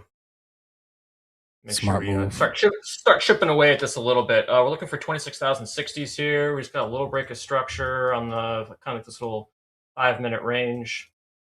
We can sustain price below these 120s. I think we'll be in good shape. Just want to make sure we get some profit here and chip away some of our mental capital back. And Rich, if you place enough trades, you'll get a banger. I wish we did this the first time. All right. The key was Dolby, and you called it. That's intuition, right? We got in the green room. You said, you know how I could call the high, buying one here. That there's something to that. It's hard to fade yourself, but you saw something up there. Saw something. Oh wow, it's time is almost already over here. That went quick. Reminder to everyone, we have group coaching coming up after this. The form is pinned to the top of the chat. You can get your questions in there. Group coaching today, we got JD, Hoop, and D. Make sure you get your questions in. Seeing some selling here in the NASDAQ. So Dolby, you short one right now? Short one at 26,166 quarter. Ooh, look at that. It's right at the high of that 15-minute candle there. Okay. Yeah, perfect. That's how you feeling today, Dolby. That's how you feel today. Now I'm feeling high that way. Why not? Yeah, right. Seeing some of this positive delta in the NASDAQ pair back. So there is some more selling coming in here. Yeah, I mean, so what we're looking for here is we established that that range before we broke out. I just want to see if we can get down to the top of it. So that's kind of the target, 26,006.5. Just see if it can go down. So delta in the ES now for regular trading hours, negative 5,100. Sellers cannot drop the ball here. If they do, then we might get that run to all-time highs. Because now they're aggressively trying to sell this. Probably some profit taking included in that. But if these are shorts trying to gain traction of this market, if they drop the ball, this could be the fuel for the rally to the upside. We'll see. A lot of trading day left to go here. Antonio, flat right now. Are you going to continue to trade for the rest of the day, Antonio, or are you going to call it a day here? I'm not sure just yet. Just need to see something print clean. I mean, that was a clean short for Dolby. I like that entry on that one. But I haven't seen nothing print clean for me yet. So wait for the clean setups. Crude not doing too much right now. Gold 48.24's last trade over there in gold. In about 5 minutes, we do have a White House press briefing coming up. So we'll bring you any market. Oh my God. Look at this trade. Let's go. Come on. Let's go. Look at this trade. Can we go red on the day? Thank you. Dude, that would be what's settlement right now? What is settlement in the NASDAQ is 25,996.75. And as we continue to get here, does that 26,000 start to act as a magnet? We will see. Like Hoke says, as the market turns, get under 100 here. Things could get interesting in the NASDAQ. Really nice trade you got going on here, Dolby. Way to not stick to a bias. Flexible bias, took a couple trades, took the long, didn't work out. Tried it again, didn't work out. Tried the short, and it balances itself out. The key to this game is making sure you have an account to continue to trade and take advantage of opportunities. We don't get to choose which one of our trades are going to be winners and which one are going to be losers. We can manage our risk along the way. Keep us up to date on this trade, Dolby time. Will do. And we are going to go into a break here. Again, at the top of the hour, we got group coaching, JD, Hoop, Deanna. We also have a White House press briefing that could potentially move these markets around. If you haven't done so already, do us a favor, hit that thumbs up button. We appreciate you all being here, each and every single one of you, making it part of your day to join us here at Topstep TV. Group coaching coming up next. Let's go.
Good afternoon, friends and traders. Welcome back to Topstep TV. It is 12:04 in the afternoon Central Time, which means it's time for group coaching. I'm JD, you know Deanna in the middle, and Coach Hoop over there on the right side. Good afternoon, everybody. How we doing? Deanna, what's going on with you today? What's happening in the markets? Yeah, so I traded a bit of Asia last night, did a scratch trade during London, trying along now on crude oil, but with the press secretary about to speak, I don't know how that's going to go. But the idea is here that crude oil is getting a little bit too late on the day to do statistically correct failed auctions that rotate fully. So the only thing that I can do is to stick to what I know is true. We have VWAP right here, and even though it's pretty flat as a pancake, there are some options levels that have acted kind of as a pivot earlier in the day. So basically, I'm thinking maybe a bit of upside crude, even though I hate being long crude, but I'm just not seeing further shorts here. So it's difficult. It's very difficult. But yeah, we'll see what happens. Couple micros, so not a huge amount of risk. If I get smacked on the face, so be it. But that's all I'm saying right now. So it's up Fair enough. It's up to Carolyn. Looking like pretty sideways price action in the crude market for the last, I don't know, 40 minutes or so. Yeah. So yeah. We'll keep an eye on that.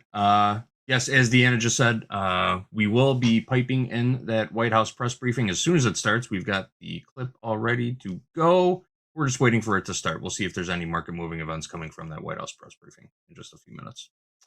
All right, Hoop, what's happening in your world? What are you trading today? I know you like to mix it up a bit.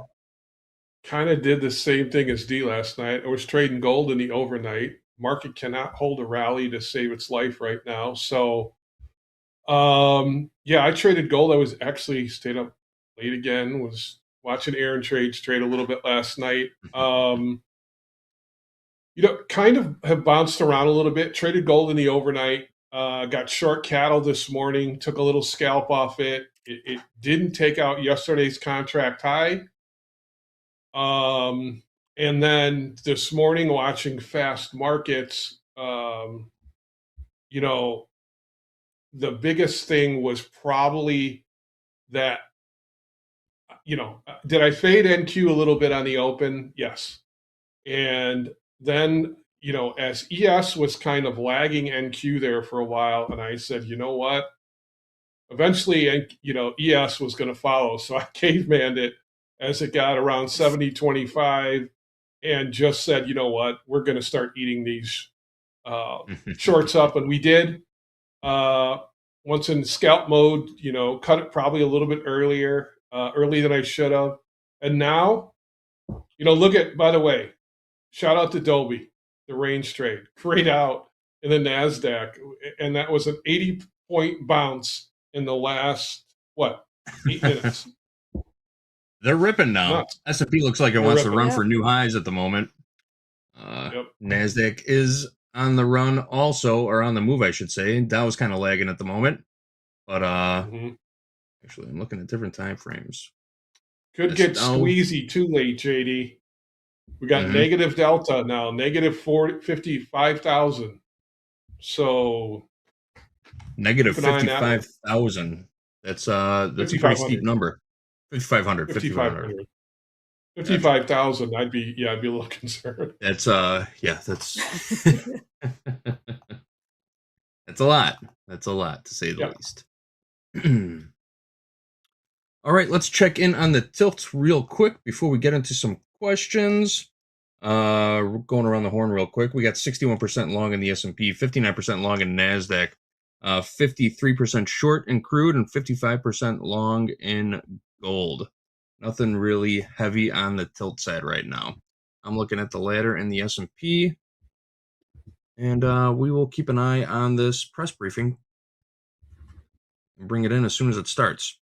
But until then, we got some questions from our friends in the chat. That form is actually still pinned to the top of the chat right now. If you have a question for us here on Group Coaching, grab that form, fill it out, click Submit, and we will do our best to get to it. on this segment. Answer your questions live here on Topstep TV. All right. First question. Interesting one from Nikunj. Says, is there any specific time that a market reacts apart from news and the open and close? Now, Deanna, I know that you have studied different time periods of market movement in multiple markets. So let's start with you and break this down a little bit. What are some times of day where you can expect movement in specific markets other than the open and close and when a piece of news hits the market? Yeah, there is a Question make time of sense? day that, yeah, absolutely. Yeah. There is a time of day around 9 a.m. Central where some Forex option expiries happen. That tends to be the decision point for either the highest volume exhaustion bar of some sort, or maybe even a breakout, depends on the context. So outside of the open and close, including like settlement times of various exchanges, that will be the time of day when you can expect quite a bit of movement. And today, let's see on crude oil, you can see that happening. So in my time frame, that's after 3 p.m. So you can see that they kind of tried to go lower, but then after 3 p.m. my time, that's 9:30 a.m. Central, it went massively higher. So what's that? I call that the post NY cut reversal. Now, granted, I was asleep for this today because I took a little nap, so I missed that. But yeah, so you can expect in this context, because it's a little bit range bound in crude oil, so, you know, naturally the reversal should be looked at to the opposite side. And that's what you see here. And you can see the size of that move. It's pretty significant. It basically retraced all of the initial balance and then some, and then didn't really advance much further. And the volume that followed was right now pretty much the highest volume on the day. And that's exactly it. So outside of the NY cut, there's obviously the Asia exchanges. So that will fall more under the open and close. But yeah, so post NY cut would be one other time of day that I would consider looking at some setups, and I do. I've done Very a lot good. of Very looking. good. Hoop, in your experience, you've been around for a while too. Do you remember the old days where institutional investors would come in and do their business at the top? You'd see liquidity injections in the market at the top and bottom of the hour. You know, like 10 o'clock Central Time, 10:30 Central Time, 11:30. Do you ever notice that anymore? Does that still happen in specific markets? I think in ag markets, like when, like if you look when the hog and cattle market's been pretty stuck the last week or so, but typically when that cash gets updated, you know, basically a couple hours removed, typically, usually you'll see, and Jay and I talked about in the past when cattle was flying pretty good, when that cash gets updated, and typically that would have been cattle wise about 10, 15 minutes ago. Yeah, in the ag markets, I think when you see those midday, you know, cash updates, you usually will see a pop. You know, you and I have always talked about in about, you know, 12 minutes here, you're going to get COMEX settle, right? And then, you know, in another hour, you get Crude settle. Once again, JD, you said it, you know, the market, you know, I know those are old levels. When the bell rang and the pit opened or the pit closed, the market still respects those. So because once again, especially settle, you know, it's where positions and equities are going to be based off of at the end of the day. So the two that, you know, and Dee and I talk about the COMEX cut a lot. Sometimes it's a reversal. Sometimes it does nothing. It's just in trading, is being aware of it. So, but, you know, Dee, you know, we say it all the time. Time is a level, and it's just got to be careful. It's relevant to the market you trade. The ags trade in such a small time frame, JD. You know that That kind of midday in between that session is typically where you might see some follow through or some reversal. Yep. That's why it's important to know those old school pit trading hours, the regular trading hours, and their settlement times. Because institutional traders still do those business. They still respect those hours, just like Coop said. They're different across markets also. So products like gold and silver and fixed income treasuries, 30-year, 10-year, 5-year, 2-year. The regular trading hours open for those markets is 7:20 a.m. Central Time. Currency also, currency futures, 7:20 a.m. Central Time, and they close at 2:00 p.m. Central Time. So you'll see liquidity injections around those times, not just the actual open of the market and the close of the market. They also have different settlement times also, right? So crude oil settles for the day. The settlement price for crude oil is established at 1:30 p.m. Central Time.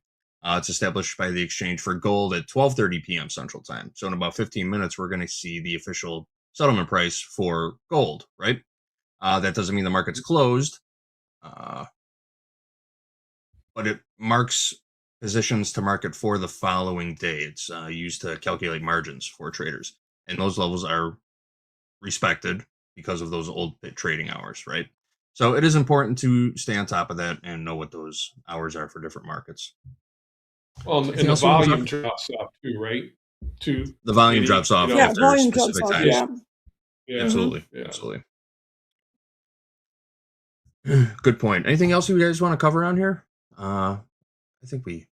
The only one I would ask D right? is, what about the LME? Are you still watching that, D, on a regular basis, I mean, the London Metals Exchange? Yeah, LME is more for copper, to be honest. Base metals and industrial metals are still traded on LME quite a bit, but it doesn't necessarily affect precious metals. Like back in the day, 2022 is when they stopped trading precious metals. So it wasn't even that long ago. But yeah, so pre-2022, you could have looked at LME as kind of kicking up a bit of volume pre-COMEX in gold and silver, but that's not the case anymore. So yeah, if you're trading copper, then yeah, you can have a look at. I frequently do copper setups on my show, precisely because we have that LME livening up of volume and price that starts happening at that time. And then the real party starts when COMEX opens, but LME sort of is a precursor to that. Before then, it's pretty quiet. And if you're looking for some like mad breakouts on metals, especially on precious metals, after sort of the first half an hour of London, you're going to be pretty disappointed day after day because it just settles in a range. Nothing really happens. It's like a really dull time of day for those markets. But yeah, so LME is mainly copper. So out of all the base metals and stuff, we can only trade copper on Topstep. Very good. Thank you. Oh, one last thing. MOC orders. 2:50 p.m. Central Time when those, I shouldn't say they're official MOC numbers, but when those numbers get released to the public, you can typically expect a bit of a liquidity injection, especially if there's a huge buildup of those MOC orders. And what those numbers represent are the dollar amount of stock to be bought or sold on the close of the New York Stock Exchange. So when those numbers get to filthy high levels, you can expect a decent amount of liquidity injected into the futures markets also, not just individual stocks. Just one more thing to look at. All right, this press conference has not started yet. We're waiting on it. So let's get to another question. This is a good one, actually, from Vanessa. Vanessa says, I know it sounds silly. It doesn't sound silly at all, but I'll go on to say, I know this sounds silly, but when you get moving quickly, how do you remember if you went long or short in a market? More than once I have sold when I meant to buy. Flipping tickets, forgetting your position. This could be a very good teaching moment. Who wants to start with this one? What's the best way to monitor a position? When you're sort of new to trading, how do you mark it on your chart? Are you looking at the dome? There's, as Hogue would say, there's 1,000 ways to peel an onion, right? So it's all about personal preference, how you want to monitor your trade. But I think the easiest way for a beginner is just to have those brackets up on your screen while you have a trade on, right? Hoop, you want to go first on this one? If you were teaching a brand new trader, that's kind of, be honest with you, that's how I learned the business. You know, my brother was a local in the pork belly pit, and he traded. He was a scalper, and he would trade, you know, on a busy day, 350 a side, 300, 350 a side contracts. Um, And once again, when you're in there writing it on the card, writing what you traded, you know, he'd hand, you know, typically a trading card would have a hard, you know, hard copy, and then it would have a soft copy. And, you know, somebody would hand them to you and say, "Hey, what's my position?" And you'd sit there and just do, we talk about it all, you know, just math and say, okay, you're short 10, you're long, you're, you know, and he would trade in different months too. So you're short 20 Feb, you're long 20 March. So, especially for a guy like me that trades, you know, several different markets. I mean, you know, you see the tabs along the bottom. You know, I'll pull that.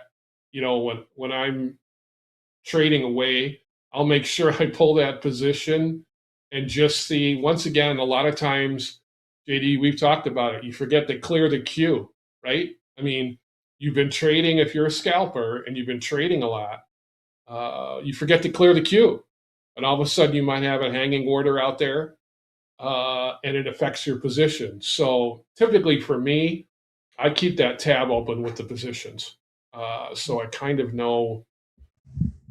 Good point. Yeah, I mean that's the easiest thing for me. Plus, I look at my dome. Yes, the dome. I look at the dome also. D, we're going to get to your answer in just a minute. This White House press briefing has begun. We're going to give it a few minutes and see what we're talking about here. If this is if we're on the Iran topic, it could be market moving. So let's bring that in. At least one of President Trump's signature new tax cuts. The average refund this filing season is more than $3,400. The Trump administration has issued more refunds and larger refunds than in any year of the history of our country. And I will allow Secretary Bessent to break down the numbers in greater detail. President Trump and Republicans in Congress have always believed that the American people know how to spend their money better than the government does. But what the American people must not forget is that every single Democrat in Congress voted against these tax refunds. The media has largely omitted this fact and other critical details in their stories covering the benefits of the Trump tax cuts.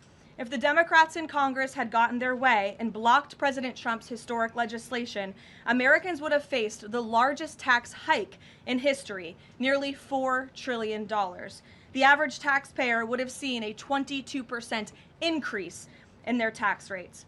Democrats in Congress have proven over and over again that they are the affordability frauds who believe the government should keep more of the American people's hard-earned money. This president and Republicans in Congress fundamentally believe that Americans deserve to keep more of their hard-earned paychecks. It's a clear contrast for American families to keep in mind. So with that, I will turn it over to our great Treasury Secretary, Scott Bessent, and then he will turn it over to Kelly. Thank you. This might be a little interesting. We'll give this a few more minutes. I'm here to tell you that it has been a fantastic tax season. It has gone smoothly. It has gone efficiently from the point of view of the IRS, but most importantly, it's been a great tax season for the American people. Thanks to promises made, promises kept, through the working families tax cuts, the president has delivered the record refunds to the American people. More than 45% of the filers of the returns that we have seen have had at least one of the 4 president's signature policies. No tax and tips, no tax and overtime, the deductions for our great seniors, and the deductibility of interest on auto loans for American-made cars. And I will tell you that the biggest, one of those that Americans have taken is no tax and overtime. And it's the American way. If you want to work longer hours, you get to keep more of your money. And with that, we are seeing, I want to encourage everyone out there watching today to change their withholding if they haven't already done so.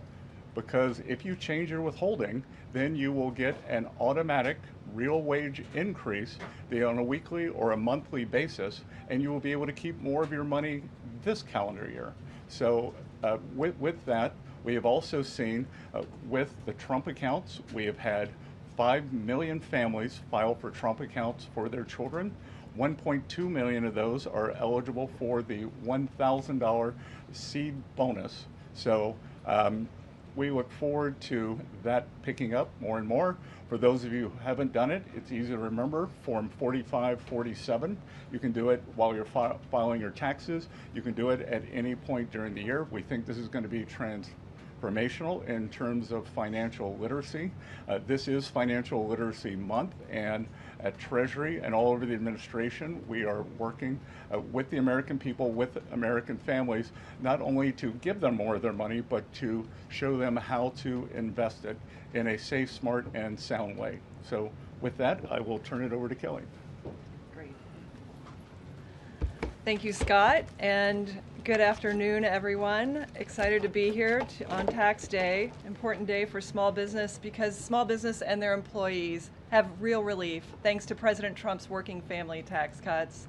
As administrator of the U.S. Small Business Administration, it is my great honor to serve our great president as the cabinet level voice for America's 36 million small businesses. President Trump is right. Small business is big business.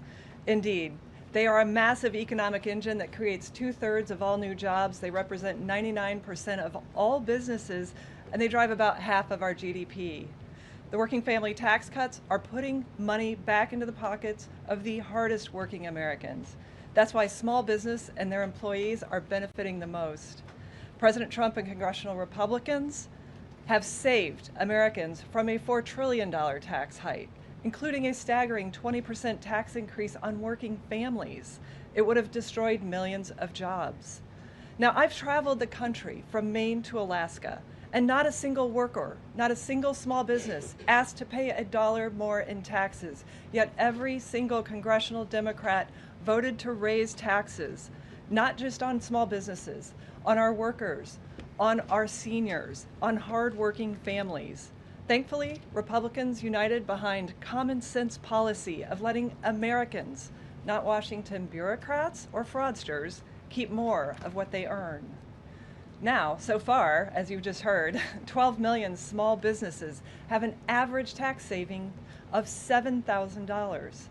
The 20% small business pass-through deduction is now permanent, offering them certainty to plan for the future and the rocket fuel to create 1 million new jobs.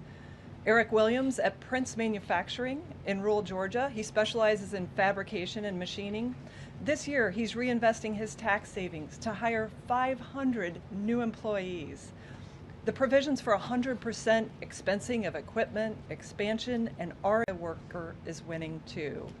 No tax on tips and overtime means that millions of employees are now rewarded, not punished, for working more. And it's already benefited, as you just heard, 31 million taxpayers.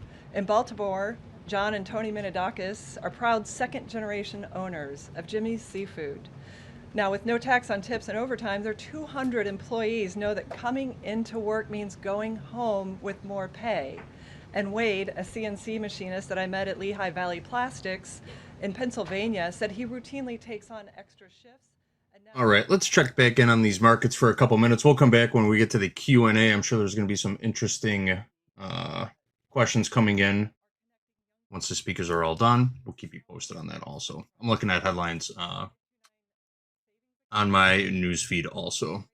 All right, Deanna, the question was, I know this sounds silly, but when you get moving quickly, how do you remember if you went long or short in the market? I know it's hard to think about these things sometimes. We've all been doing this for a very long time, so it's like it's almost second nature now when you kind of know what you're doing at all times. But coaching a new trader, right? Is there a lesson or is there a tip? Is there some kind of guidance you can give on just knowing what your position is, being able to look at your screen and see it? Yeah, I'm a bit concerned about the whole start moving fast. Like if you are a beginner, you should not be moving fast at all, right? So it's a little concerning to know that someone is actually losing track of whether they were long or short. That implies a lot of button clicking and kind of Hopper McTilt taking over. That's my grasshopper mascot for over trading. So, yeah, I would say try to have a level in mind and decide whether you're going to go long or short there. Don't flip and flop like a fish out of water around the same level. That's the fastest way to dig a hole when things don't go right. And, if we are talking pure beginner, then I would say that this to me smells like a very undisciplined button clicking. So I would first sort that out to make sure that we have some sort of a trade limit on the day. And I mean, I don't know whether I'm the freak, but I remember every trade that I've done, probably like, I don't know, going back years. If you asked me what I was doing last week, I could probably do the recall in my head and tell you whether I was long or short and on what. And I trade multiple products. So I don't know, maybe I'm weird that way. Maybe I'm the freak, but I never forget.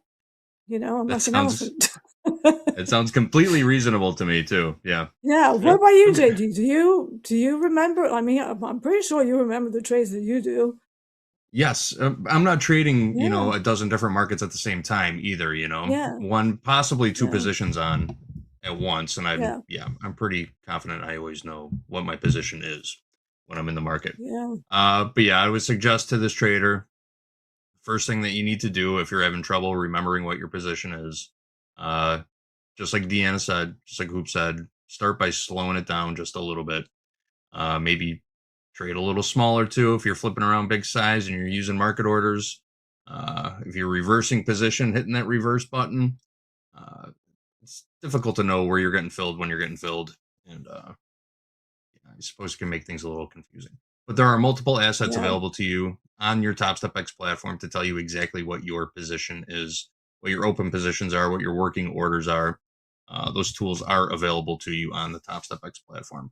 So take a look at your order book. Take a look at your trade book.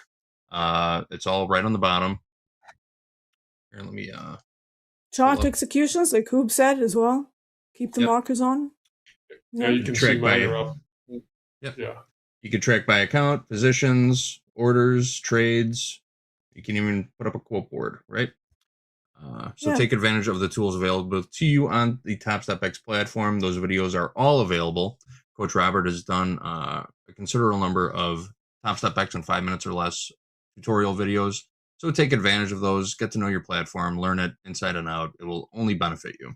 The tools are there to help you, right?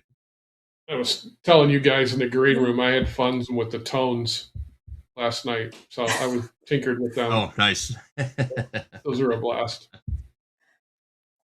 Yeah, Sorry, I don't like having having the order filled, or like I sort of get PTSD from like the days when things went wrong, right?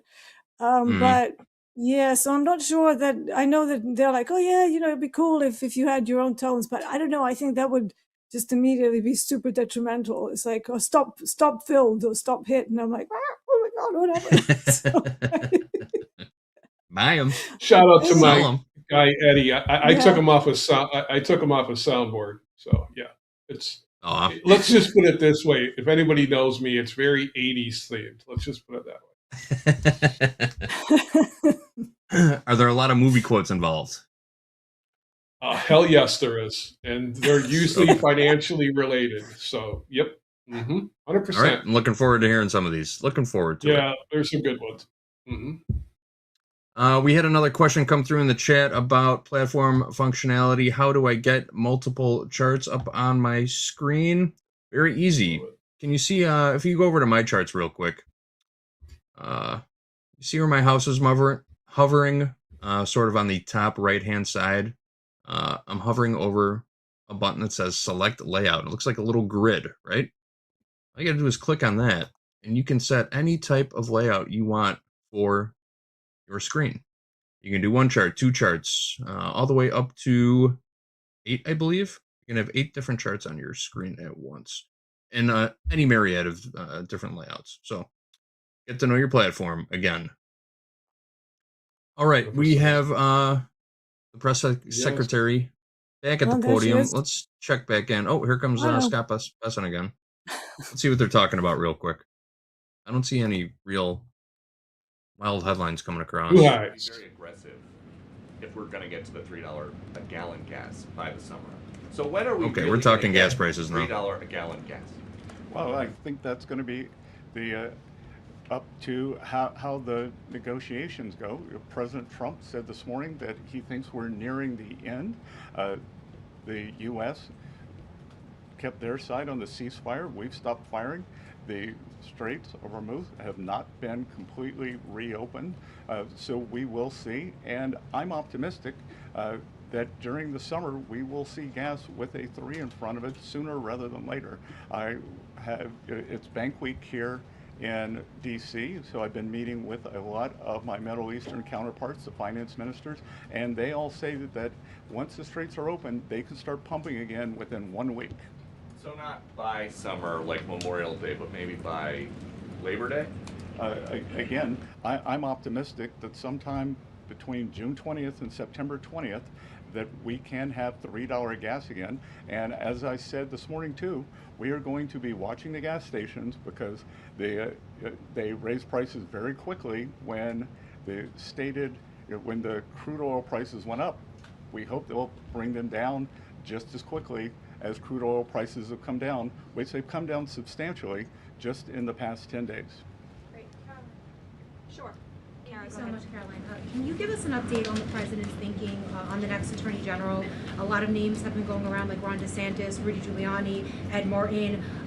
They're being floated as contenders. What qualities is the president looking for in a new AG? And will there be on the ceiling of new accountability for what highs in many the have described S&P as right now. weaponization within Biden's office when he was Squeezy. Well, certainly ensuring that there's accountability for the weaponization of justice that took place under the Biden administration is a top priority for this president. With respect to names that are New highs, floated, there S&P. are always names floated in the press. Sometimes I have a chuckle when I read some of the reports about certain people floated for certain jobs. As far as the president is All-time concerned highs right in the now, SPX. Todd Blanche remains the acting attorney general. The president feels he's doing a good job, and that's where it remains right now. I don't have any personnel updates for you today. Annie. Thank you, Caroline. I have a question for you and also for the Treasury Secretary. First of all, there was an interview that Dr. Mehmet Oz did recently where he described the president's views on his own diet. He said that he argued that diet soda is good for him because it kills grass. And if you pour it onto the grass, the grass is killed and it therefore must kill cancer. Are we talking about Diet Coke here? I'm wondering if you Is that question was about this sort Diet of Coke accurate real? description of how the president sees. Look, as Yeah, we I all think know so. in this He's room, he's I giving think out you know the diet president has a very advice good now. sense of humor. It's one of his most underreported characteristics, I would say. I have heard him tell this joke before. I think the Wall Street Journal should get a better sense of humor. And then another one for you. That's what I think. I think he's kind of a wannabe comedian. It's actually a very good Yeah. question. I have not inquired with the president directly about his own taxes, but I'm happy to do so, and we'll get you an answer on that. Secretary Besson, I have filed my tax.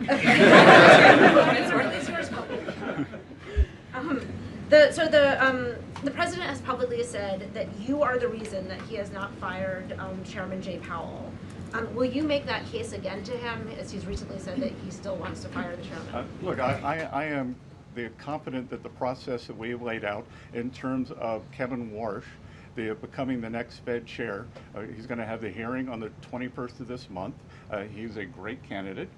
We know that the Republicans on the Senate Senate Banking Committee are aligned in that, and I am very optimistic that Kevin Warsh will be the chair of the Fed on time, and that will be a moot question. Stephen, go ahead. Secretary Besant, you mentioned that the no tax on overtime is the biggest one that people are claiming. I think you said 25 million people. Have you seen evidence that more companies are offering overtime or that people are working more overtime and increasing their productivity? And the second question, the health insurance industry is advertising heavily in DC, describing themselves as the good guys in the whole healthcare system. President Trump has threatened to haul in their executives and force them to lower prices. Can you provide any update on the administration's efforts there? Okay, so I'll take the second one last because that's not my area. I don't wear a lot of hats here, but I am sure that the president makes his views known with corporate executives, and if that is true, then they will be hauled before him. And with overtime, as Kelly and I go out and talk to employers and workers around the country, they all want more overtime. And there was this narrative that I think over 2 million illegal aliens have either voluntarily deported or been deported, and that there would be a worker shortage. Well, what better way to fill that gap than with overtime for hardworking Americans and for them to keep more of it? I don't know if you want to. Yeah, I'll just add that a great example are the factories that we see coming back thanks to 100% Made in America expensing. Coosa Steel is a great example in Rome, Georgia, where the owner was down to running one shift, 1 day a week. He's up to 2 or 3 shifts, 5 or 6 days a week. So thanks to reindustrializing this nation through our small manufacturing base, which most manufacturers in America meet the small business definition, 98% of them, we're seeing more shifts taking place, more opportunities for overtime, and then more willingness of workers to take on overtime shifts, because in the past they were penalized by the tax system for taking on overtime. Elizabeth, go ahead.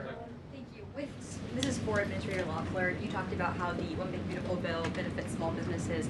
With small business optimism falling in March, is the administration planning on providing any additional tax relief or other resources to small businesses that have been affected by high fuel prices during their run operation?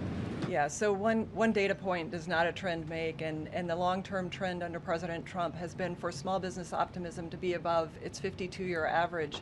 Under Joe Biden, small business optimism fell below that average for 34 consecutive months because small business was being crushed by regulation, massive red tape, the threat of high taxes, and all the burdens of the Green New Deal. So right now, small businesses are really in growth mode. They're planning to hire, and the optimism is very strong. If you see in the NAM survey, National Association of Manufacturers came out, their optimism is up 5 points. So I think this is temporary, and we'll get back on trend.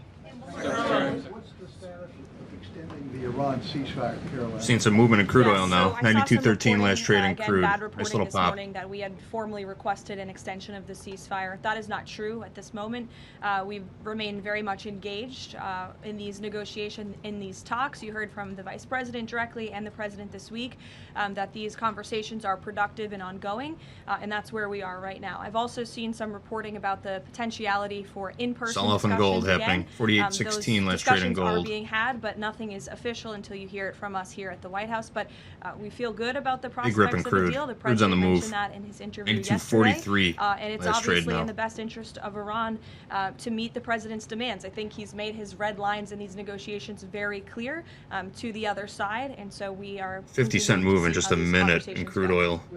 Would those talks be in Islamabad, or where would they be the next round? They would very likely be in the same place as they were last time, yes. With the same, I would just want to make one point that's important to the President. The Pakistanis have been incredible mediators throughout this process, and we really appreciate their friendship and their efforts to bring this deal to a close. So they are the only mediator in this negotiation. While there have been many countries around the world who want to offer their help, the President feels it's important to continue to streamline this communication through the Pakistanis, and so that's what continues to take place. Will. Thank you, Caroline. How much room do you see for additional sanctions being placed on Iran? And do you feel like the United States is getting enough support from allies on that front? There was a letter that went to Oman and some other allies that suggested maybe the sanctions weren't, this could be for Secretary Best as well, but the sanctions basically weren't having the effect that the United States wanted. I'll let the Treasury Secretary, who's in charge of sanctions, answer that question. Yeah, I think that's not a correct characterization. Yesterday, we announced Operation Economic Fury, and we, for over a year, we have had maximum pressure on the Iranians, both on blocking payments into the Iranian state and going after the accounts of the IRGC.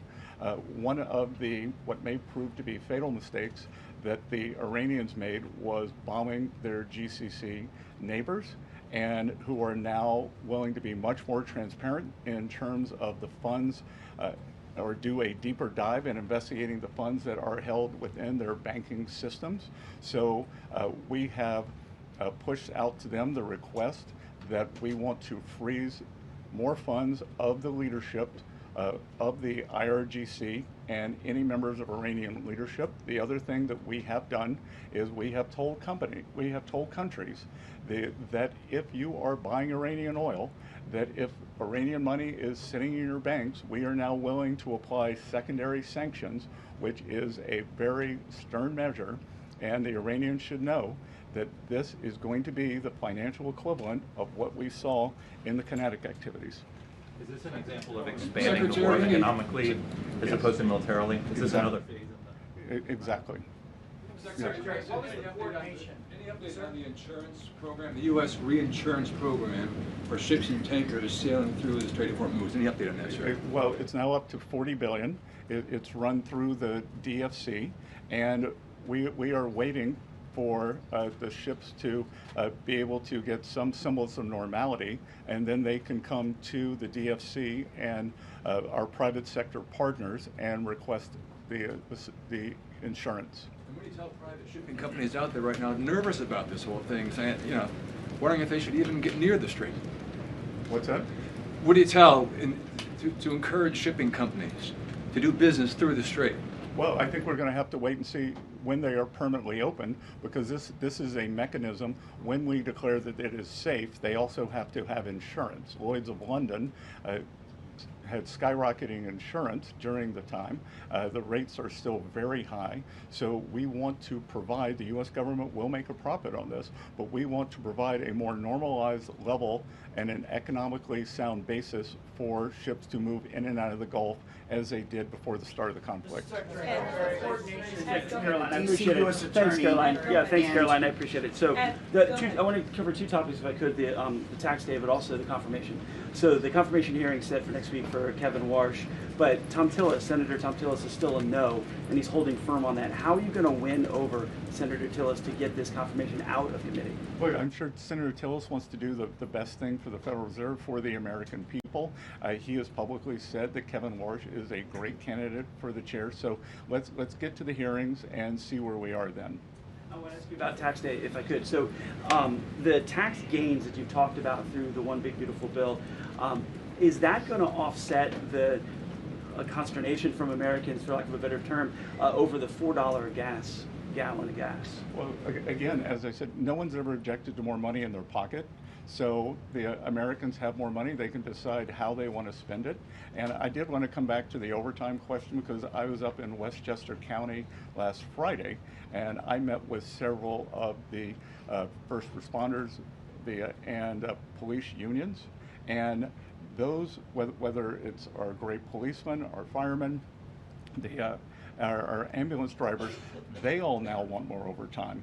And how great it is to have them to be able to be engaged and keep more of their money.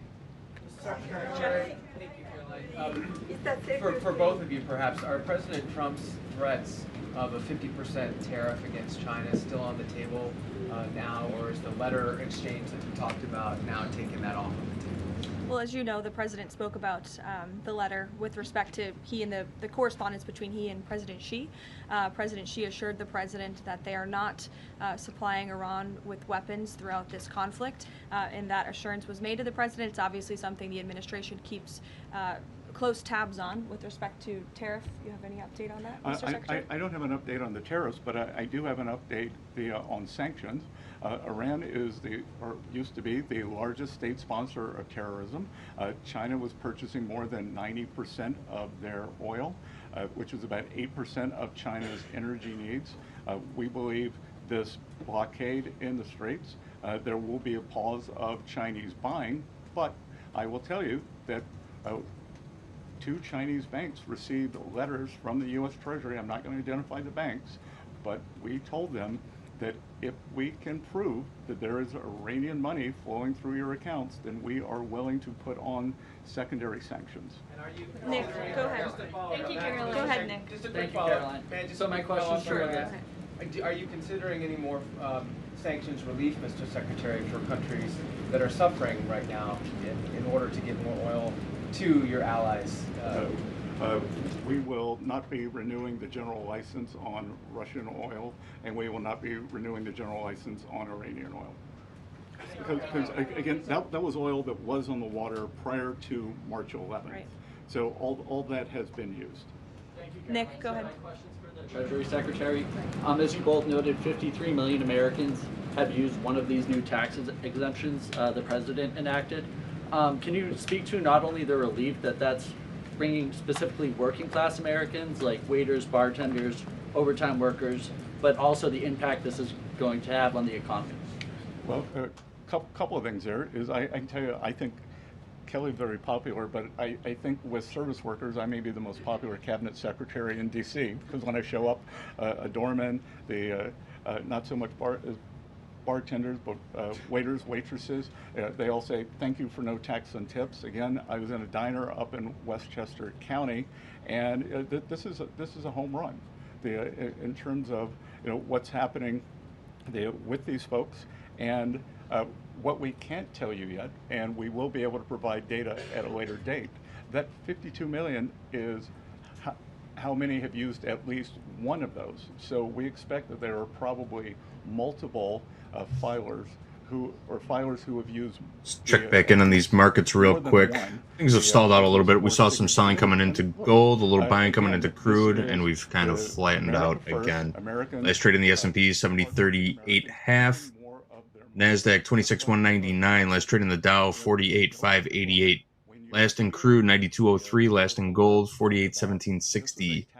Micro Bitcoin last trade 74,155. Raise the tax rate for everyone making more than $500,000. That is a small business killer. I have one question for the Secretary and then the Administrator. Mr. Secretary, since we're on the topic of China a few minutes ago, we are a little over a year past Liberation Day, the tariffs. The goods trade deficit with China has dropped sharply. Are those gains sustainable, and are you worried about any retaliatory actions that could go against those gains? I actually think we're going to be building on those gains in terms of the trade deficit dropping with China. Since last summer, there's been great stability in the relationship, and really the keystone to the relationship is the strong respect that the two leaders have between each other. My experience has been when the communication is at the top, then we follow that directive and those wishes. We had the meeting in Busan, Korea. In October, we will be having the state visit in Beijing, and so I expect great stability in the relationship, but that doesn't mean that our trade deficit can't continue dropping. Go ahead. For the Administrator, I know that there are orders and shipments of factory equipment. They are at record highs. How many small businesses has the SBA assisted with loans and supports, with loans to support them? Well, the SBA set an all-time lending record last year of $45 Just sent me an update. We've got negative delta growing in the S&P. It's now at negative 7,500. They need to build in America again. 7,500 negative delta in the S&P. And we see that on the ground. Factories expanding. As a result, we have record PMI, which is Purchasing Managers Index, manufacturing expansion, 2 consecutive months in a row of export records. And so when you look at where our nation has come in terms of export-import imbalance, it's been unfair to the American worker and to American industry, and we're reshoring whole industries because of this tax bill. Libby. Libby, go ahead. Thank you, Caroline. I have 2 questions for you. The first one is about Iran. The second one's actually about United Airlines that I want to ask you about. So on Iran, is there a timeline for how long this blockade is going to remain in place in the Strait of Hormuz by the United States that President Trump has voiced to you or that you've heard among officials? Sure. I will never set timelines on behalf of the President of the United States, but with respect to the blockade, as you know, it has been fully implemented, and it's being enforced against vessels of all nations entering or departing Iranian ports. I want to make that point clear. I've seen some misreporting on that as well. This includes all Iranian ports on the Arabian Gulf and the Gulf of Oman. And our U.S. forces in the region are supporting the freedom of navigation for vessels that are transiting the strait to and from non-Iranian ports. So I know some some in the press were confused about that. We are supporting the freedom of navigation, just not with respect to any tanker or vessel that would benefit the economy of Iran as these negotiations continue.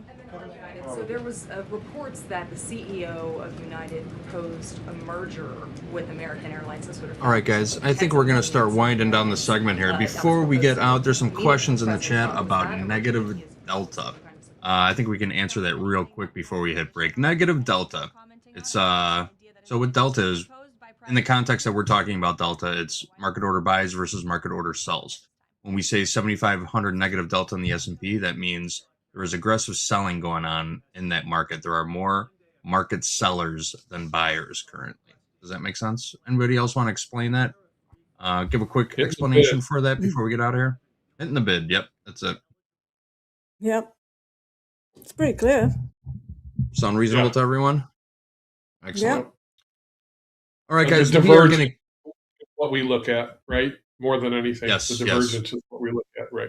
Yeah. When you see negative delta on the highs, it means shorts are getting trapped near the highs, and we may see a squeeze potentially if prices continue higher and negative delta continues to increase, right?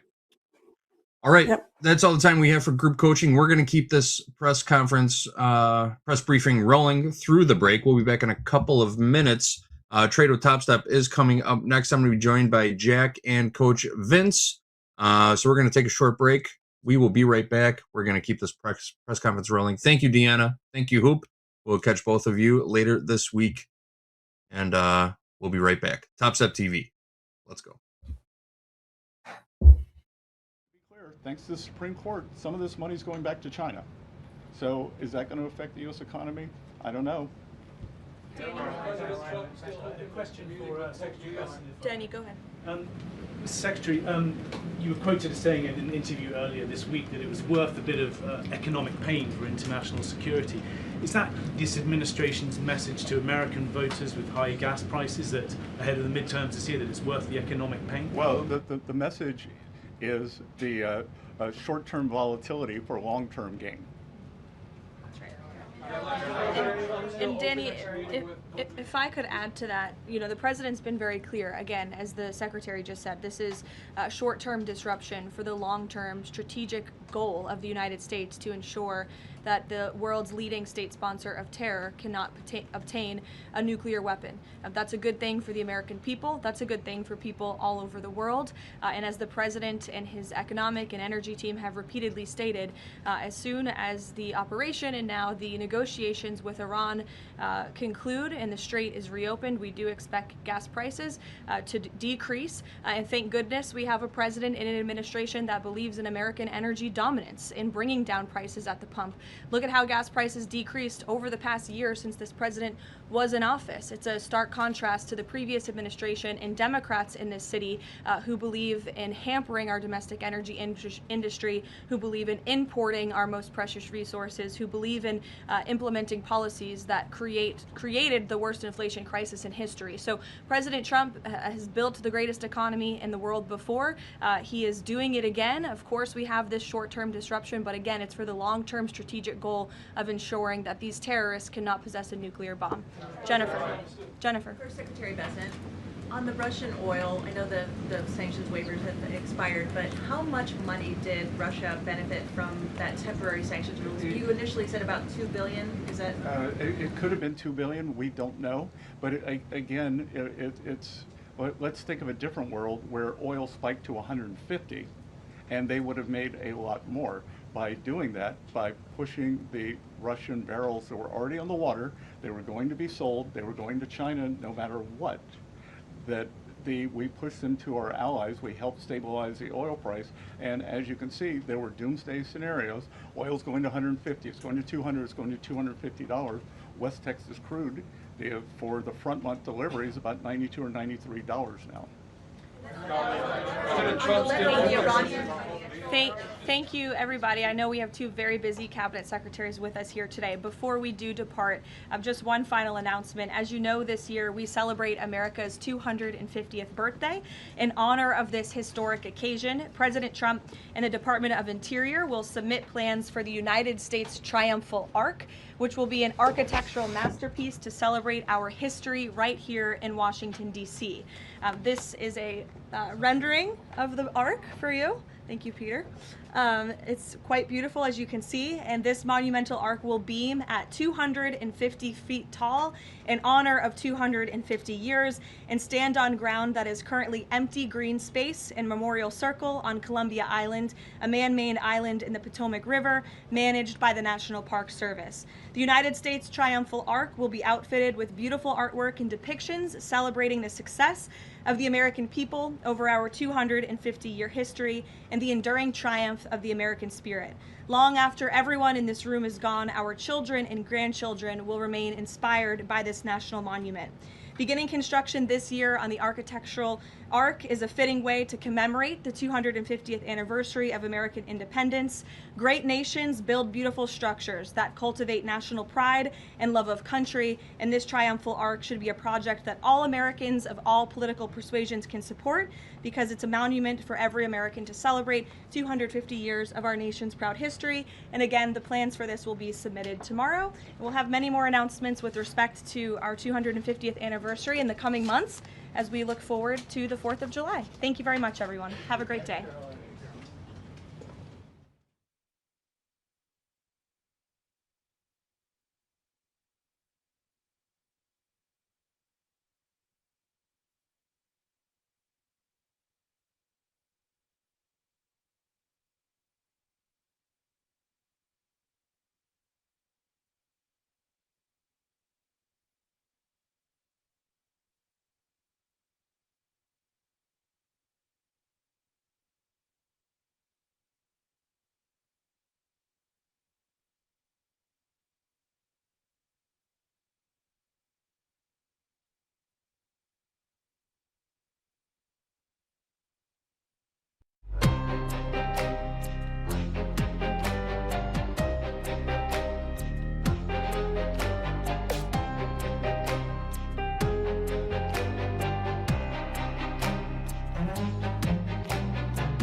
What's up, guys and gals? You know what time it is. It's Trade with Topstep.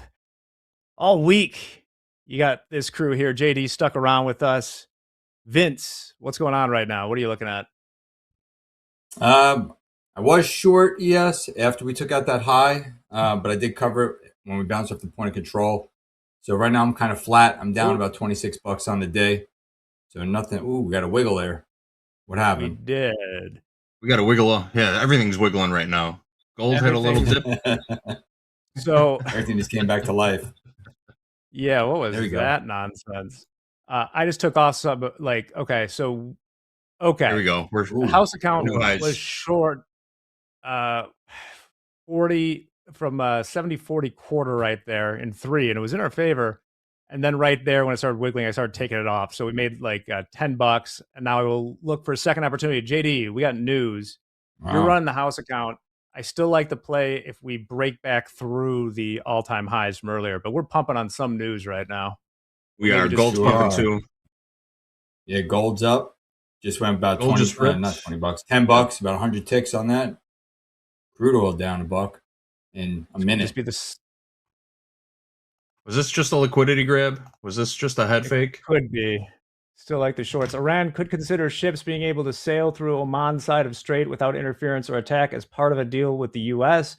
This according to a source close to Iran. So that was the news that got us going. That's our daily dose. That's our daily day bomb.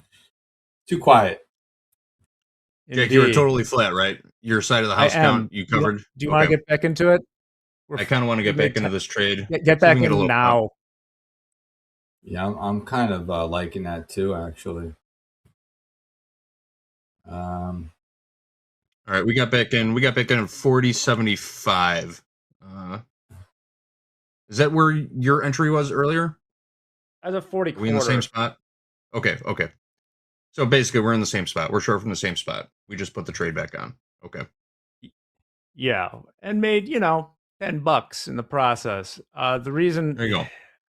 this could be a longer thing for me, but I like that was the pop above those all-time highs and then Mhm. back to it that I kind of like to see. Anything can happen, of course. Wow, that was an exciting first 4 minutes of the 1 o'clock Yeah, it hour. was. It sure What an was. opener. Finally, we got a little action in this segment here. There we go. All right. Well, on that, the new high is in the SPX is around 70.08 half. Okay. Very good. Very good. What's the spread on that? Like 40 points?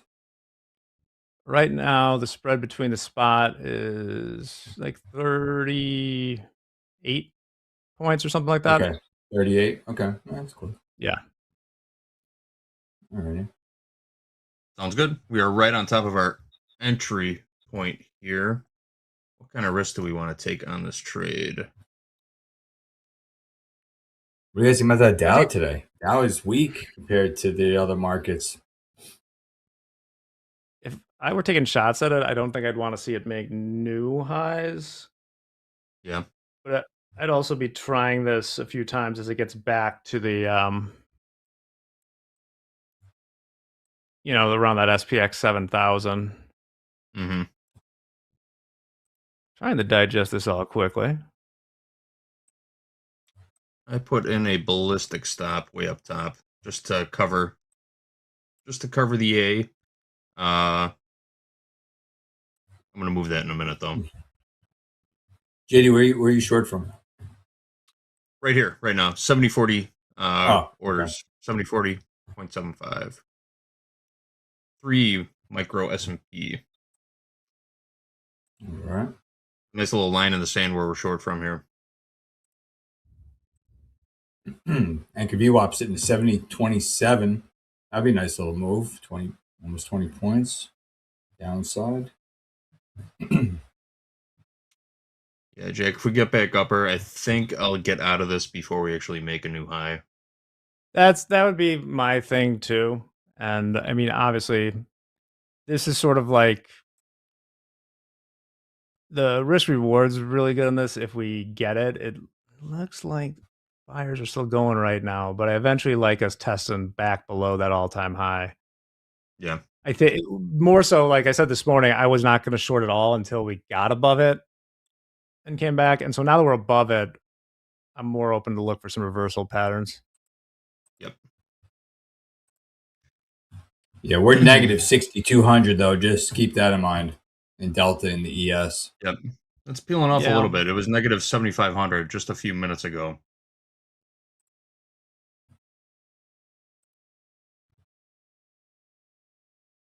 It's holding here. 62. Mm-hmm.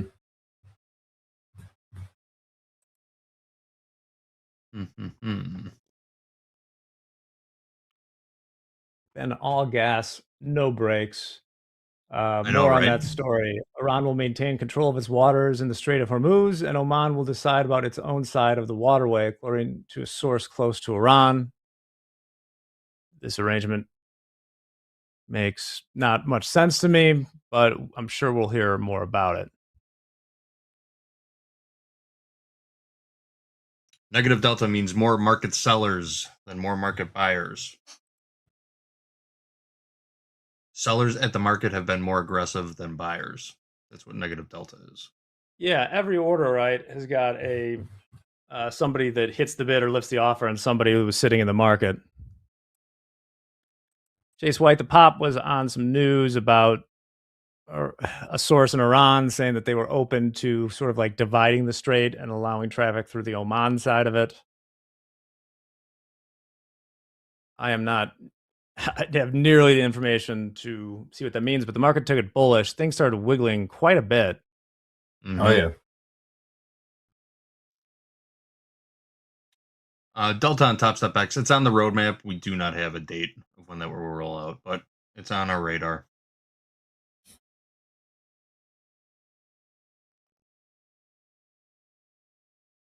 Take a glance around here. As we're making new highs, the VIX is still off its lows. We're above 18 in the VIX, 1809.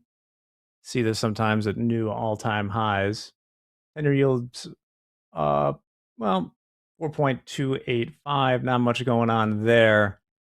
Mag 7, Tesla's not come back a little bit, but still up close to 7%.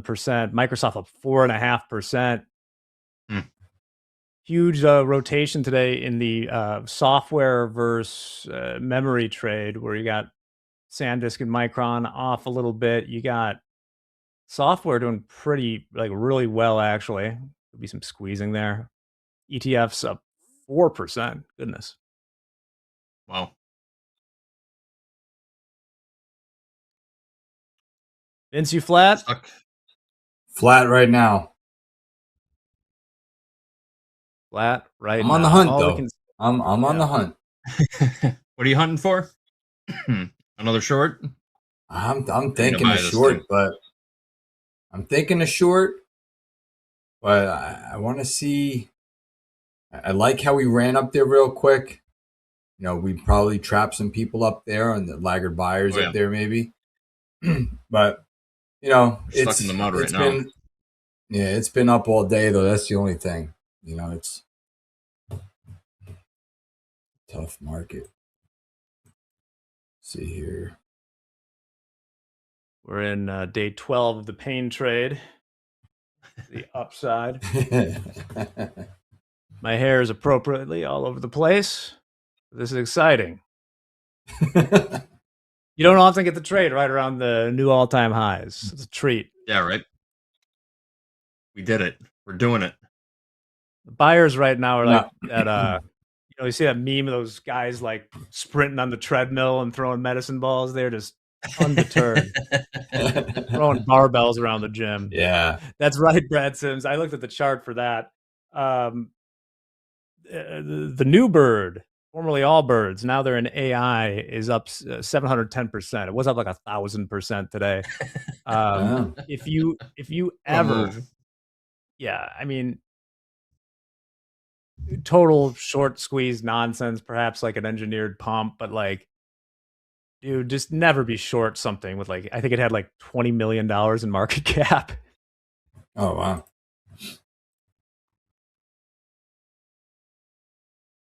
$700%. $17.68. That's crazy. That's incredible. Who caught that move? Oh. Who caught Allbirds? Mad people. Mm-hmm. Mad money trade.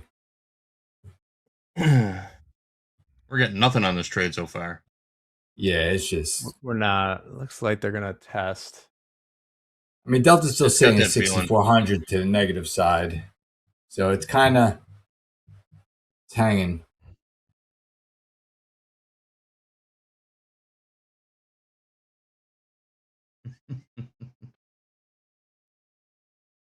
You reading the chat or something? Yeah, the chat makes me giggle. Let's take a look at the tilt. Not telling us much. Slightly long in the equities. A little long in gold and crude too. Just a bit. Relatively flat. Yeah, that crude sold off a $1.30. $1.40 almost, yeah. In like a minute and a half. No, 5 minutes it did all that damage. $1.50. Yeah, S&P's just got that feeling. It's going to print a new high by a couple ticks here. Well, these markets are resilient. Took that headline though. I was able to get out of it the first time for a slight gain. It looked like it was working for a second, and then It was just coming out. Yeah, I like that short too. I didn't even know you had the trade on. We're kind of thinking the same thing right around there. Yeah, before we came on, I actually was short. It went down. It tapped the volume point of control, and then they had the meeting on, and I was like, you know what? Let me just cover this thing just in case, because you never know what's going to happen. So I took a small loss on it, but I might just get out of this thing. Like 6 ticks away from my stop.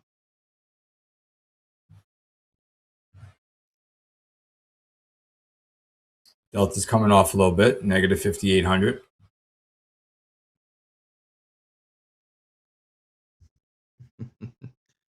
Someone just hit the market sell button on Bird.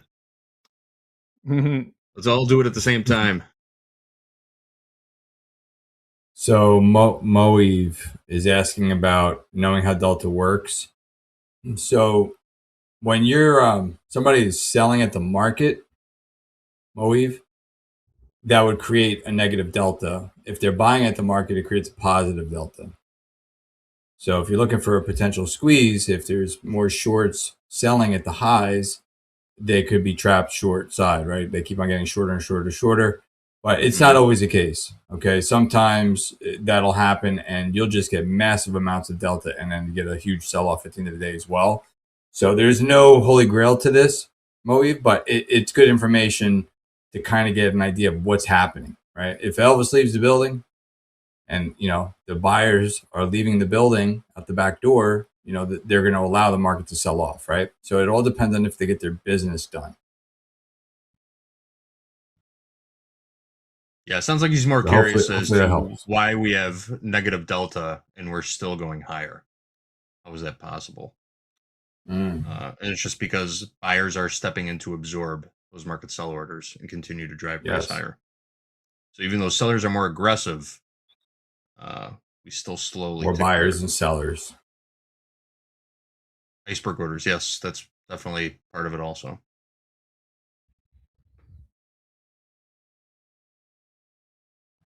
This is some whack stuff, man. Right? We're about to get stopped out on this. We have 363 offered at 70.50. Pretty big order up there. Try it again. Another I'm gonna wait till 100. it gets back. Now we're in grindy mode again. Yeah. This trade is toast.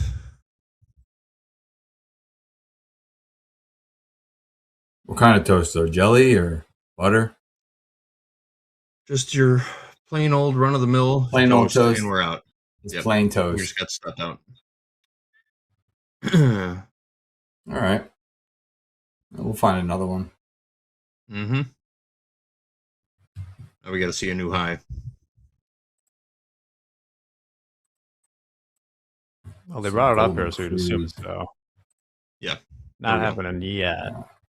Or maybe in the ES it did. I'll tell you. I kind of blew it though today, guys. I mean, I got long. Where did I get long in this thing?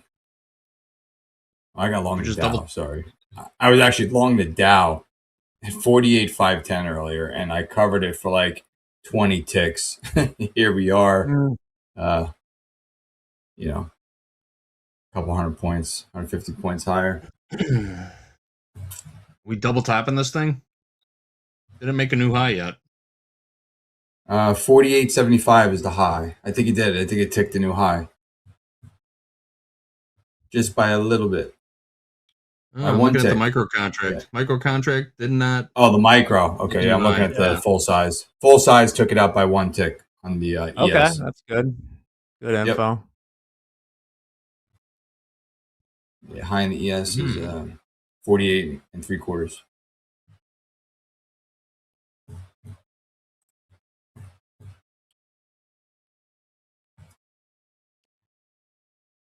Interesting.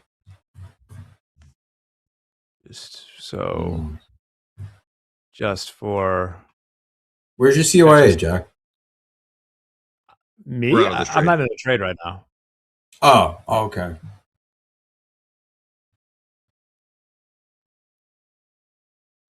Yeah.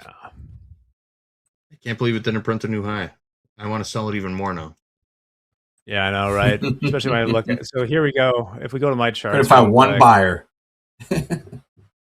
just to see what we're looking at here. This is the SPX daily candles, right?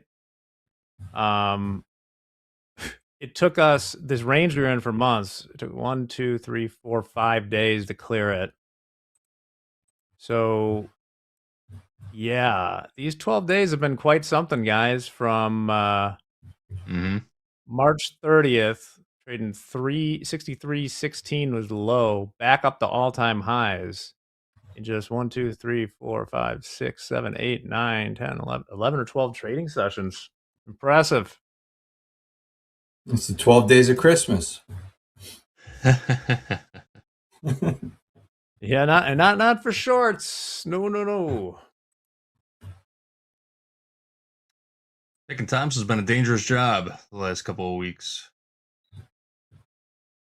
Mm-hmm.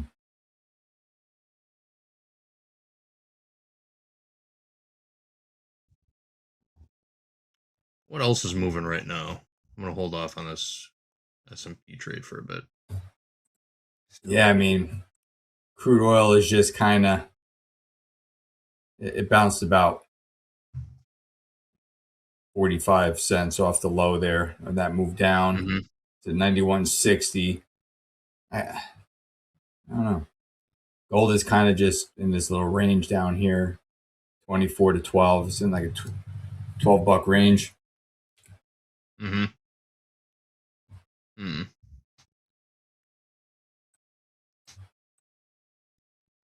Looks like a little flagging pattern in gold. Looks like it's poised for possibly a little leg lower. This is gonna be it.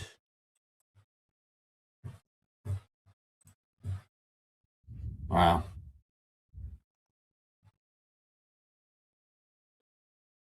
Joe Black says 70.43 is the point to get back long, target of 70.53. 70.43 targeting 53. Yeah, Joe Black in the chat. Yeah.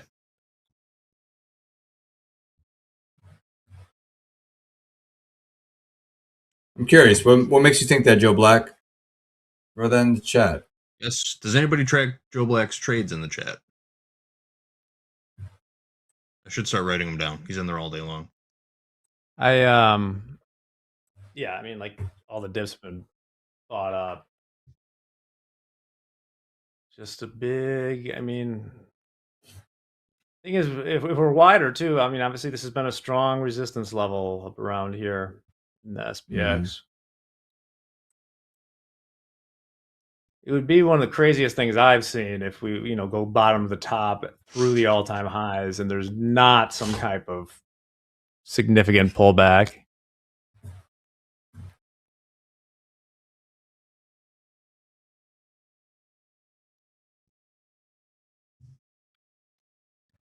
Now we're just hanging, right? Yep. Did we get our move for the session? Was that it?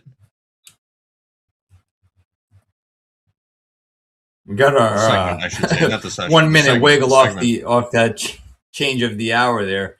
That's all we got. I guess folks just keep on, like buying call options. I just expect there'd be people are buying the dips at some point. I'm fascinated by the psychology of like the new short-term call buyer up here. Could very well be right. It's hard to know. I'd assume I guess people just keep reshorting, but like most of the shorts are dead, I would think. Maybe not physically, but financially. Vince, did Delta move at all on that last yeah, we're back to negative 6,400. So we got about 600 negative Delta increase. Increased on that move up. More sellers on the highs. Yep. Everybody's picking the top, it looks like.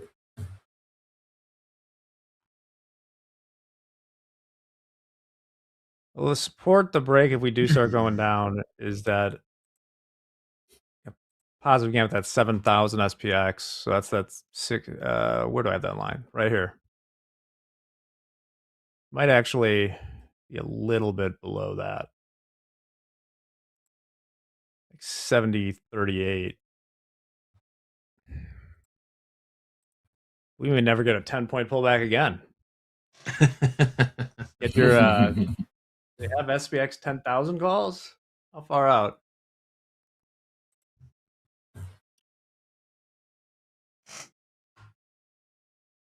Hey Vince, you got a NASDAQ Delta by any chance? Yeah, sure. Hold on, let me grab that for you. So NASDAQ, where'd it go?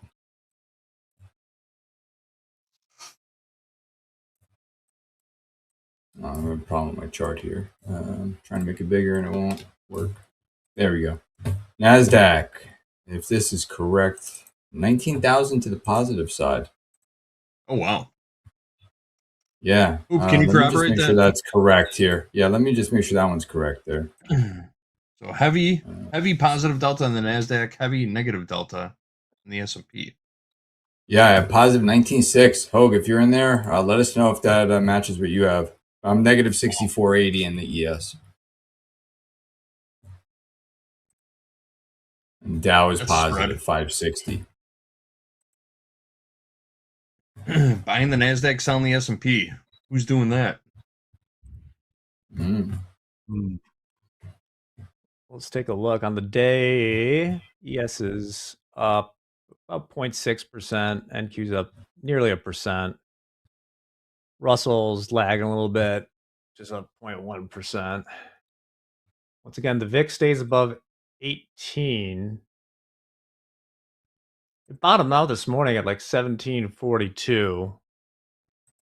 These new all-time highs tend to bring in a little more vol, even though the market's going up. Mm-hmm. Still hovering just under the highs in the S&P. Same with the NASDAQ. A little bit of selling coming in the Dow. Yeah, Dow's been weak all day. Yeah, the Badly Dow is today. opposite today. Opposite day. A little bit of selling coming into gold now, too. We might get that leg lower in gold.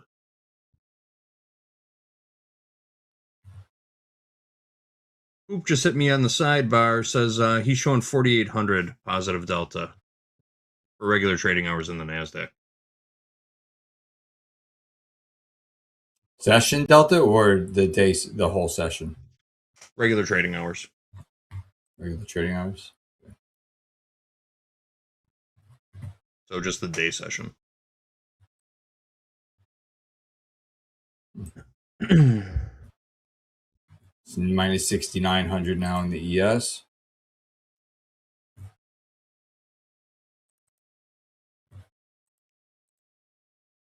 And we've just gone flat underneath the highs here. Yeah, let me know in chat. I want your prediction. Just put in a number. How many days does the pain trade continue? When is the next time you think we get a day that is down 1% in the ES? How many days? Top Trades wants one every day. Friday. Did have expiration today. We do have monthly option expiration this Friday.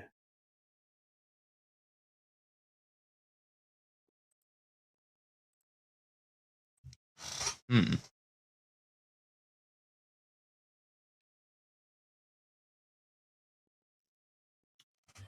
I'm going to take a look at the ladder on the mini just to see if there's any size stacked up here. There's a couple hundred on the 50 offer in both the micro and the mini. Mm-hmm. And a couple 200 lots stacked above. Starting at about 65. 70, 65. Downside pretty thin. We don't see a 100 lot until we get down to 70, 25 points away.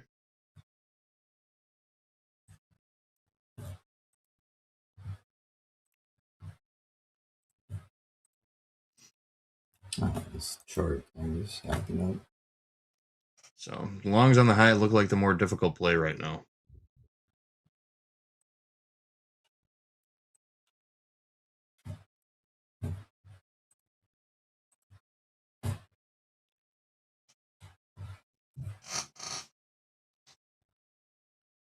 Living at new all-time highs in the SPX. Let me check in. NASDAQ spot. We got. They need to like divvy up this index more. I'm tired of these 5-digit numbers you got to subtract. Bunch of bullshit. All right. I got all-time highs at NASDAQ about 180 points away.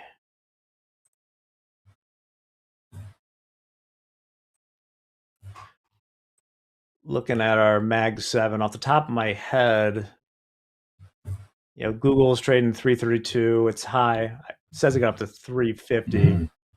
Nvidia slipped below 200 actually. They've come off a little bit today. Tesla's up 7%.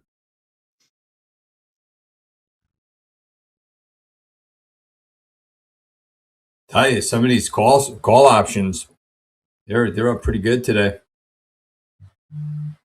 The June calls. Yeah. Unfortunately, they don't have options on all 31%. Yeah. Or Newbird's AI. I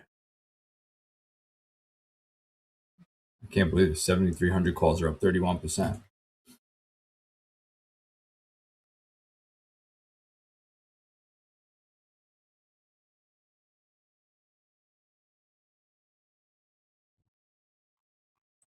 We're still pressing here. Yeah. Do you want to hit that first? I think we got another. I mean, we have another story too. Okay. Since we mentioned it, why don't we do the Allbirds story first? I'll give them some time and back.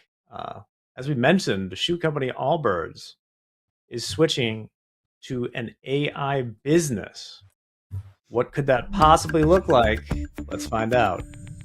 The eco-friendly shoemaker Allbirds says it's becoming an AI company. That's right, footwear to tech. Allbirds sold its footwear assets and branding to a brand management company last month. Now the company says it's changing its name to Newbird AI and essentially will rent computing power to tech startups.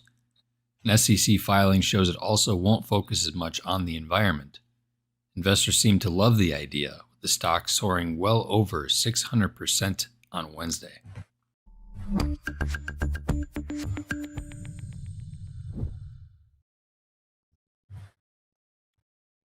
It's still up 711% right now. Oh, 645. Sorry about that. 645. I don't know if this could be our opportunity here. Let's see here. We could pop some stops, maybe pull back in. See if we hit 70/50s.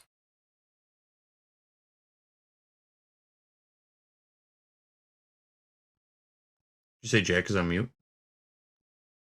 Hey, Jack, you're on mute. Oh, I'm on mute. I was going to say investors. $5. I was laughing about the Allbirds thing. This is like a clearly orchestrated for maximum short squeeze memification. Somebody spent $50 million on this and made a hell of a play. No. One tick from 50. How do you get in on a move like that? You just got to really like Allbirds stock, huh? I mean, without being in the know, I mean. You need a tip. Let's take a look. It has not been good to sit in Allbirds stock. Here we go.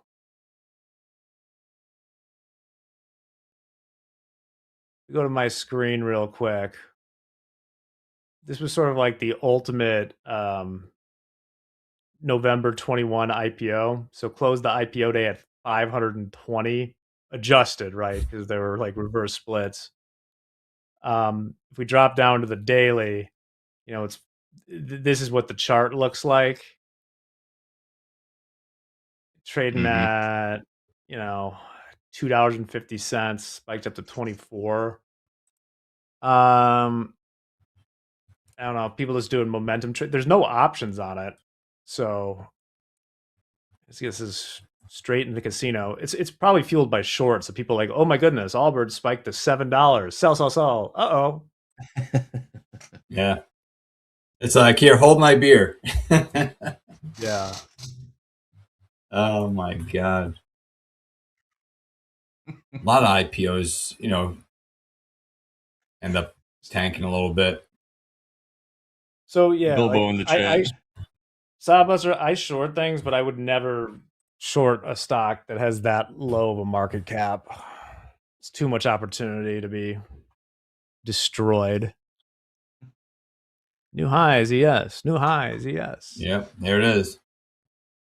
Bilbo said he Yeah. only bought Allbirds because he thought it was a bird watching company. That's a good one. It's better than a $50 million AI compute company. It's like, could you imagine? Yeah. Am I going to go with like Oracle or Broadcom? Maybe I'll have CoreWeave set up. How about Allbirds? Allbirds, yeah. Allbirds. The shoe shop turned data center. Sounds cool. I like the extra thing too. It's like it's not going to be about the environment anymore. So this is clearly like one person or any that bought this, and they're like, "No more of this woke shit. We're gonna pump and dump this shoe company corpse into an AI." I gotta find out who this person is.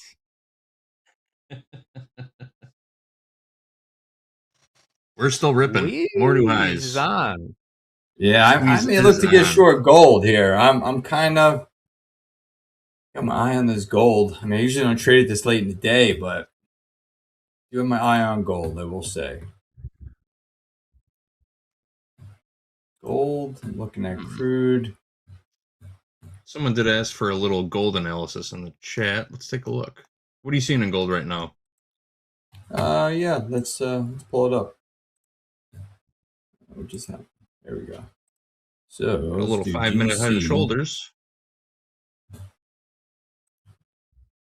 All right.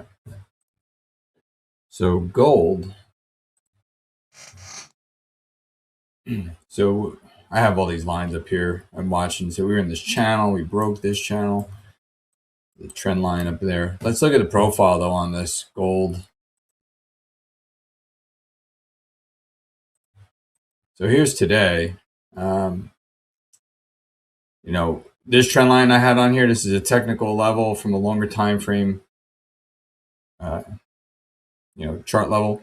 And we went above it, we broke below it, and then we kind of tested to this downward channel here, and we bounced off of it. And we're kind of just making another channel. This is tough, but I kind of like the drift down. And I'm thinking maybe we could come down here, maybe test to this 4805s, 4806 level. So we're going to see. I might try to take a short. I'll let you know if I get in here. Sounds good. What do you guys think about gold?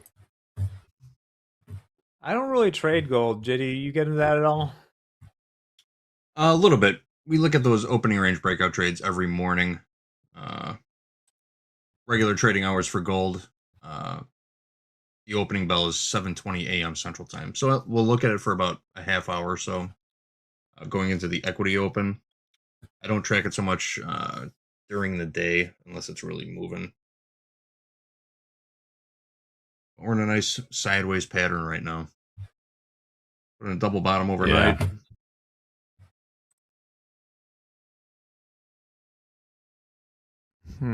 Market, right? It was at 48.20s, I think. That's 30 ticks. We'll see, though. See if we get a little pullback here. I mean, we are getting close to value low, which is a little bit scary, right? Because usually the buyers, you can see the excess here. The buyers came in, but let me see if we can come here and press the backside of this channel.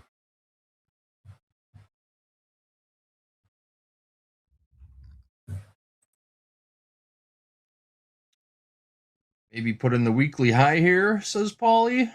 Didn't somebody call the weekly high yesterday? Highs in for the week, of the month.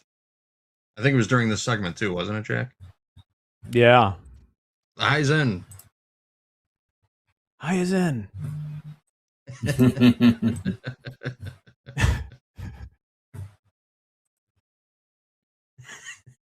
Yeah.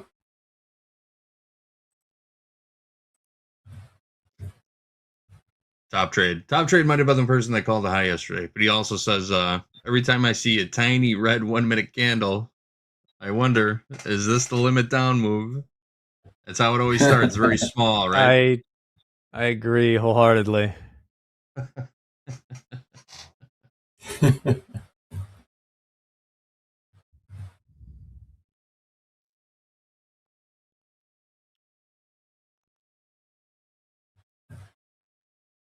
Bunch of nonsense. Yeah. I'm going to see where this 5 minute bar closes. I mean, the cheap trade is to the short side right now, right? But again, it's just death by 1,000 cuts all week long. Yeah. Trying to pick tops here. I mean, Delta's at minus 5,900. So it's just been waffling back and forth. You know, it's building and then it's low coming off.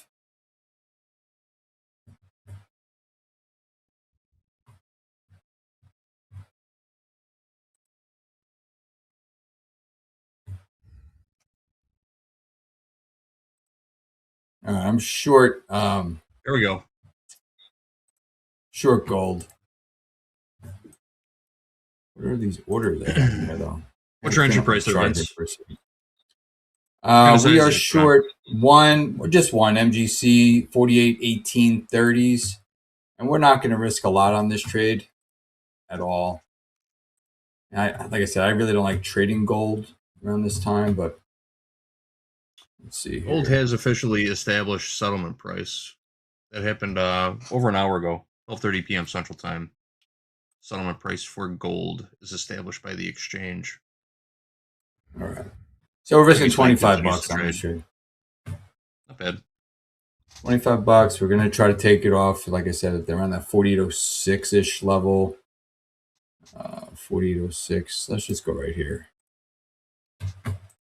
Now let's see what happens.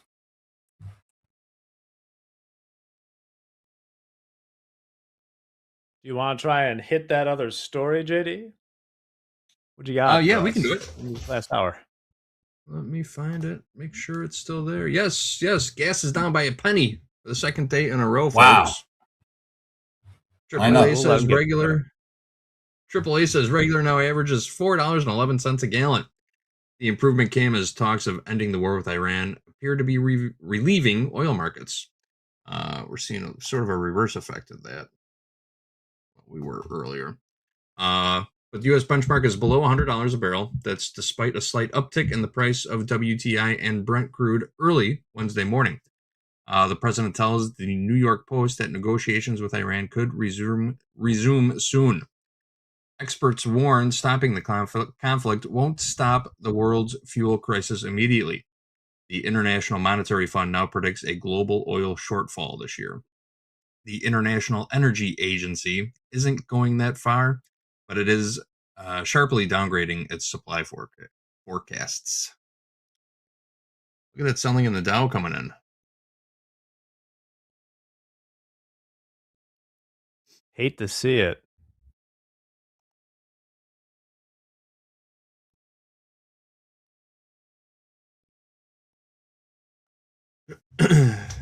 Is this the one? Is this how it begins?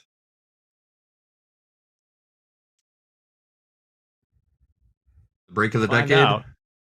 Starting now. I'm just joking, guys. Just got a message from Hoop. Got an update on Delta. 1 second. Negative 6,700 Delta in the S&P. Hoop says every pullback is getting smashed. Every attempt to sell this thing off just traps more shorts.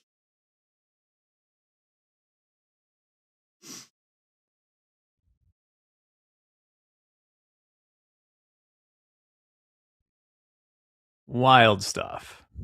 It is insane. Truly wild. I may want to get long the Dow. I really don't like the gold. It's late in the day. I usually don't trade the gold really this late, usually. Let's see here.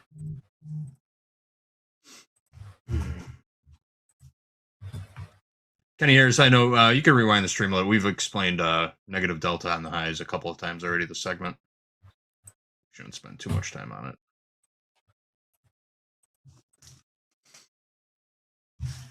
All right, so let's go to the Dow here. MYM. All right, we're going to buy 2.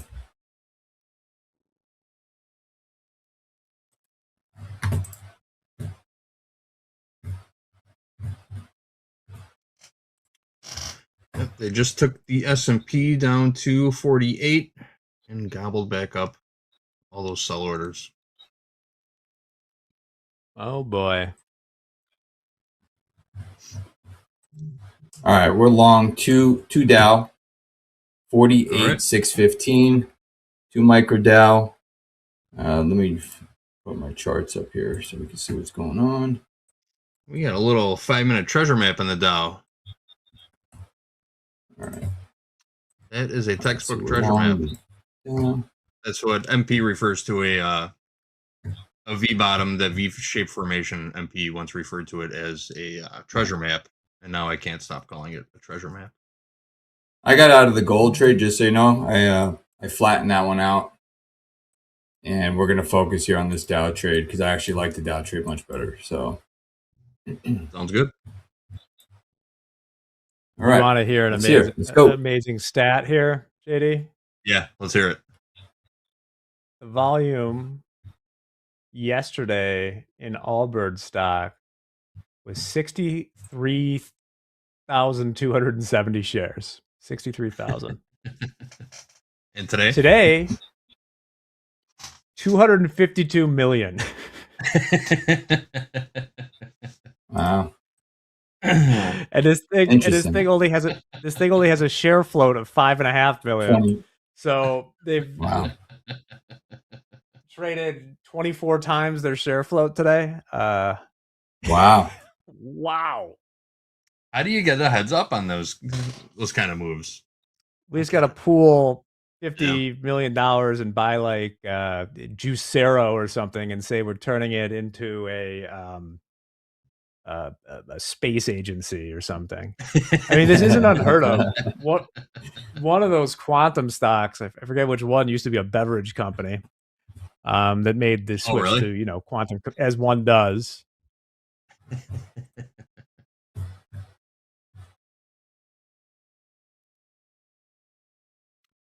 What is a distressed retailer with a lot of brick and mortar left? Start turning them into data centers. It's too bad, like, Hemlicker Schlemmer isn't around or something. It's kind of like the whole thing was kind of futuristic. We could roll that into robotics. New highs are coming. All right, let's see if we get something going here with this Dow. Dow's been weak all day. Let's get some pump. Quantum carbonation. Love it.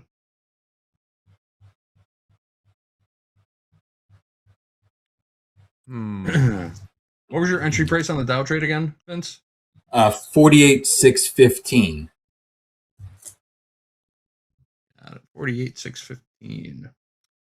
In the money, a couple ticks. Looking good.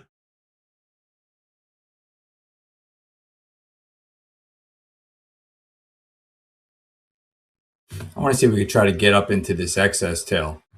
That would be great if we can maybe try to eat the tail a little bit. Mm-hmm. Tapping on the ceiling of new highs in the ES also are about 4 ticks away from a new high print. Man, sellers just can't hold this market down. No, the ES is relentless, buyers. Negative delta continues to increase as we rally. Yeah. Negative 6,300.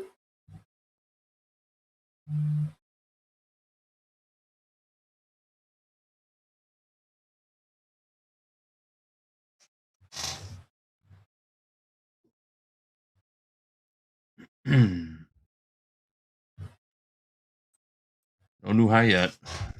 70.53 half last trade in the S&P.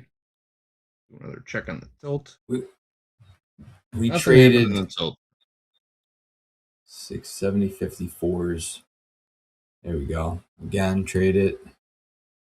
There it is, new high in the ES, 54 For quarter. Delta, for Delta, we're just sharing Delta. regular trading hours Delta, just the New Yeah, York session. session Delta. only, 6,000 negative right now. Not the full session, just the New York session. Correct. 54 quarter, 54 half. Wow. It's impressive, isn't it, guys? I mean, 2 weeks ago, it was like all doom and gloom, and here we are. Yeah. Right? Makes you wonder sometimes. Makes you wonder.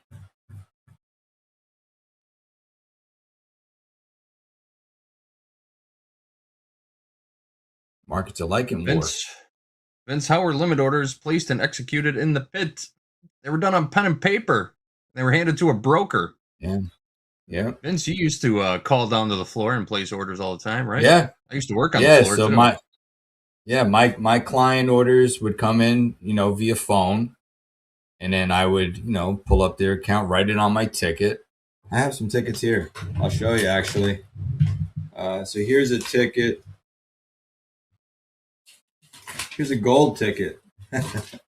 So back on December 16th of 2005, we filled an order here to sell 25 February gold contracts at 5:10:10, and you can see the timestamps on the ticket. So I had to stamp it 3 times. So when they call me to place the order, I have to take the order, write it on the ticket, stamp the ticket, call down, place the order over the phone, stamp the ticket. Once the floor filled it, they would call me back with the fill, and then I would have to report it and stamp the ticket. So that's a full trade right there. 25 short Feb gold. 3 times Big stamps. 3 times stamps. Yeah, 4 if you had to cancel the order. Come on A down. little bit of buying. Just printed a new high in the S&P, 7067 half. About to print another new high, it looks like. 67 half I still have straight. a line for 70.25 in the SPX up here, maybe. But yeah, this is. I wonder what the VIX is at as we make these highs. Just a little bit under 1791. Crude's 91 bucks. I want to see the Dow blast through some stops up here. 48,672s. If we can get above that, I think we might get a nice little stop run.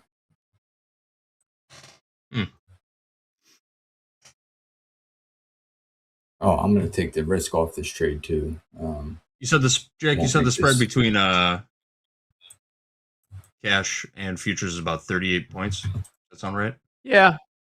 Yeah.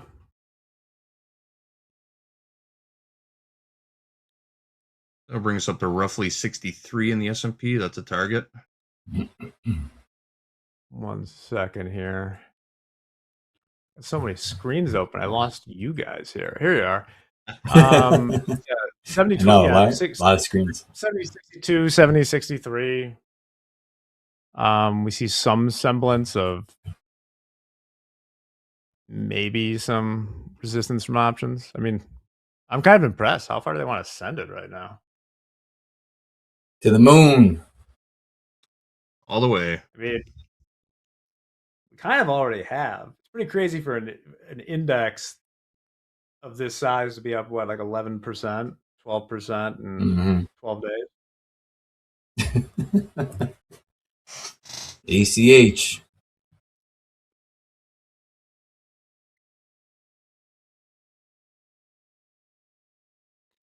I'm a little bit of like, I'm not a huge Delta guy just because I think a lot of this stuff is used for hedge. The market orders are used for hedging options.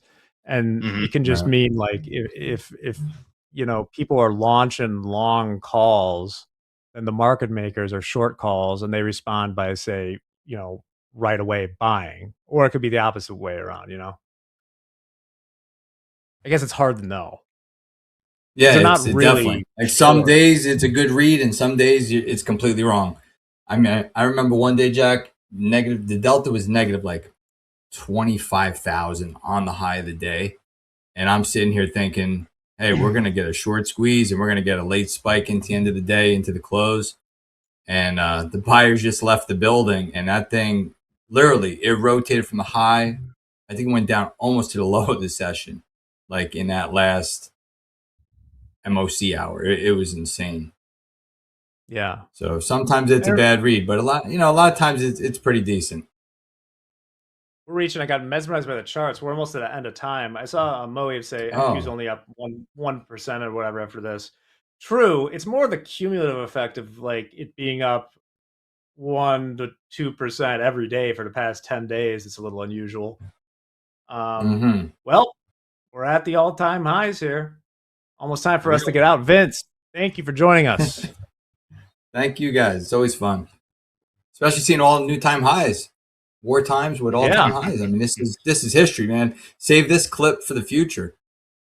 It's great market watching until the next all-time high, which will probably be made during Power Hour. That's coming up next. We got Andre, Dakota, and Dolby will be here. Won't want to miss that. This is Topstep TV. Bwam, bwam, bwam, bwam. Let's go.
Power hour, bulls on parade. This is the final hour of the New York session here at Topstep TV. Who we got? Look at all these bulls in the house. In the middle, you got Dakota. Partner crime to the right, Mr. Dolby Time. What do we saw you fast market? Someone throw Dolby Time. Power rally in the house. Up against the session highs. Continue to do it. We have all-time high. Watch. We are on alert for all-time highs. Are you sure you want me on the show right now? Last time I was on air, we sold off like 100 points. So I don't know if that's going to happen again. Jay and I had to witness that nonsense with Antonio. But we'll see how this plays out. Oh, that's right. You were there for the Japanese news. Yes. Go figure. Okay, well let's break it down right here. Let's get into these prices. We got the ES trading 70.58, just printed new session highs, 70.60 half, all-time highs about 33 points or so away on this contract. NQ right up against session highs 26,301. Crude trading right around $91, but it doesn't really matter because all eyes on the ES and the NQ. With that being said, Dolby Time. Coda, let's break it down. Here's a little bit of a pullback. We can do the ranges. We can do all that, but markets are moving, so let's get right into it. Prices, who cares, right? Just buy every pullback. I don't know, man. I don't know. Technicals, I have no comment. I'm expecting a pullback. I mean, look at this market. Pullback, it's 20 just points, 20-point pullback up, right here. sideways, up, sideways, up. Like this is. I'm in. I'm about to pull back here. Wow. I'm looking for Andre. You're a man of the people. That's all we're gonna get. We got a Delta update here. Let's go. Interesting. Minus 7,700 in the ES, plus 5,800 in the NQ. Wild. Let's Dolby Time. No, What's the read here? Stair stepping higher. How do we read this? I mean, you got the read. What? I mean, listen, we tried doing some range trading earlier and ended up finding a massive sell-off here. We did have a range during the 11 a.m. segment. We tested the bottom of it around like 26,100s up to these 26,250s. We broke out of it because we're trading 26,300. So I'm going to see if we can buy a pullback with y'all. So I'm going to see if we can get 26,000. Andre bought it, man. I don't know he did. What me and you were waiting for. Andre was over there buying He didn't wait. I tried waiting last time and got burned. Might be some room there. All right, we like to play a game around here called Above Below. I'm going to let these two guys see if they can get in this move as we continue to push. Yes, here we go. For those that are new, welcome aboard. How we like to play, typically I'd ask one of these fellas what they think the price and the close will be in the NQ. Decided I'm going to hijack that game because I'm going to set the price in the NQ. Ready for this? It's going to be ambitious. It's going to be incredible if we get there. All-time highs in the NQ. Will we get there? Above, below, 26,556.5.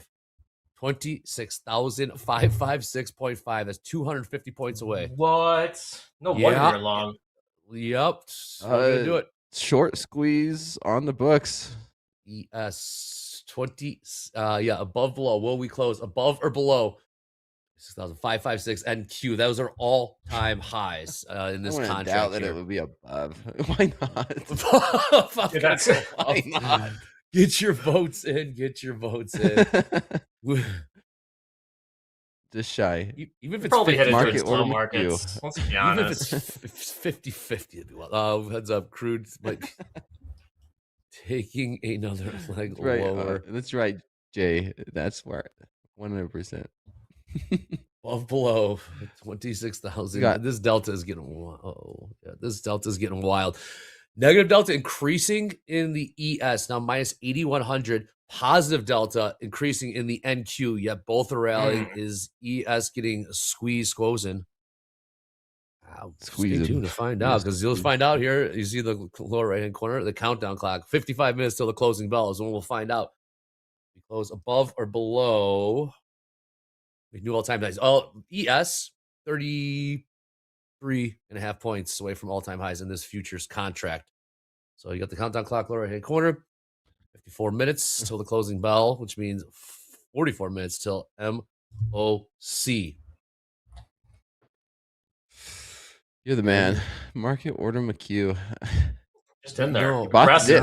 Dude, well, what happened is I got absolutely destroyed trying to get short last couple Session times. highs. Yeah. Session and highs. so There yeah, it if you can't beat them, join them. Session highs, off to the races. There we go. And there's Just no like range that. to Just look that at. easy. Huh? Just that easy. This Now, is confidence goes a long way, Dakota. Goes a long way in trading. I'm telling you guys, I was shook. I was I gotta shook. do a double take on that one. What? All right, well, what was that Jesus. pullback? 20-point pullback. If you can get that, it might be it. But we are cruising right now. You guys seen that? Which one? Andre cooking. Andre Oh. cooking. That's, I don't think you. Why is that funny? I mean, your count looks fine Andre, now. What are you talking about? Look, you're cooking there. I'm seeing that that. was Look at negative 35, -35 on Monday. So yeah, Okay, getting short. Yeah, so it's keep in perspective. Yeah, crude hit like 100, whatever, $100, $105. It doesn't matter. It doesn't matter. It doesn't. So. It doesn't matter what crude's doing right Yes, now. it doesn't You're matter going up. a damn thing. Not a damn thing. See here. See if we can get another pullback. Let's take a look at that. Gold doesn't matter. Crude doesn't matter. Crude's those trading. Actually, crude does matter. Here, watch. Who's trading crude? Who's out there trading crude? Everyone's ready. Dan says, ready to retire? We ready to retire, boys? No way. Never. New Not session this. highs. Never. 320. New session highs. All right. 320s. 320s. Is a pull up. If he's even close to 50-50. Only 56 or saying below. That'd be like 80. If we get there, it'd be wild. All right, yeah. Well, we're a lot closer now than we were 5 minutes ago. Yep. In 5 minutes from now, this is we might be closer from there. 50 on the top. Mohammed Where and you adding Jello. more? Doubling. Is the market The market's doubling? doubling. Okay. Is the market doubling? From P&Ls are doubling. I know. ES on the move higher again. ES 70 61 quarter. 33 points. Oh man, who's? Oh yeah. Oh, what's You got levels up here, Dakota? No, all-time highs, man. All-time highs. I mean, we could go back from a realistic standpoint and look to the left. I mean, what is there? I had those 200s, and we had that nice pullback off of them, or hesitation, or whatever you want to call it. But look at this price. This is an interesting one. We zoom in from, this is December, 26,320. A good pullback here. I'm not 26,320s. Okay. 26,320. Yeah, I like that level. I got a line there. Okay. Yeah. Are you adding more in this pullback? No, I'm saying if this is what a pullback might be. Be short. 4 points. All right, People I'll buy have one. been trying to find ways to Yeah. short this all day. I That's just why got it keeps long. going up. That's why there's a it keeps pullback. going up. How many are you long right now, Dre? 3. 3 minis? Yes. I just bought All the right. 18 halves. Let's go. Let's go. And new session highs. That's your Okay. pullback. You don't short these That's numbers. all you get. That's all you get. Here goes crude. Crude selling off. Oh, Josh in the chat says, I think I've heard new session highs like 50 times today. Well, we hear new Okay, used all-time to it. highs. We got We the hear air new- horns juiced up and ready to go We this, are ready to this week. I rock. might have to get a new air horn. I think it's out of juice. Also, the bank earnings, they've been crushing this week. Bank earnings typically kick off earnings season. So there's some glimmer. And also that Japanese news about entering the Forex market. That's all it did in the NQ of what is going to take this thing lower. It's hard. I mean, I look at these equities. We got Microsoft up 5%, Tesla up 7.6, Broadcom up 3.5. And I hate to be the one to say it, there's more room to the upside. NASDAQ's only up 1.25%. So if NASDAQ has a 2% day, Yeah, what's yeah, that look that's like? Okay, we can All-time highs? another Is that couple hundred all-time points, highs? another 200 points higher. Like that's realistic. That's realistic. Yeah. Well, all right, we can take the poll. Take This the poll is down. Crazy good zombie rally. Only 55% are saying we're gonna stay below all-time highs. You don't understand the all-time highs in the NQ were 320 points away. Like, hey, ES is 30 points away. New session highs, both ES and NQ. Dow been lagging. 54% going with below. But in all seriousness, like these pullbacks, obviously they're insanely shallow. Like if it's, I've got my finger over the cut bait. If it, it's gonna be profit taking going into this close. Over the last 2 days, we've closed on the highs. Can we get Yep, it's true. Session highs. Session highs. Looking for I got long gold. I'm the only one missing out on this rally. What happened? What was that? No, just earlier. Earlier today, I was buying gold and I was in the wrong market. All right. Look, that's a 12-point pullback there in the NQ. I'm bidding 293s, Dre. 293. Where's 293? Oh, I thought 26 293. Yeah, it's way down there. Way down there.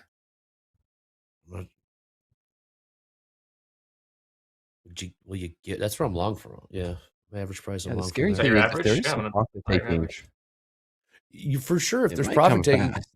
100%. It's tricky. Obviously, if it doesn't go, well, then you got to hit that old puke button. So it says, NQ's crashing. What's going on? Yeah, might be. There's 13-point pullback, 15 points. ES is having none of that. ES, keep in mind, might be seeing a short squeeze in the making. Oh, for sure. For sure. More. How much money's on the sideline? There's got to be money on the sideline.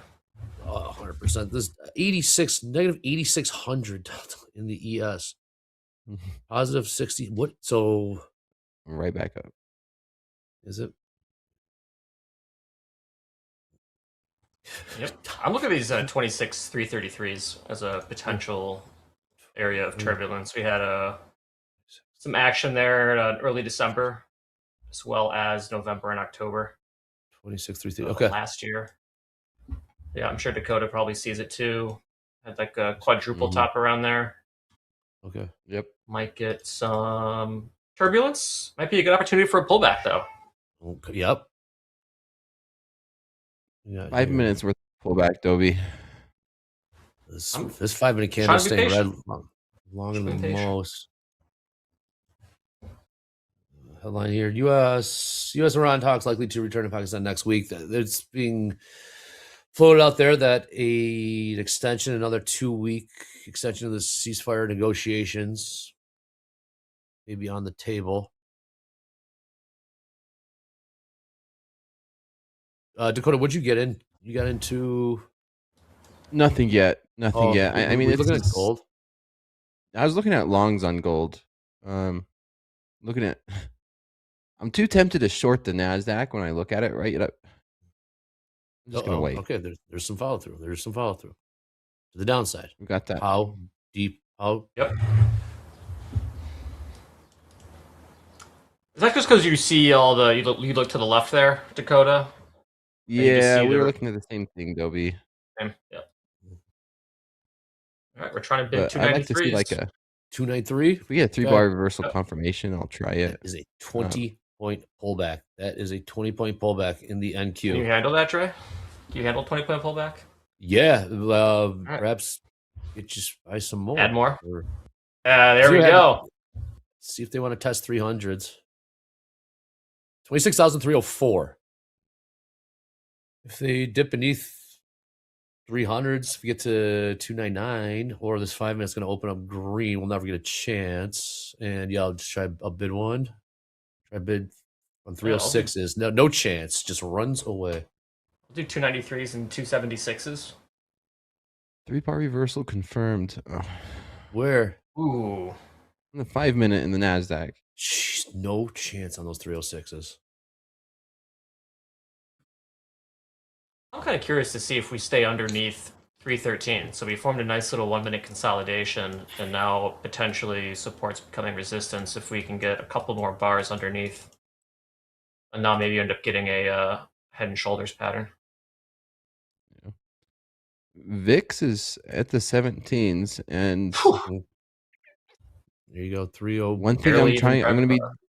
Yeah, one thing I'm going to be doing, Dobie. I'm going to. There we go. They're going to take this size up. I'm going to be working on increasing position size. Ah, cool.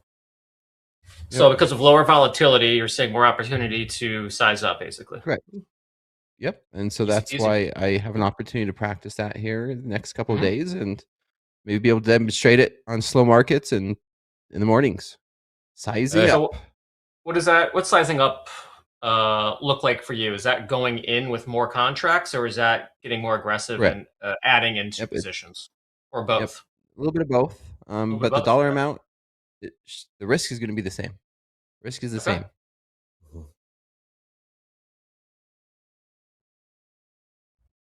If we can form a range underneath 312s, I might hop into a short. Let me ask you something. What is the reasoning behind a short? What fundamentally changed in these markets? Obviously, we're at the highs. Well, I think Dakota and I are kind of looking at the same thing, which is we had a lot of resistance. On the fundamentals. More on a confirmed 3-bar reversal that we haven't had since 26 200s. Oh, it's hanging out. The buyers kind of cheap. It's also kind of a cheap short. Buyers are kind of running out of steam. I did buy another one.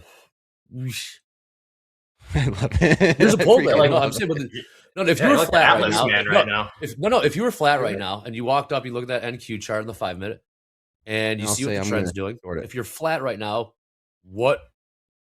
And perhaps we said we do sell off, but if you were flat right now, you can make the argument for a 3-bar reversal. You also say make the argument for a pullback to buy. I'm still trying to get long with you. I did say cheap short, John Hoagland. Absolutely.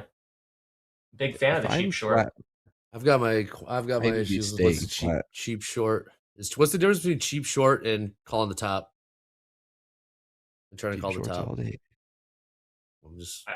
I think the bravado.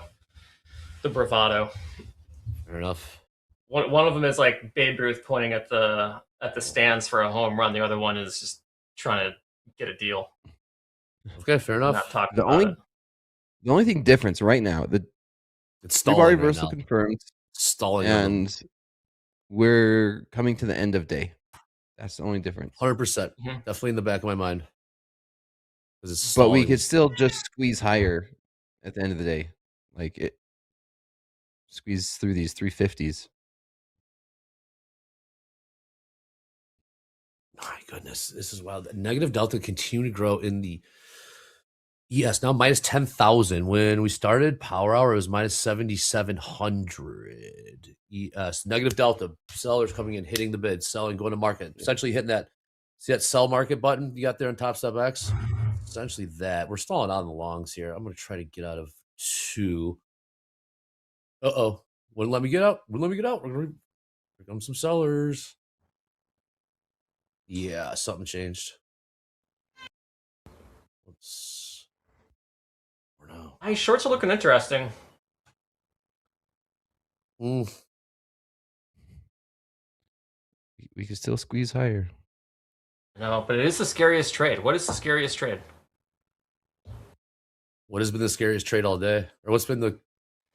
Well, all day, shorts. But right now, is it longs?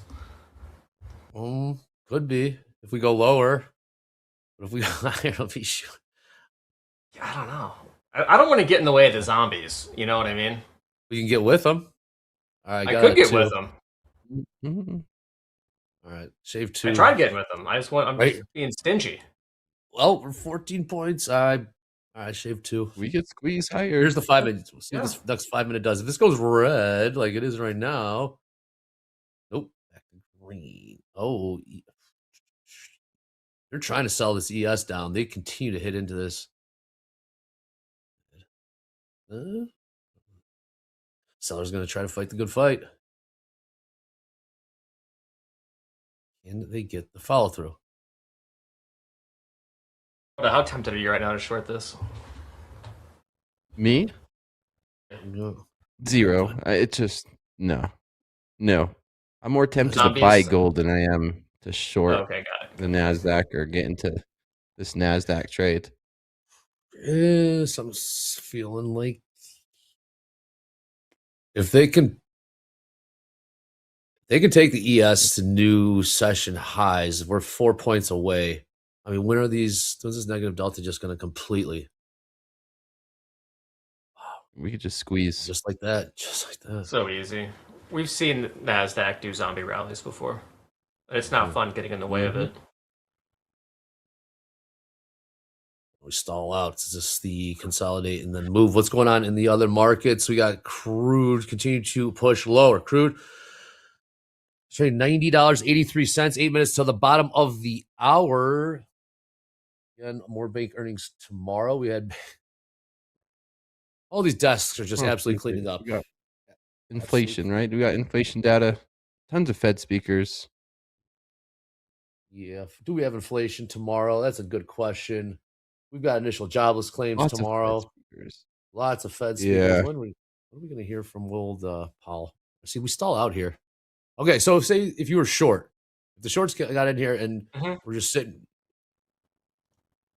and we're not necessarily Yeah, they're going shorts lower. getting in here now, and they're not going with longs. Not going. Flip side, like myself, and then we squeeze higher, and they bail out, and that pushes the market higher, and rinse and repeat. Yeah, like the ES right there. ES, all those sellers just got. Yeah, that's not good for shorts. I mean, higher lows on that 1 minute range, pretty clean. Means that sellers are not convicted here. Stalled out a little bit there. What's going to be the catalyst to take us push us higher or lower? That Japanese we're talking about intervening in the FX market. That all Dolby, you were on, right? Apparently that's what sold off the NASDAQ 100 points. That's while we all were trying it to get did. long. It went That was from 239s, sold off 120 points. That's all Sure did. it could do. Here NQ. we go. Oh, Braden in the chat. Braden in the chat says, "How we feeling?" Yeah, pretty good.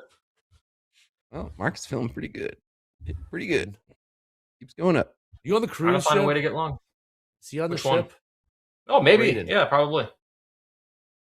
Yeah, I think he said he was on the cruise this week. Yeah, he's on a cruise this week. I get a pina colada. Okay, put it on Braden's tab. What do you want, Gus? I'll get you something. Tuna? We got more speakers tomorrow. Well, and we also have Netflix earnings after the bell tomorrow. Buzzed and green. Oh, really? Let's go. Lock it in. Lock it up, man. Lock it in. Sheesh. All out here, bottom of the hour, 6 minutes. 6 minutes. Are we running out of steam? Are the buyers running out of steam? Here's ES. ES 1.5 from session highs. Now point. There you go.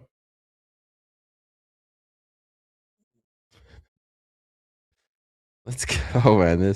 Nothing's stopping it right now. Are you cheap shorts at 330s? We squeeze here. Looks like we're squeezing. Look at this thing go. Squeezy. Pro play by Dre.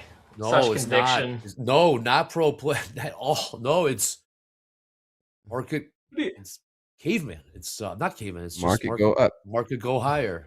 Market couldn't go. Market doesn't care about anything else right now. There's a hell of greater forces at work. Greater forces at work than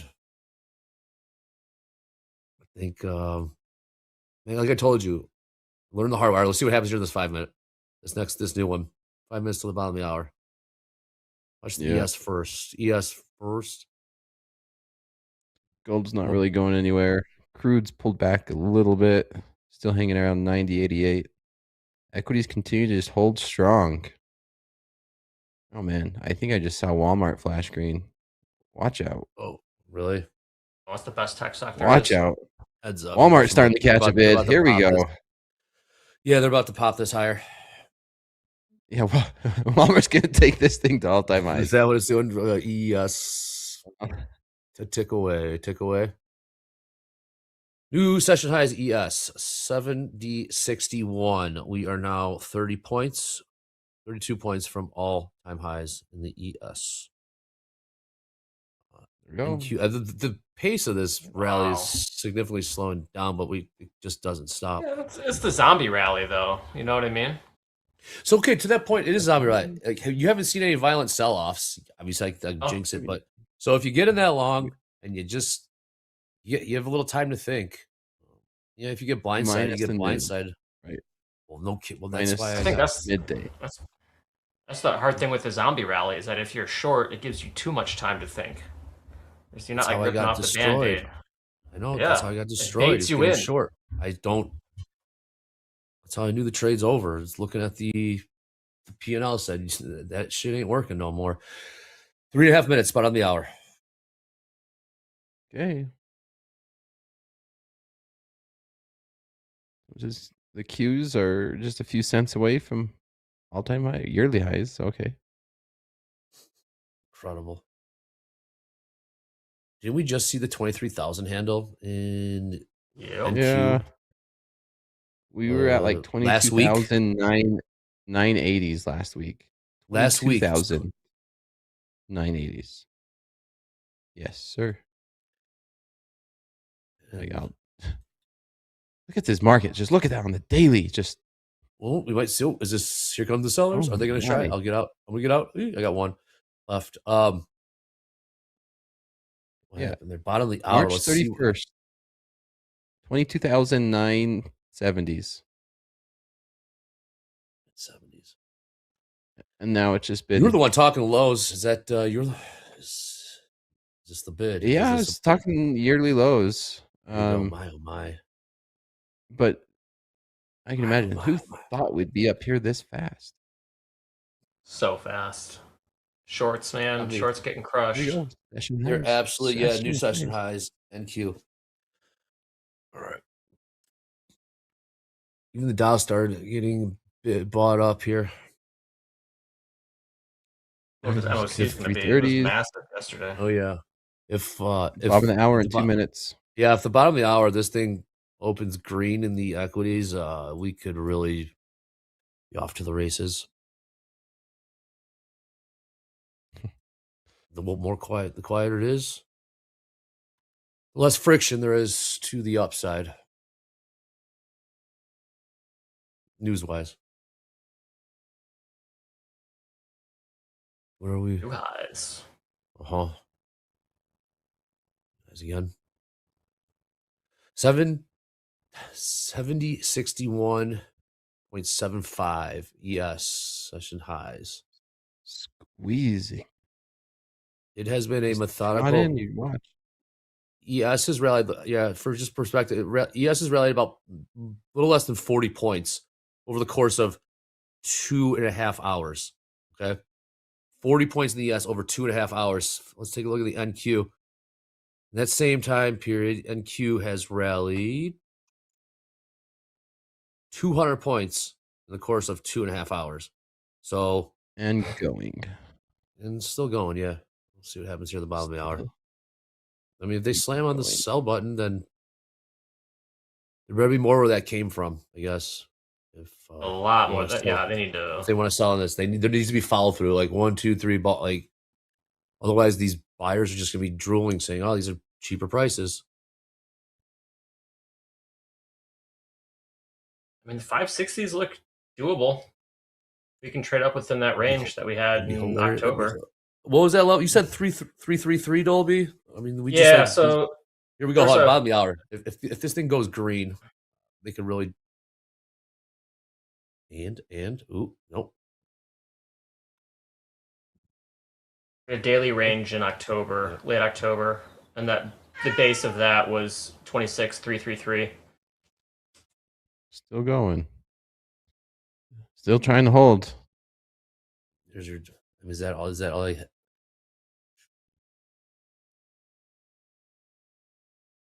20 minutes till MOC. We're not going down. No, we're not. No, we're not.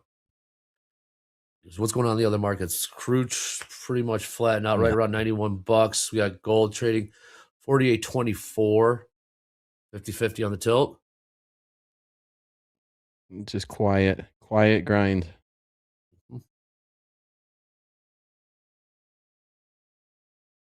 This is it. Like, all right, I'll bid one. Cool. I'll bid one on the NQ. See if I can even get. I'm not even going to get filled. It's just running away. Bidding 36 halves. Bidding 36 halves. It will not. I can't. All right, testing my stinginess for sure.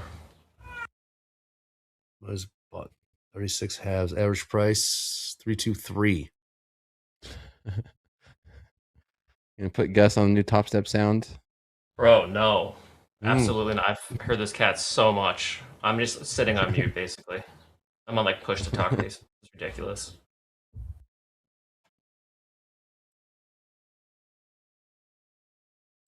All right, 19 minutes. MOC on a Wednesday. All right. Very, very exciting stuff. You heard Dakota tease it in Fast Markets talking about those trader tones. See if we can get a little volatility rocking here too. So we're going to bring you the new feature. We're going to bring you Dr. Volatility all at once. James, come on in. Let's do the damn.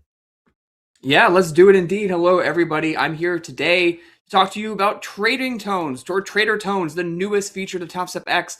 The new Trader Tones feature on Topstep X lets you personalize your trading experience by uploading custom audio alerts for key platform events. You can now assign your own tones to notifications like order fills, risk limits, and more, so you always know what's happening without looking at the screen.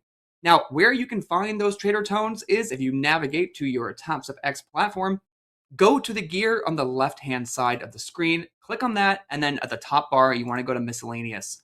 Make sure that enable sound alerts is checked. And then here on the right-hand side, under default, you can see all of the different trading tones that are currently offered. You can edit any of these sounds from order filled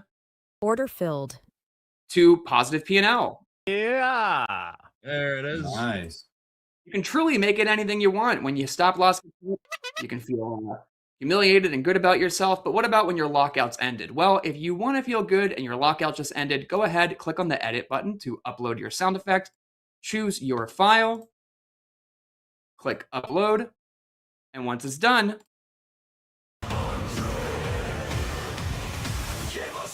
you know it's time to start trading again because your lockout just ended. Then once you're done, go ahead and click save, back on out, and start trading. You have just customized your own trading tones right on Topstep X. So go ahead and start audio recording Gus the cat for your own order filled. And that's how you do it. Back to you, Andre.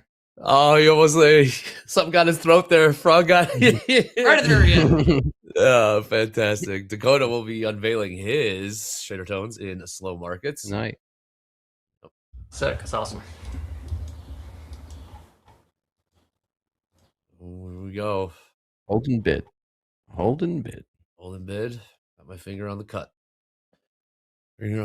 Dakota, give us a hint. Give us a little tease of what you might go with. Are you going to go with every single option? Every single, for instance, you click on that miscellaneous, order filled, rejected, market closed, open, order placed. Look at all these. Account locked, log No, out. I'm going to go with the ones that usually work out first, and that's take profit, hit.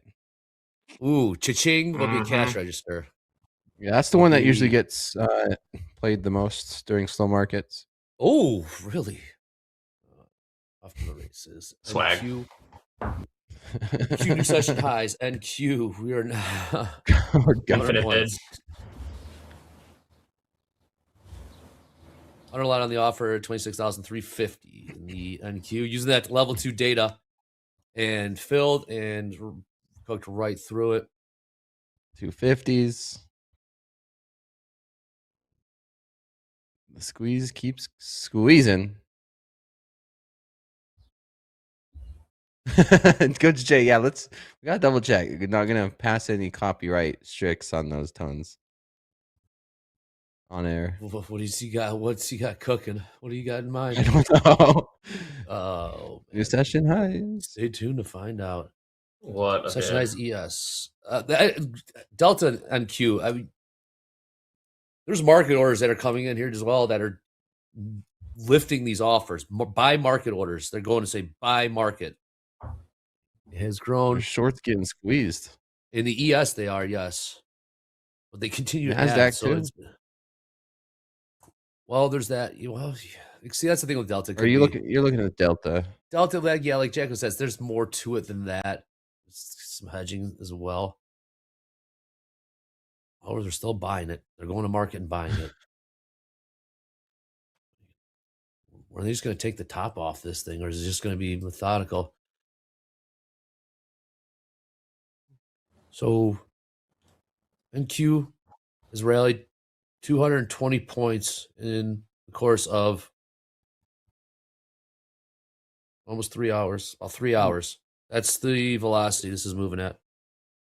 Crypto says, anybody want to give us a why this market's going up? Yeah. More aggressive buyers. Yeah. Market's insanely resilient. Insanely resilient. Peace talks. Peace, geopolitical. I feel it's the sense is there is hope. The second that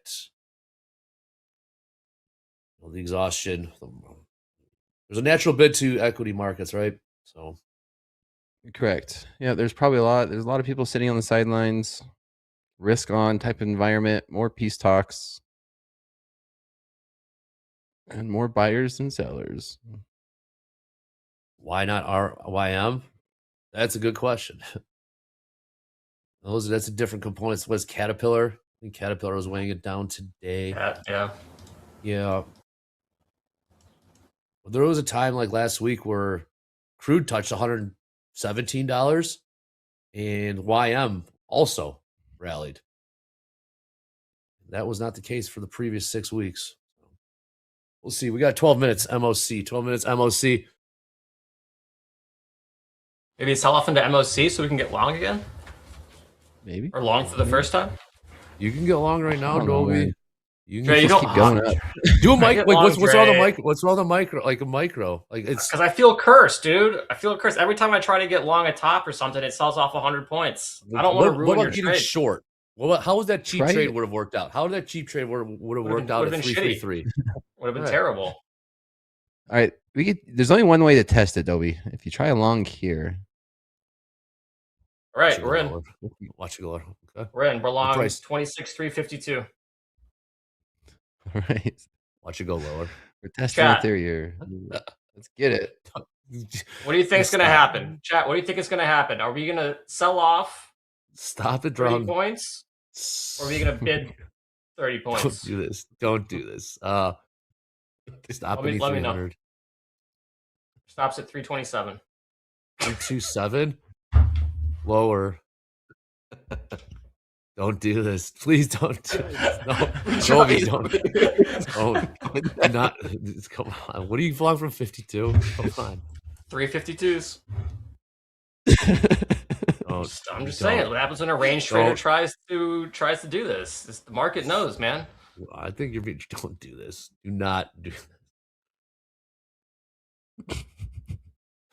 This has been the Shut up. biggest sell-off we've Dakota, seen in this shut entire up. run so far. Do not do this. Do not do this. We're, Do not. we're cooked. I should just play No, we're short. not. No, we're not. Stop it. Bro, I'm getting my new hat. I am liquidity. This is a. Stop it. Stop. Stop. Nothing's shit. You gotta be kidding me. You guys selling off a touch. Whoa, 327. I bet we don't even get a green 1 minute candle, Dre. It flashed green for. You gotta be shit. We're not going to print a single No. green 1 minute No. candle. I'm looking to. I know, you gotta be kidding me. You gotta be market. kidding me. It's fine. Everything's. Let's get back up there. Come on. I am the market. I am the liquidity. I am. Wait, what was? Yeah. Oh shit. Yep, here's another one. Shit, dude. Don't do this.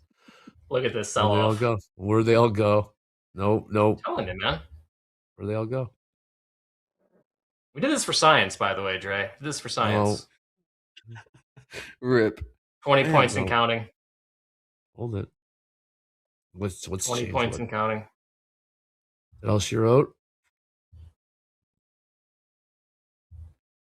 Here's your 20 You want point to add pullback. another one? I can make it go faster. I don't. if I 20 point. add a second one. Stop it. 20 point pullback. Maybe Drew. Look at chat. Chat. Are you loving chat? Are you loving this? Will the buyer step back in and say yes for 1, 2 for no? You're in the NQ. What changed? What They're gone. Buyers are gone. Nope. Yeah, They're out. I'm the least cool person Are in the you out? party. Are you for real out, Dolby? Our stop's at 327 quarter. About 25 points. Lower. Okay. We haven't had a 25 point sell off. Exactly. Dolby, you just haters in the First ES started. now. The haters are in the ES. ES is like, okay, we'll call the tops. Here's the tops. This negative delta. How's this been working out? If we don't get higher than that, we still have 20. What about 19 above minutes below? left. Or above below? It was above below is all-time highs. How about that? What'd you get? 52s? Yeah, 352 quarter. I like it. Yeah, it's great. It's a great trade. 50-50 tilt. Wonder what the odds are of, No. of that happening twice in a day. What's happened? I don't know what's happened yet. Nothing's happened. Well, I mean, technically nothing because we're still in this Exactly. trade. I like what you're doing, reverse psychology. I do the same thing. Nothing's happened. We did print out a green 1 minute candle by a tick. I saw that. It was this is when they started. All right, well, we can get on the short. You want me to go short? No, not yet. I'm not We don't wheel it? convinced. Are you convinced this thing's yes. That's incredible. Yes. Just incredible. All you can take the ES down is by 8 points. So 70, 50. Bro, we're not making it to MOC, RCH. No. It'd be a miracle. For the year. All right, sellers.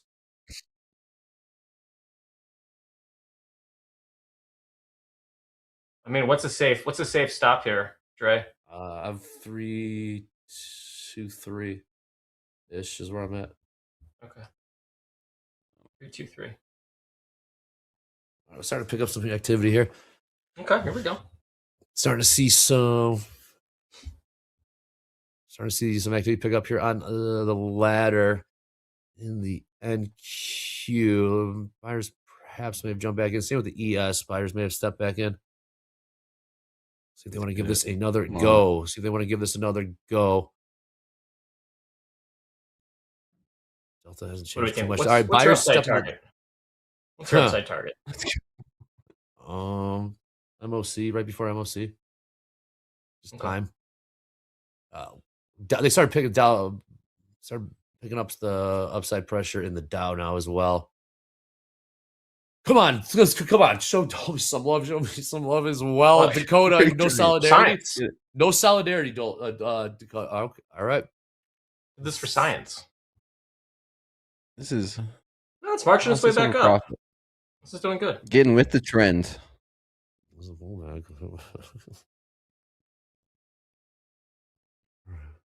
How do we add more? That's the real question. Oh, stop it! You were yelling at me about 2 No, minutes ago.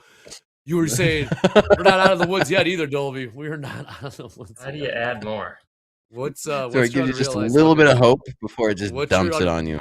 What's your What is unrealized generational look bounce? Like? What's the unrealized look like right now? Oh, minus $24. I mean, it's nothing. Okay, so we can always cut. We can always.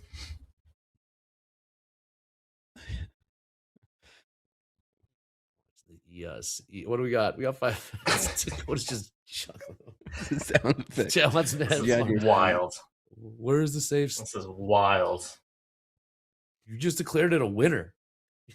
I did not declare it a winner. You know me. I don't even like people What's talking about my what? trades. Oh, what's this? This new 5 minutes gonna. The haters are like, all right, here we are. As soon as you started talking about adding to it, I know. This guy outside doesn't even like my trade. What's It's he up good to? TV though. Come on. Let's see what do we got here. They're buying the Dow. Come on, there's buyers coming in the Dow.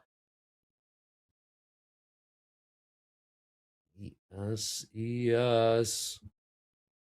7 points off the highs. See, I actually do want to add more, but I think our Yeah, trade almost. location's too trash. MOC. Here, how about this? All right, we can. What's MOC gonna be?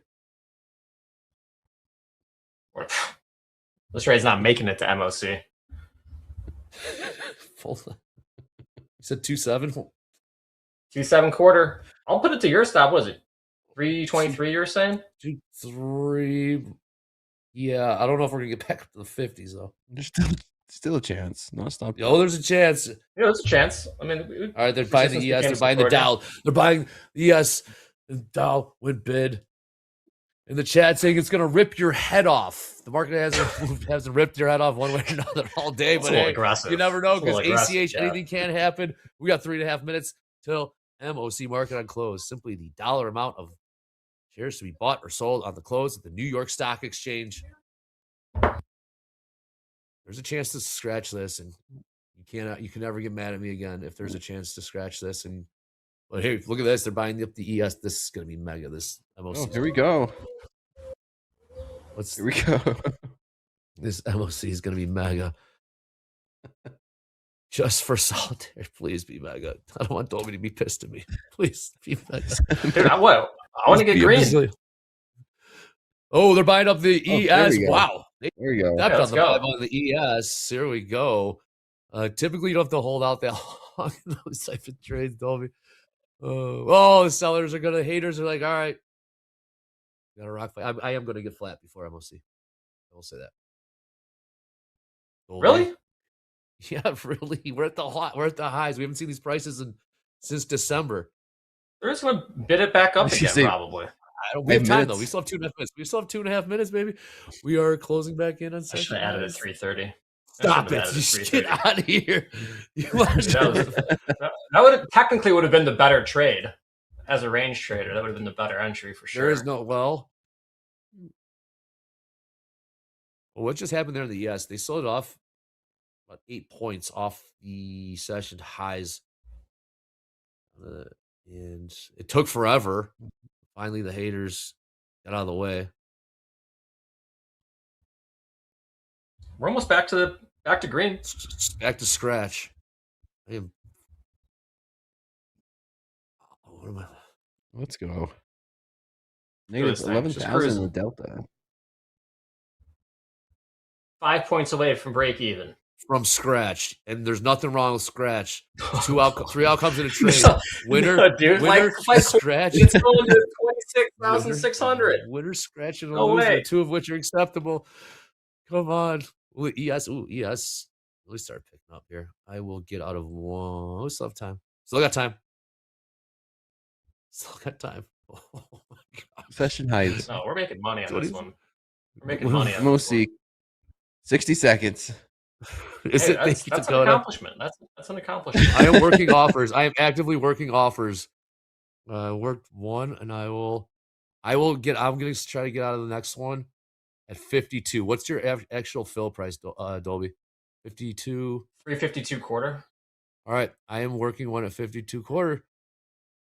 Just as I am willing to get out there. I think we can get to maybe 432s. Well, my above below is all-time highs. Apple breaking out to the upside. Okay. Oh, we got. We're looking 30 seconds. Almost see. I am going to get flat before this. I really want to. Imagine if there's a deep ass pullback off this MOC, and then literally nothing changes. I can imagine that. I can definitely imagine a pullback. And then we can get. Well, then look at those prices are gonna be real nice. Then we know where this thing can go. Also. All right, 10 seconds. 10 seconds. I'm getting flat. No way. We're going to the moon. Where's my moon emoji? 5 seconds. This is wild. All right, I'm flat.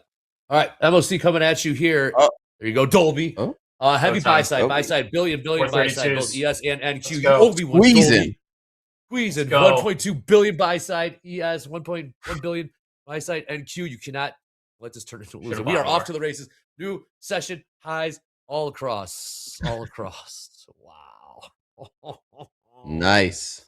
You're on your own, Dolby, from here. 1.2 billion buy side. Are you flat? Oh yeah, I'm flat. Oh yeah. Here's a pullback. I'll get back in.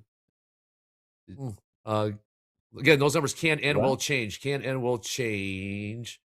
All right. You still in Dolby? Yep. Trying to buy 49s. New highs on the close.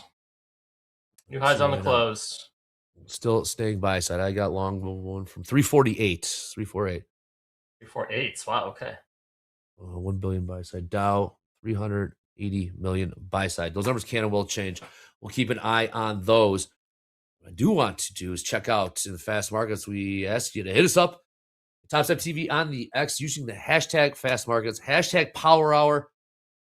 You don't want to hear from me. You want to hear from Dr. Val, because every time this guy talks, get a load of this. He moves the markets. James, how'd they do? Did they come through? Did they bring the fire? Oh, they brought the fire, Andre. That's right. Earlier in the show, we told you to tag us on the X with @TopstepTV, sharing your wins, your setups, and whatever else you want to show us. Here's what you brought for us today, starting with our good friend Arsh. Just hit 50K in profit on Topstep's funded account. Already withdrew 20K in payouts as well. So hitting 50K in your Express funded account is an amazing accomplishment. And 20K in payouts to boot. You are just killing it out there, Arsh. Be sure to keep it up. Always use those risk management tools. And who knows, check your email. One day you could be getting your invitation to the live funded account where you can join the Pro Ballers. But good work for you. Keep it up. Next up from Ryan's Trading, payout day on Topstep. Another day using the EMA9 with the NQ strat for a nice 30 to 40 point play. Requesting my 6th payout on 5 XFAs of the year tonight. Ryan, you are doing it. You guys are going to see a theme with all of these power hour submissions. It's all about people getting paid because they put in the work to get there. Now, 6 payout on 5 XFAs, that's pretty good. 6 payouts within 4 months. You're looking pretty, Ryan. Keep it up. And again, keep trading for tomorrow.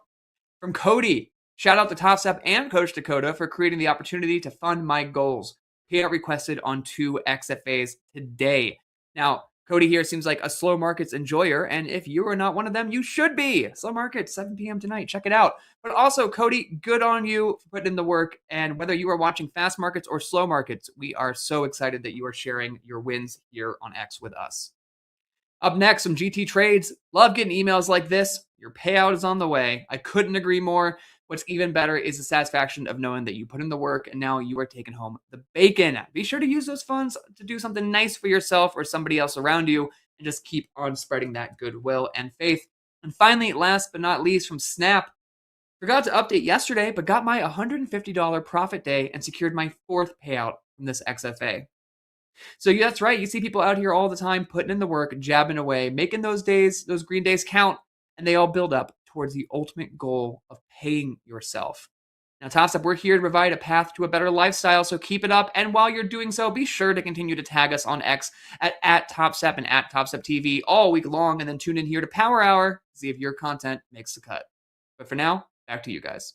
Thank you, James. Beautiful. A lot of activity. The ladder, it's negative delta continue to grow in the ES, now minus 12,000. You got your 5-point pullback, and positive delta growing. The NQ. In NASDAQ? NQ, yeah. Buy side, NQ 1.2 billion buy side. Let's go. Growing now, 1.5 billion buy side NQ. ES 1.2 billion buy side. What is going on? We're holding up. Holding bid. Yeah. I don't think that above below is going to hit. Shout out to only the 50. What do you got? Only 54%. Yeah, you don't know that, actually dude. thought. Well, crazier things have happened. I mean, we're still pushing here. This is not much of a sell-off at all. We've made higher lows within the trend as well. Stocks are flying in this heated event. I don't know what's going on, dude. This one's got me. We'll see what happens here. 10 minutes or 10 seconds. 10 seconds. Another injection of liquidity. Yep. We pump this thing and whoa. Okay. Clearance for takeoff. Clearance for takeoff. Okay. 2 billion buy side NQ. 2 billion buy side NQ. closing in on 1.7 billion buy side ES. This is wild. This will be 3 days in a row. Heavy buy side. Closing on the highs. Closing on the highs. We got 4.5 minutes till. I get Hogue. I keep asking Hogue, what do you think's going on with this negative delta growing in the ES? They're saying they're just getting squeezed. Why does it keep growing then? Keep on throwing money at it, I guess. Well, yeah, but they're getting rolled. It could be hedging. Yes, it could. Yeah, it could Hedging, be. yeah. They can be getting better prices though. I know they have to go to market. Anyways, here we go. Dolby long from 52, huh? About it. Looks pretty good right now, Trey. I was sweating the shit out of that. Yes, off to the races. We are less than 30 points, less than 29 points from all-time highs in the ES. 70, 64 half trades. I don't think we're going to get to those all-time highs in the wild buy side, 2 billion. Now I'm looking to get out because I'm getting out. Profit taking. What? Let's go to the moon. Let's go to the moon. NASDAQ. Trey's out. Let's go. Trey's out. Coast is clear. Whatever. You got it from here. That was, this thing. Nice trade, Dre. Yeah. That was good stuff. Again, basically held it to the close. Oh, he's back. Okay. Yeah, this is digging myself out of a hole. This is just digging itself out of a hole. So learning the hard way. All right. With that being said, let's take a look at some of those live leader. Let's take a look at that live funded leaderboard. I think we got a name very familiar up there. Karab. Guess who's back? Nice. Rob is back. Up $21,000+ Number 2. Nice. Isaacs. That was the name in the morning. Still up there. Bogdan. Claudia. New name, I do believe. Milo. Number 5. 2 new names. Shout out Claudia and Karab. Job well done. I think he made that money on a plane, too. I think he was traveling while he was trading. Come on. Oh, my gosh. Follow him on X. I don't know how I feel about that, but job well done. Don't make it a habit. You got a process. Yeah. If you got a process. Well, maybe a Starlink. You know, who knows? Maybe he's flying United. I hope so. New highs? Can we get some new highs, please? Yeah. It is. We're holding it. I'm just moving our stop up as we make new highs. Good. Doing a little Dakota style here off the pivots. Here we go. 2 minutes. 2 minutes. I think we can hit 432s. That's my target. 432s. Another 60 points. Highs. 60 more points. 3 days in a row. 3 days in a row. Session highs. And even the Dow is like, finally, all right, final. Buy it. Well, gold selling off. Crude stabilizing. Let's watch the fireworks here. Last 90 seconds while we're at. Click subscribe. Click like. Click notify. Closing on 210,000 sure about those 330s. subscribers. Wow. None of which are paid for. None of which are paid for. About those 330s. Good old organic. Finish at these highs here. Buy side's buy side under $1 billion. Still buy side though, but it's under $1 billion. Let's go. 432s. Let's go. This is incredible price action. Go full screen, Dolby. Just go full screen to MQ. Yeah, that's what I'm on. I got 2. I got 2 charts. Okay. Well, yeah, all right. We'll watch this thing go. Here we go. All right. Will we get to all-time highs? Will we get to all-time highs in slow markets tonight? I think so. I think slow markets going to have some action. No. Stop us. Oh, Cody, you're supposed to say 40 yeah. seconds. You're supposed to say dude. All right. Oh, sorry. All right, let's go. Ooh, I just let that one. My partner was gonna kill me. What the hell are you doing? All right, here we go. Go ahead, Dolby time. Can we get to 26,400? 25 points away. Dolby time. That'd be a big one. Let's watch it. We got 25 seconds. 25 Let's go. seconds. Let's go. Ooh. Oh, it could be profit taking. Could be profit taking. No way. There isn't. Hurry, Oh, dump God. it. This one. Come on. 10 seconds. We'll pull up the ES ladder. Let's see the size and all that ES. So, We go. moral of the story, Dobie. All right. We got You just 20 buy bucks. We got 20 bucks. There you go. 20 points. We got Buying 20 it. points. You bought the highs. 20 points. Oh, Let's close on man. highs. All right. Well, all right. So I was way off with the above low. We didn't even get close to the all-time highs, but it was fun. With that being said, great job, Dolby time. I'm glad you'll still talk to me. Dakota, I'm going to be tuning in for slow markets. I think we've got a chance to get all-time highs. I want to see what your trader tones do sound like. Also, I also shout have a out to surprise. Paul, to Bell, to Bellers. You guys are the absolute best. You guys are maniacs. You guys are lighting us up in the chat because you guys are passionate and love trading. So with that being said, throw it to my main man, James. James, take us out of here into At the Buzzer. Great job, guys. Let's go. Absolutely. Great job indeed. Chat, before you get out of here, give it up one more time in the chat for Andre, Dolby, and Dakota, and for giving us an amazing, amazing power hour. I know you guys were loving that action. I saw you in chat. We appreciate you hanging with us bell to bell. But maybe, no, just maybe, there are some of you out there who are only tuning in now for At the Buzzer. Oh, you people are correct. It's up next. It's actually at 3:15 p.m. Central Time, and it's got Coach Jay and Coach Paul. So for those of you here for At the Buzzer, convince your friends to stick around because it is the only, not the only, but it is the greatest post-market recap show around. So hang for another hour with Coach Jay and Coach Paul, recap the market's movements, all the news headlines, and find out how it can impact your trading moving forward. Then later tonight at 7 p.m., you heard us talk about it, but Coach Dakota will be back with slow markets. As Andre hinted, things may not be so slow tonight during slow market, so tune in for yourself to find out. All the action kicks off tonight at 7 p.m. Central Time right here on our YouTube channel. Then tomorrow morning at 1:30 a.m., London Trades, Aaron Trades will be hosting the London Open at 1:30 a.m. Central Time. Catch Aaron Trades break down the his gold trades and all other markets at 1:30 a.m. Central Time.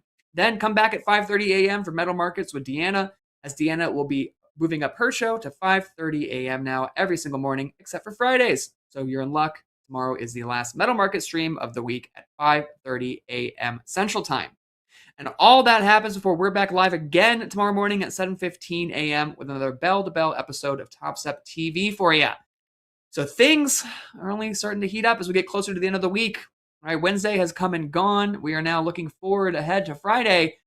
So lock in and get ready because anything could happen. A headline could come at us at any moment.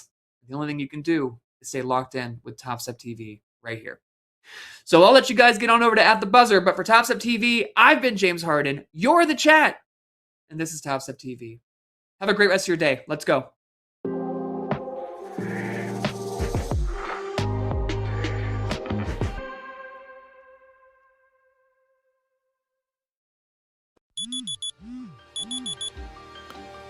Most people won't see it. Not the wake-ups, not the weight of repetition. Not the days that start cold and quiet. They'll see the win, the 1 second that worked, not the hundreds that didn't. This isn't about hype, it's about habits. I write it down, every run, every trade. Not to remember, to refine.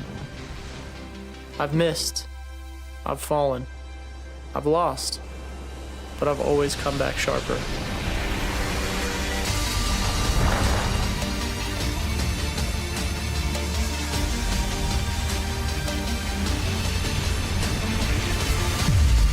I don't train for motivation. I train for execution, over and over. Whether I'm in the pipe or in the market, I'm chasing the same thing.